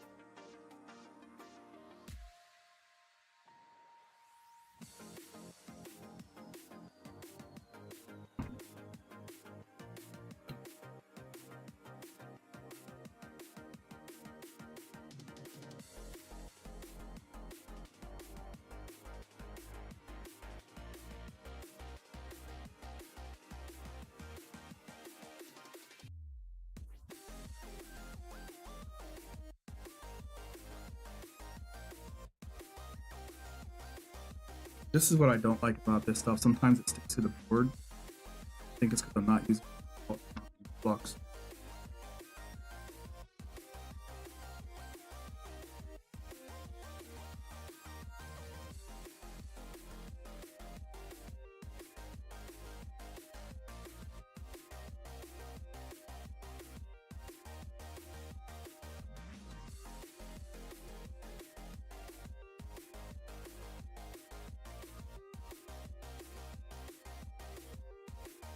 Okay.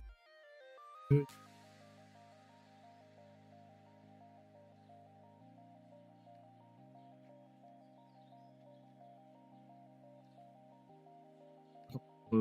Here we'll get rid of.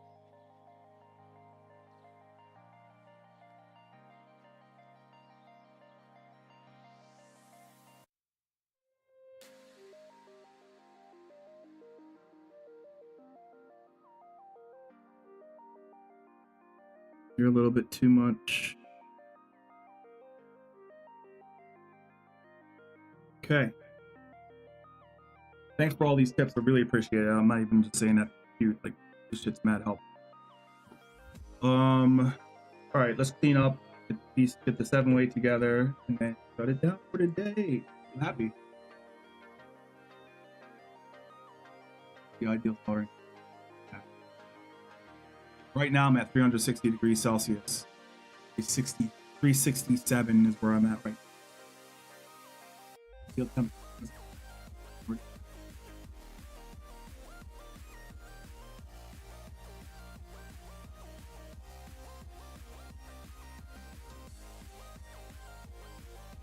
I wish I did this back when Brandon recommended me to do it, because obviously by now I'll be got here, but no, it is what it is.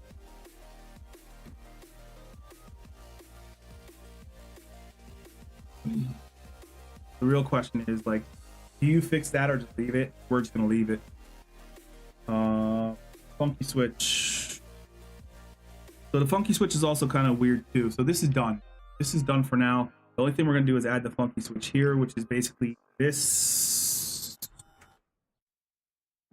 guy attached to this, attached to this. Now we got our funky switch. So let's go to that part of the exercise and then get everything ready up. Desktop.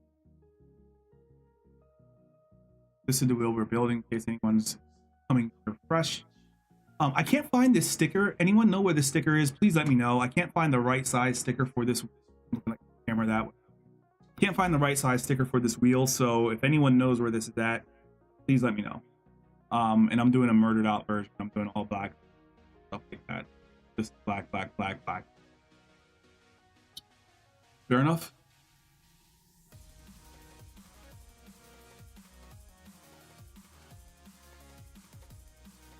Yeah, we need to cut some five pin. There's there 2 of them.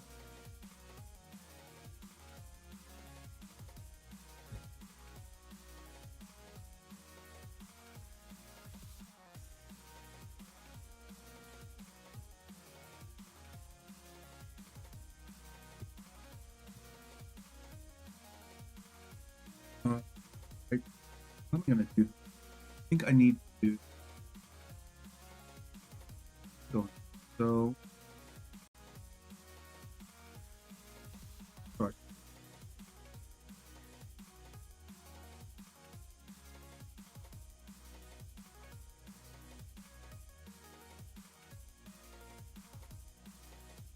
Let's do both.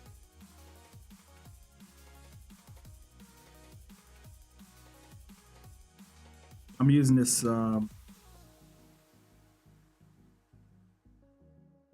board just to make sure I don't. Yep. For one. No, tell me this isn't going to fit perfectly. I think it is. Nope, can move it out. There we go. So this is incredible. Definitely get one of these. Oh, that. Definitely get one of these. So I got it to sit in the board like this perfectly. Well, not perfect, but close enough. But this is going to be helpful to be assembled because this is going to. I was worried about this part. It's a little. Move over one slot. Back in there.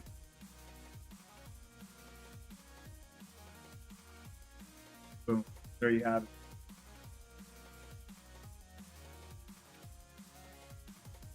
So this is going to be simple, quick, easy.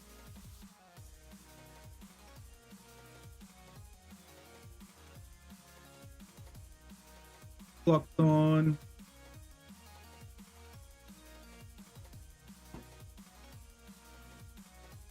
Solder ready. Hack through this shit. Let's try to do some perfect joints here. Oh, it's very flimsy.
Okay.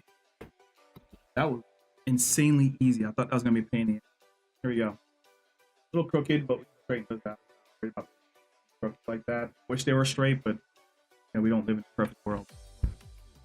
So what I have to do, this goes into the board like so, which is why I'm not too concerned with it, because we can just bend it into position and then we'll solder that to the board. But before we do that, here.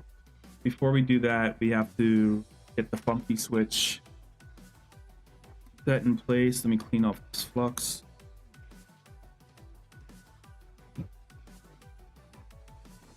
Three more pro tips. Practice on the jump board with the biggest tip you have.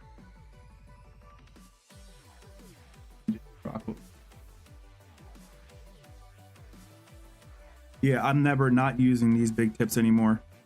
I always thought, well, I didn't really think it out too much. I just thought that because it was a smaller, really small holes, that you should use a smaller tip. Those things heat the component up almost instantly, which is great. Okay, so here we go. This is our funky switch. There, and our funky switch B. And I gotta get this aligned somehow into here.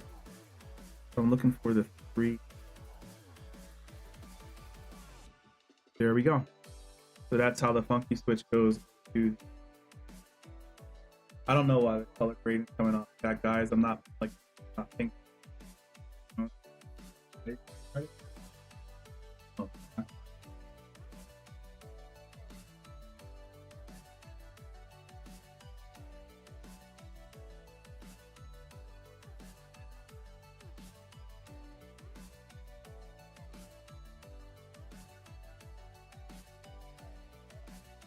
Well, we've gone this far with it like that, so we'll just have to deal with it. So that's what I'm talking about.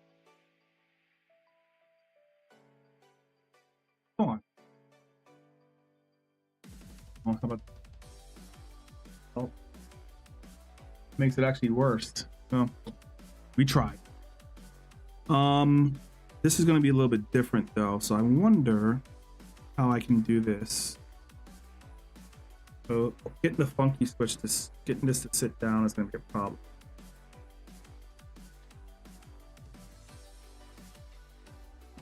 I think this is not the right thing to do, but this is what I'm going to do to get through it. I'm going to just tack one in place by putting a little flux there. And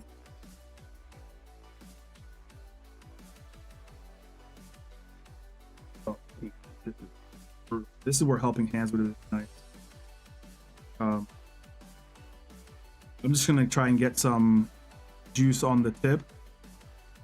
Is not what you should be doing.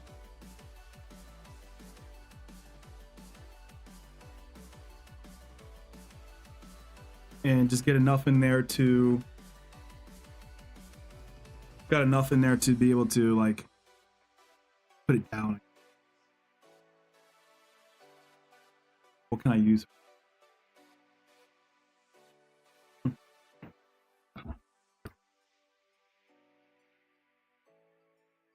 I can do that.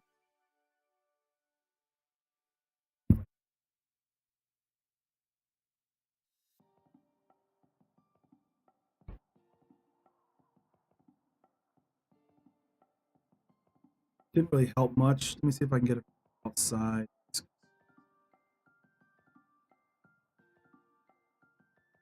Obviously find a better solution than this.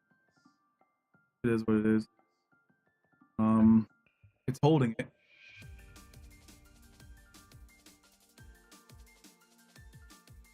These are little guys too, so I'm worried about like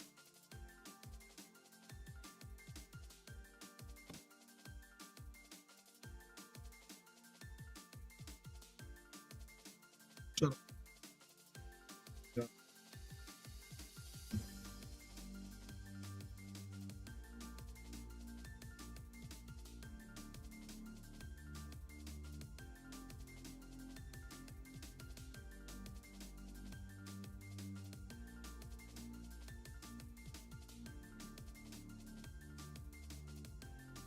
This thing is actually pretty helpful. I didn't know if it was going to be helpful. Little fan thing on both.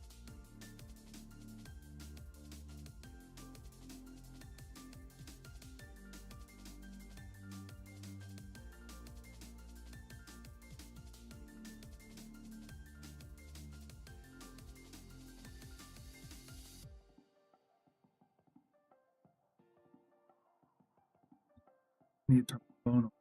Go. Talk.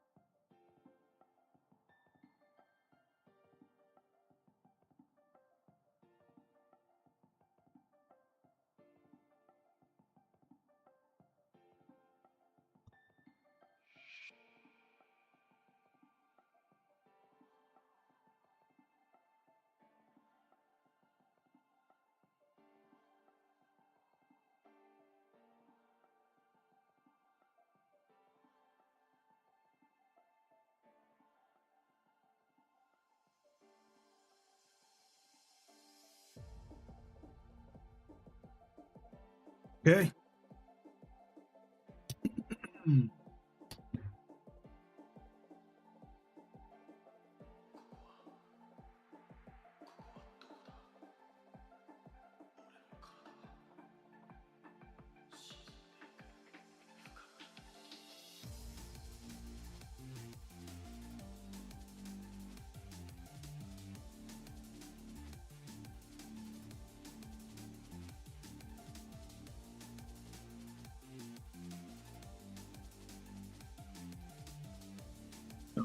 Got a bridging mistake.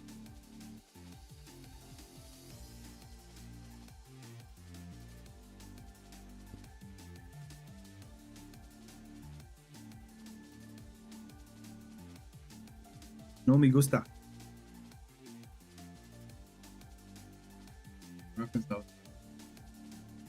Bombings. I'm not confident like that yet.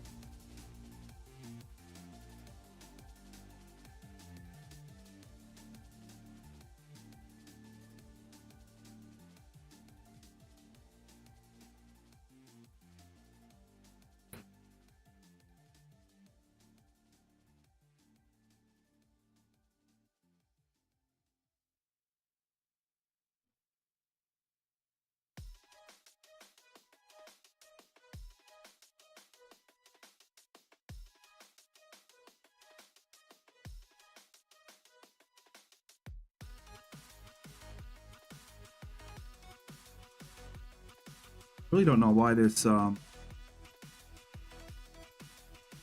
copper wire doesn't have flux built into it.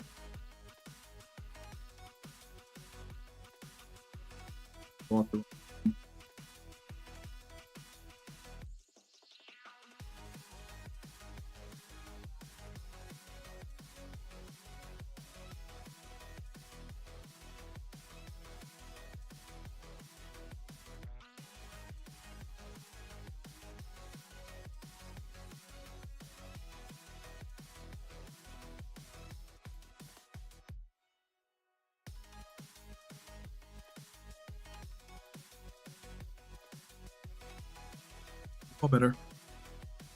Alrighty. Starting to progress nicely. Excited. So I got that. I too big of a glob here. We're connected to each other. Fix that problem. Not going to come out of my house. We got massive wind here, and I live in Delaware, guys. I'm not sure where y'all are at, but we got some massive wind.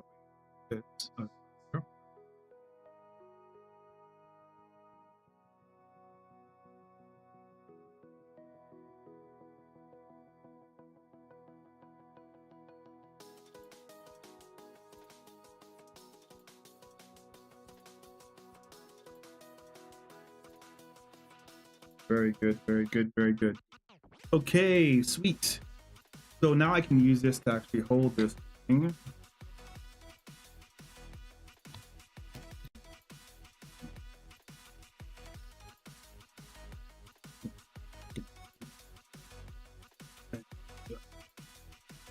I did this up. So, okay, that's done. This is good to go. Funky switch is ready. And I just need to, I just need to solder it.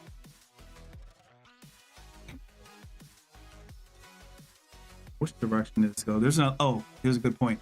There's an alignment you need to do with PCB to the board. So there's a black dot here.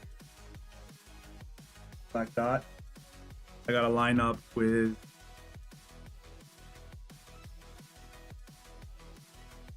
oh no. Oh no. Put some extra solder on.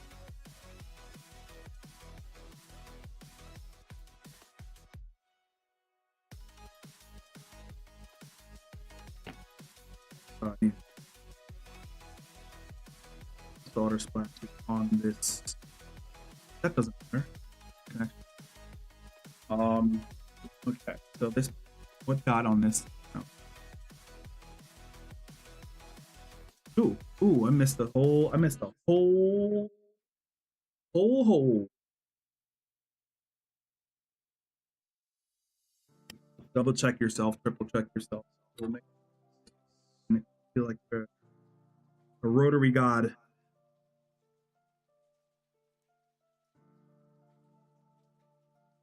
Cool. Probably not anywhere in anyone's recommendation book.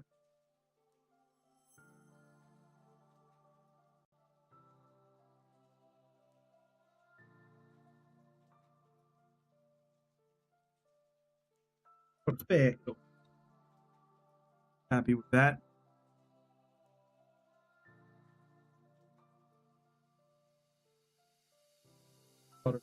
Nice.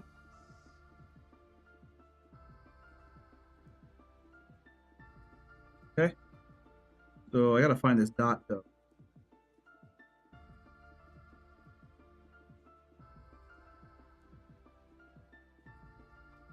Oh, okay, here it is. Dot.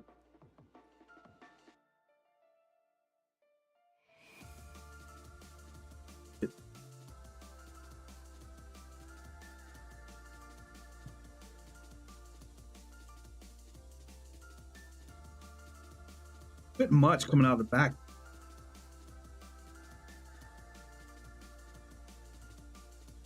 I guess that's fine, but I didn't expect that much to shooting out the backside.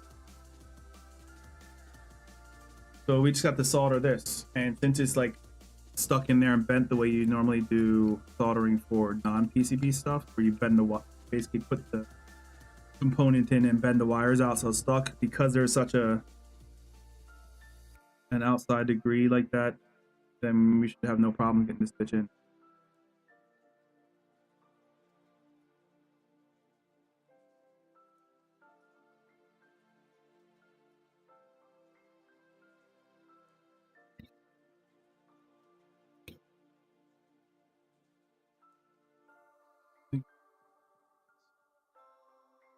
I need to get food eating. I'm starving. Yeah, that's it. Cool. So we're gonna shut it down after this. We'll have the finished PCB. I'll partially assemble some stuff, just to show you how far along we've actually gotten, and then we could finish off when the energy. I kind of want to keep going.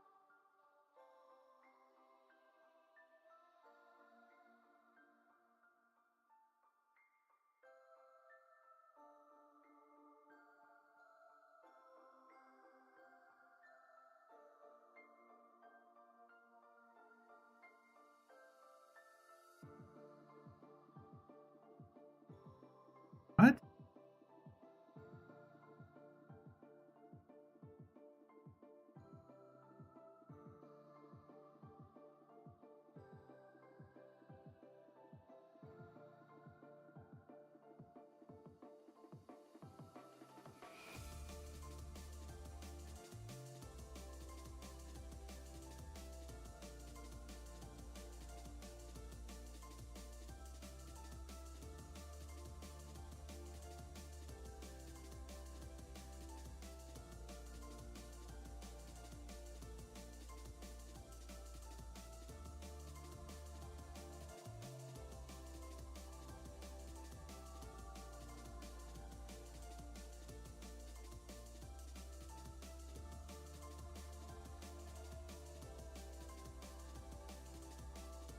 Okay, halfway done.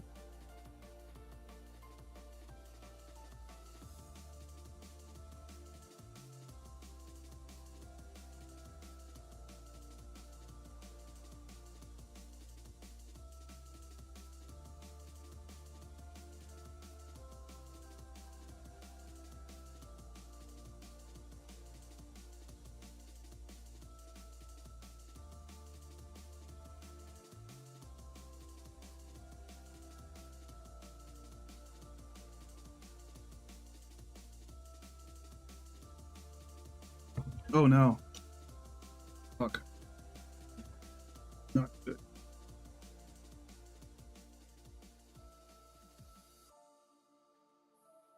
The good thing is we have multiple PCBs, so if I really did screw this one up somehow, some way, which is probable, then we'll build another one. Still have enough. Come on.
Okay, that's done.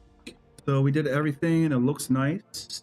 It looks exactly how Nick basically told us we need to be soldering from now on. So nice little pyramids here and there. I wonder if I could clip these little.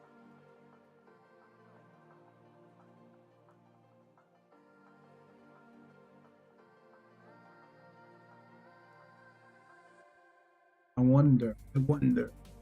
Let's see if there's any instructions. I don't think they need to be this long out. Yeah, you can clip. We can just leave them alone.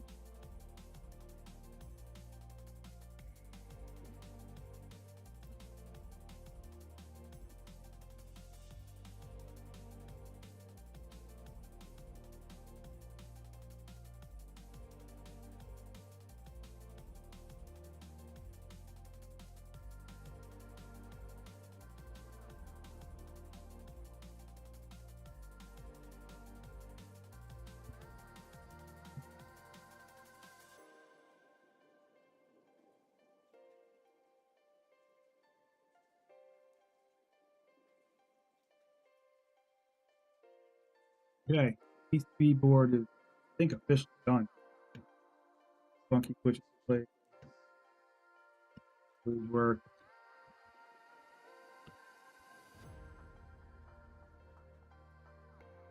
And there we have it. This is mostly finished PCB. The only thing that we're going to need to do after this is, from a soldering standpoint, are the buttons. So let's have a quick look on what this is going to turn into. So wheel or backside, this goes in place. Like I said, these things right here are for guiding the light. So we'll partially assemble for now. I'm excited. Feel good. Yeah.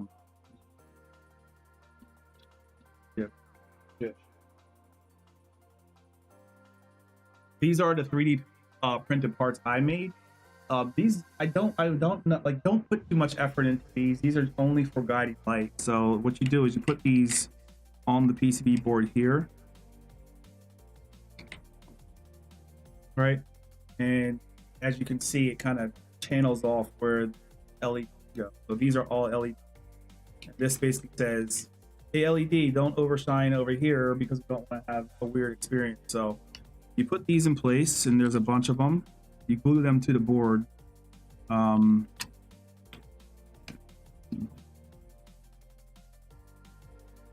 glue these down. This is a good design, actually. I was looking at it, I was like, oh, that's pretty smart thing to do.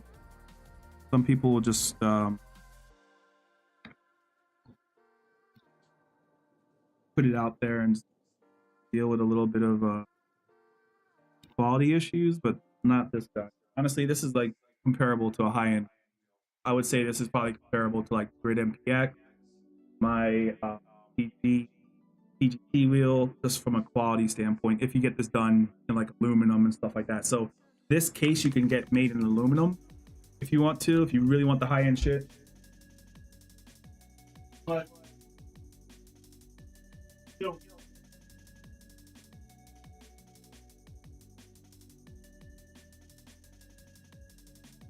and here is that one of the ridiculous things I decided to print. Where's the other light guy? There should be one more.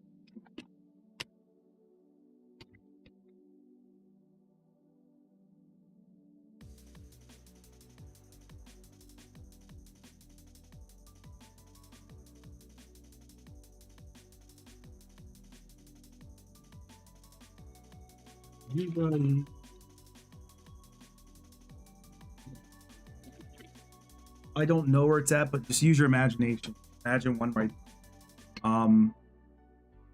Okay, so that's that part. Then we got the face, obviously, which is going to go on here. So it's a good test fit time, I guess. They have these little channels that this thing fits inside of.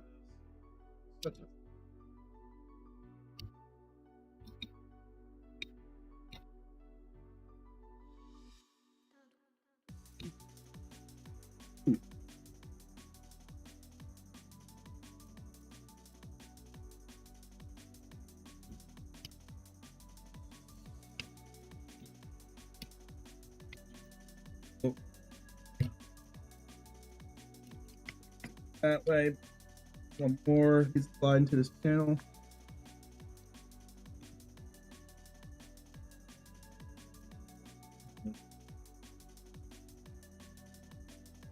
Cool.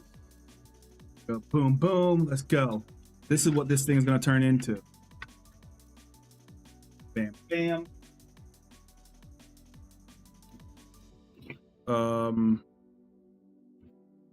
These rotaries go here. We'll talk about these in the next video too. I printed my own version of these and I bought them, and they have equal quality. So if you have a good printer, I would print those yourself. What else do we need to do?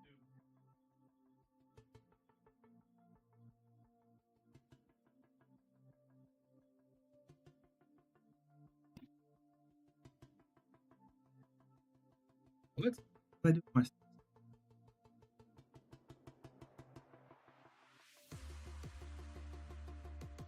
all over the place now? I'm not an organized person.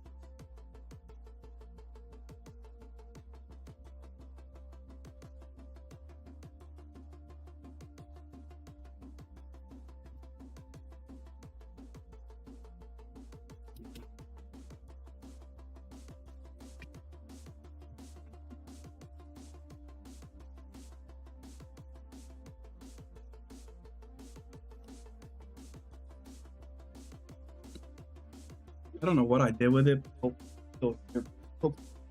don't want to damage it. That's the real. I'm talking about the overlay sticker that goes there, but this is basically what we got. We're almost there.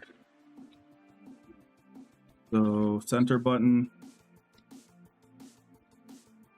These guys. And remember I was telling you about those light guides, those little black plastic things. All these little curves right here. That's where the light's going to illuminate from. And that's why that specialized guidance is there, so it doesn't bleed into other areas of the steering wheel. That's it so far. I think that's going to be it for today, but hopefully, as you guys can see, this is a beautiful, beautiful wheel. Just holding it alone feels amazing. So we'll get to the point where we can actually use it in the next video, but let's see what else we can do today before wrapping it up. I don't want to wire anything. I'm a little bit nervous about the USB part, to be perfectly honest with you. But let me find, I gotta find it.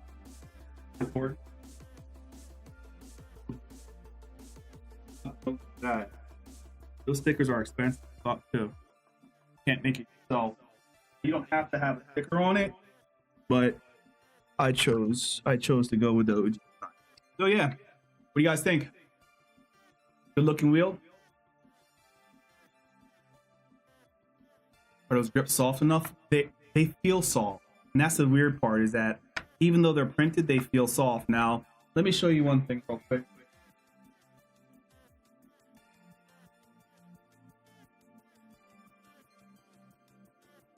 This is my VPG PG, whatever the model name is. This is my VPG wheel, right? Of course, the GT3R rep. The grips themselves are like, I don't want to say they're not good. I just don't like them that much. They don't feel like tacky. I can honestly tell you that these kind of feel the same as this. Even though this has a little give to it, like a little softness in the handle, it doesn't feel like far off or most different than this wheel itself. But like, again, these are not the best feeling. These aren't the best feeling grips. If I'm comparing what I use on my daily to this, like I would be totally okay holding. Well, we'll see when the wheel's done, but like right now it feels like I'd be okay. So yeah, we'll see. We'll see what it turns into. But I think this is going to be enough. Oh, Greg. Tip. Think of thermal transfer. Fresh blob of solder on a tip thermally transfer. Oh, Brandon's in the chat. Hey, what's going on, brother? Yeah, no, I'm not almost done. I'm very far away. But I ran into a problem with the rotaries, but we're under control now. How you doing, man? Good to see you. Nick has been insanely helpful today. Learned a lot. We'll put this to the side for now, but it's starting to actually look like a complete wheel. So I want to get this done quickly because I want to use it and test it. So yeah, I don't think there's anything else we can do today except for, I'm not even fucking with that. I need to do some more research on that and build some confidence for the cable. And I don't think there's anything more from an assembly standpoint. It's all like firmware and USB shit, which is probably going to be even more of a headache than the rotaries were. But I would like to get to the point, maybe, I think we can finish in the next video now that I think about it. We'll assemble the shifters and clutches. I'm still waiting for my springs. No, I have the springs. I'm still waiting for the magnets. And once I have that stuff, showing you guys. This is what I'm talking about. I'm a little concerned with the USB part. I'm a little insecure about that right now.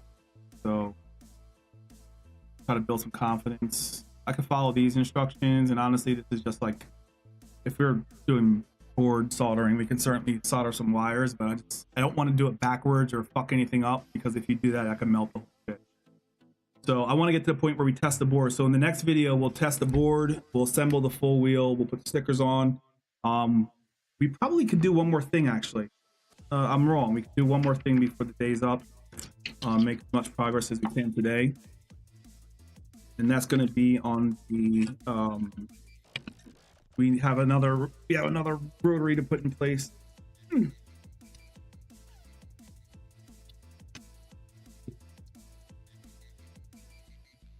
Still on the ground. Yeah.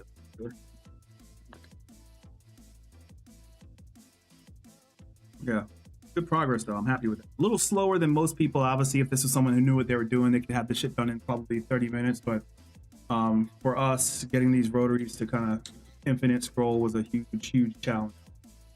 So there's one more thing I need to do, or I can do, with the case itself, and that's the side rotaries here and here we can install.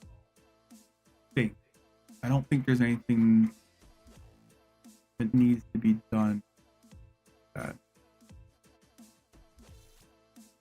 Are those grip soft?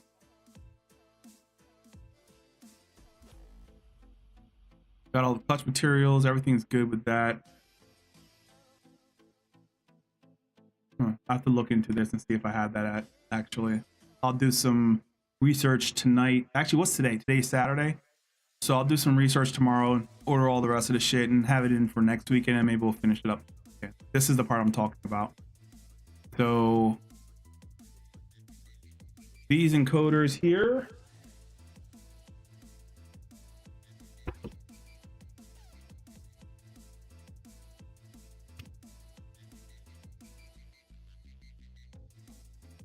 Never mind, those are not there.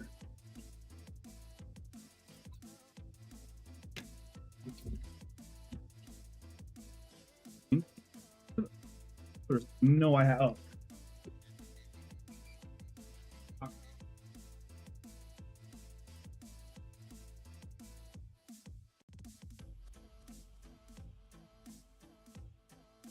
think they're box of parts. What?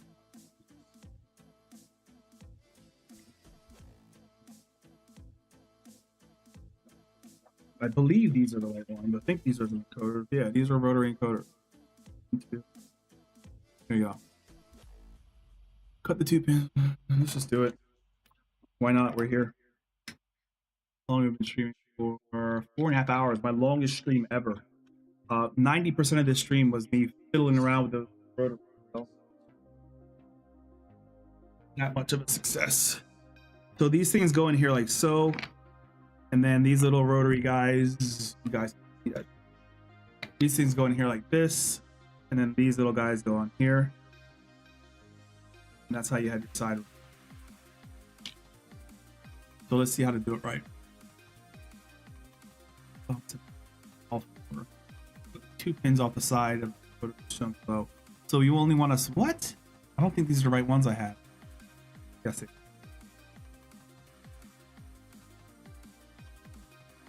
Bring the 3.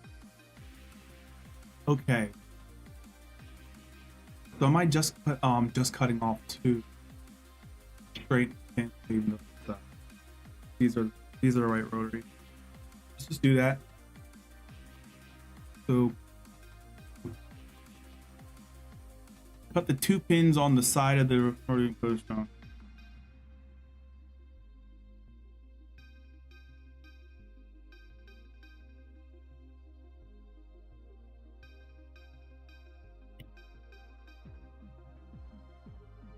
Okay. Straighten the pin. Let's just do all of them at the same time.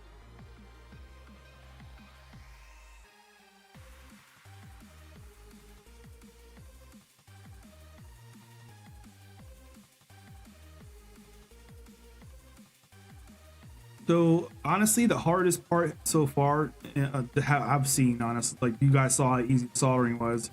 The hardest part was getting these little ball bearings back into the getting the ball bearings back into rotary encoder spring thing. Okay, straighten them out. Bend the 2 mechanical pins to the back of the encoder shown below. Fair enough. Why are we bending them in instead of just cutting them off? That's a real question.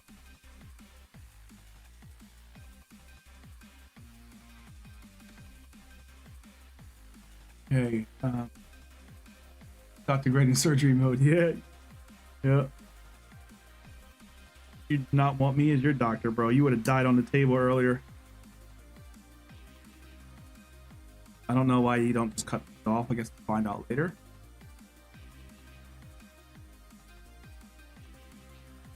These pins don't lay flat out.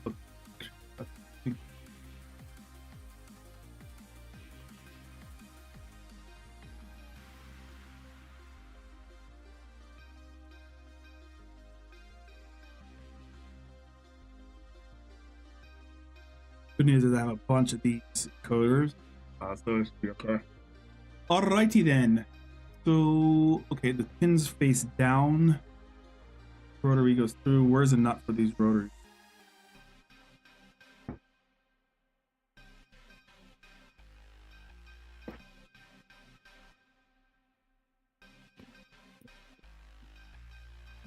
Good.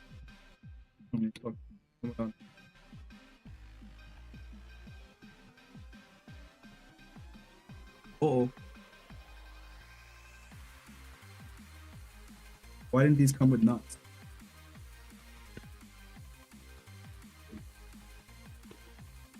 Fear not.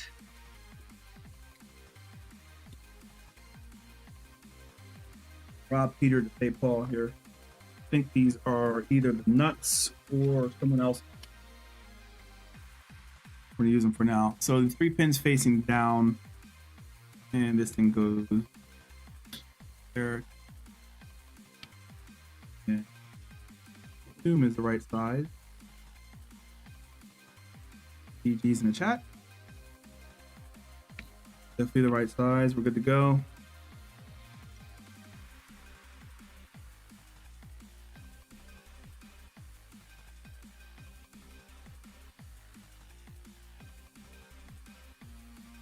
Okay.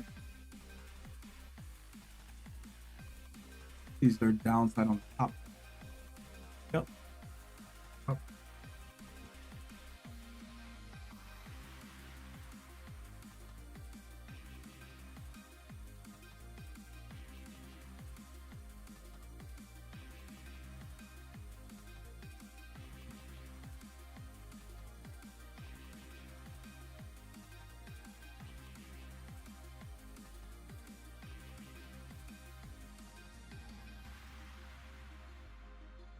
Got tighten those needle nose pliers.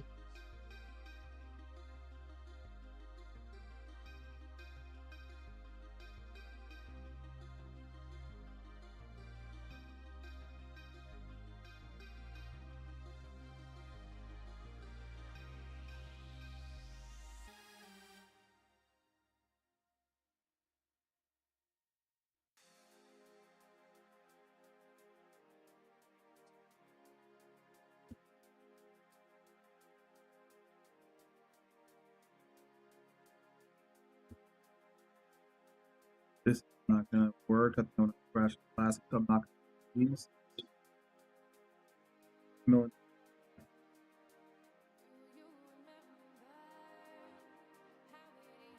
Actually, doesn't matter. I'm not securing it tight right now. It was more for example purpose. You don't secure it perfect. We'll get it snug. Because we're not finishing anything with the wiring today. Socket, secure it with the socket, and I didn't put Loctite on it yet, so I'm going to take these off, put Loctite on them, but get the gist. I think that's the maximum we can do today. Oh, this is for the shifter assembly, so we'll do the shifters in the next video, we'll do the USB in the next video, assembly, and then we'll test it and tune it, and then we'll see how good it is.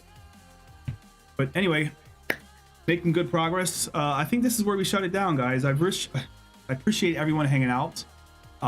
It's been an interesting build, but you know, I think like you guys saw, the biggest challenge here was really the little thing for the encoders. And like I said, if you have nails, jam it in from both sides and push it at the same time, and life is good. So hopefully my magnets will come in soon. I'm not really too dependent on those, but I have so many different wheels I could steal one from.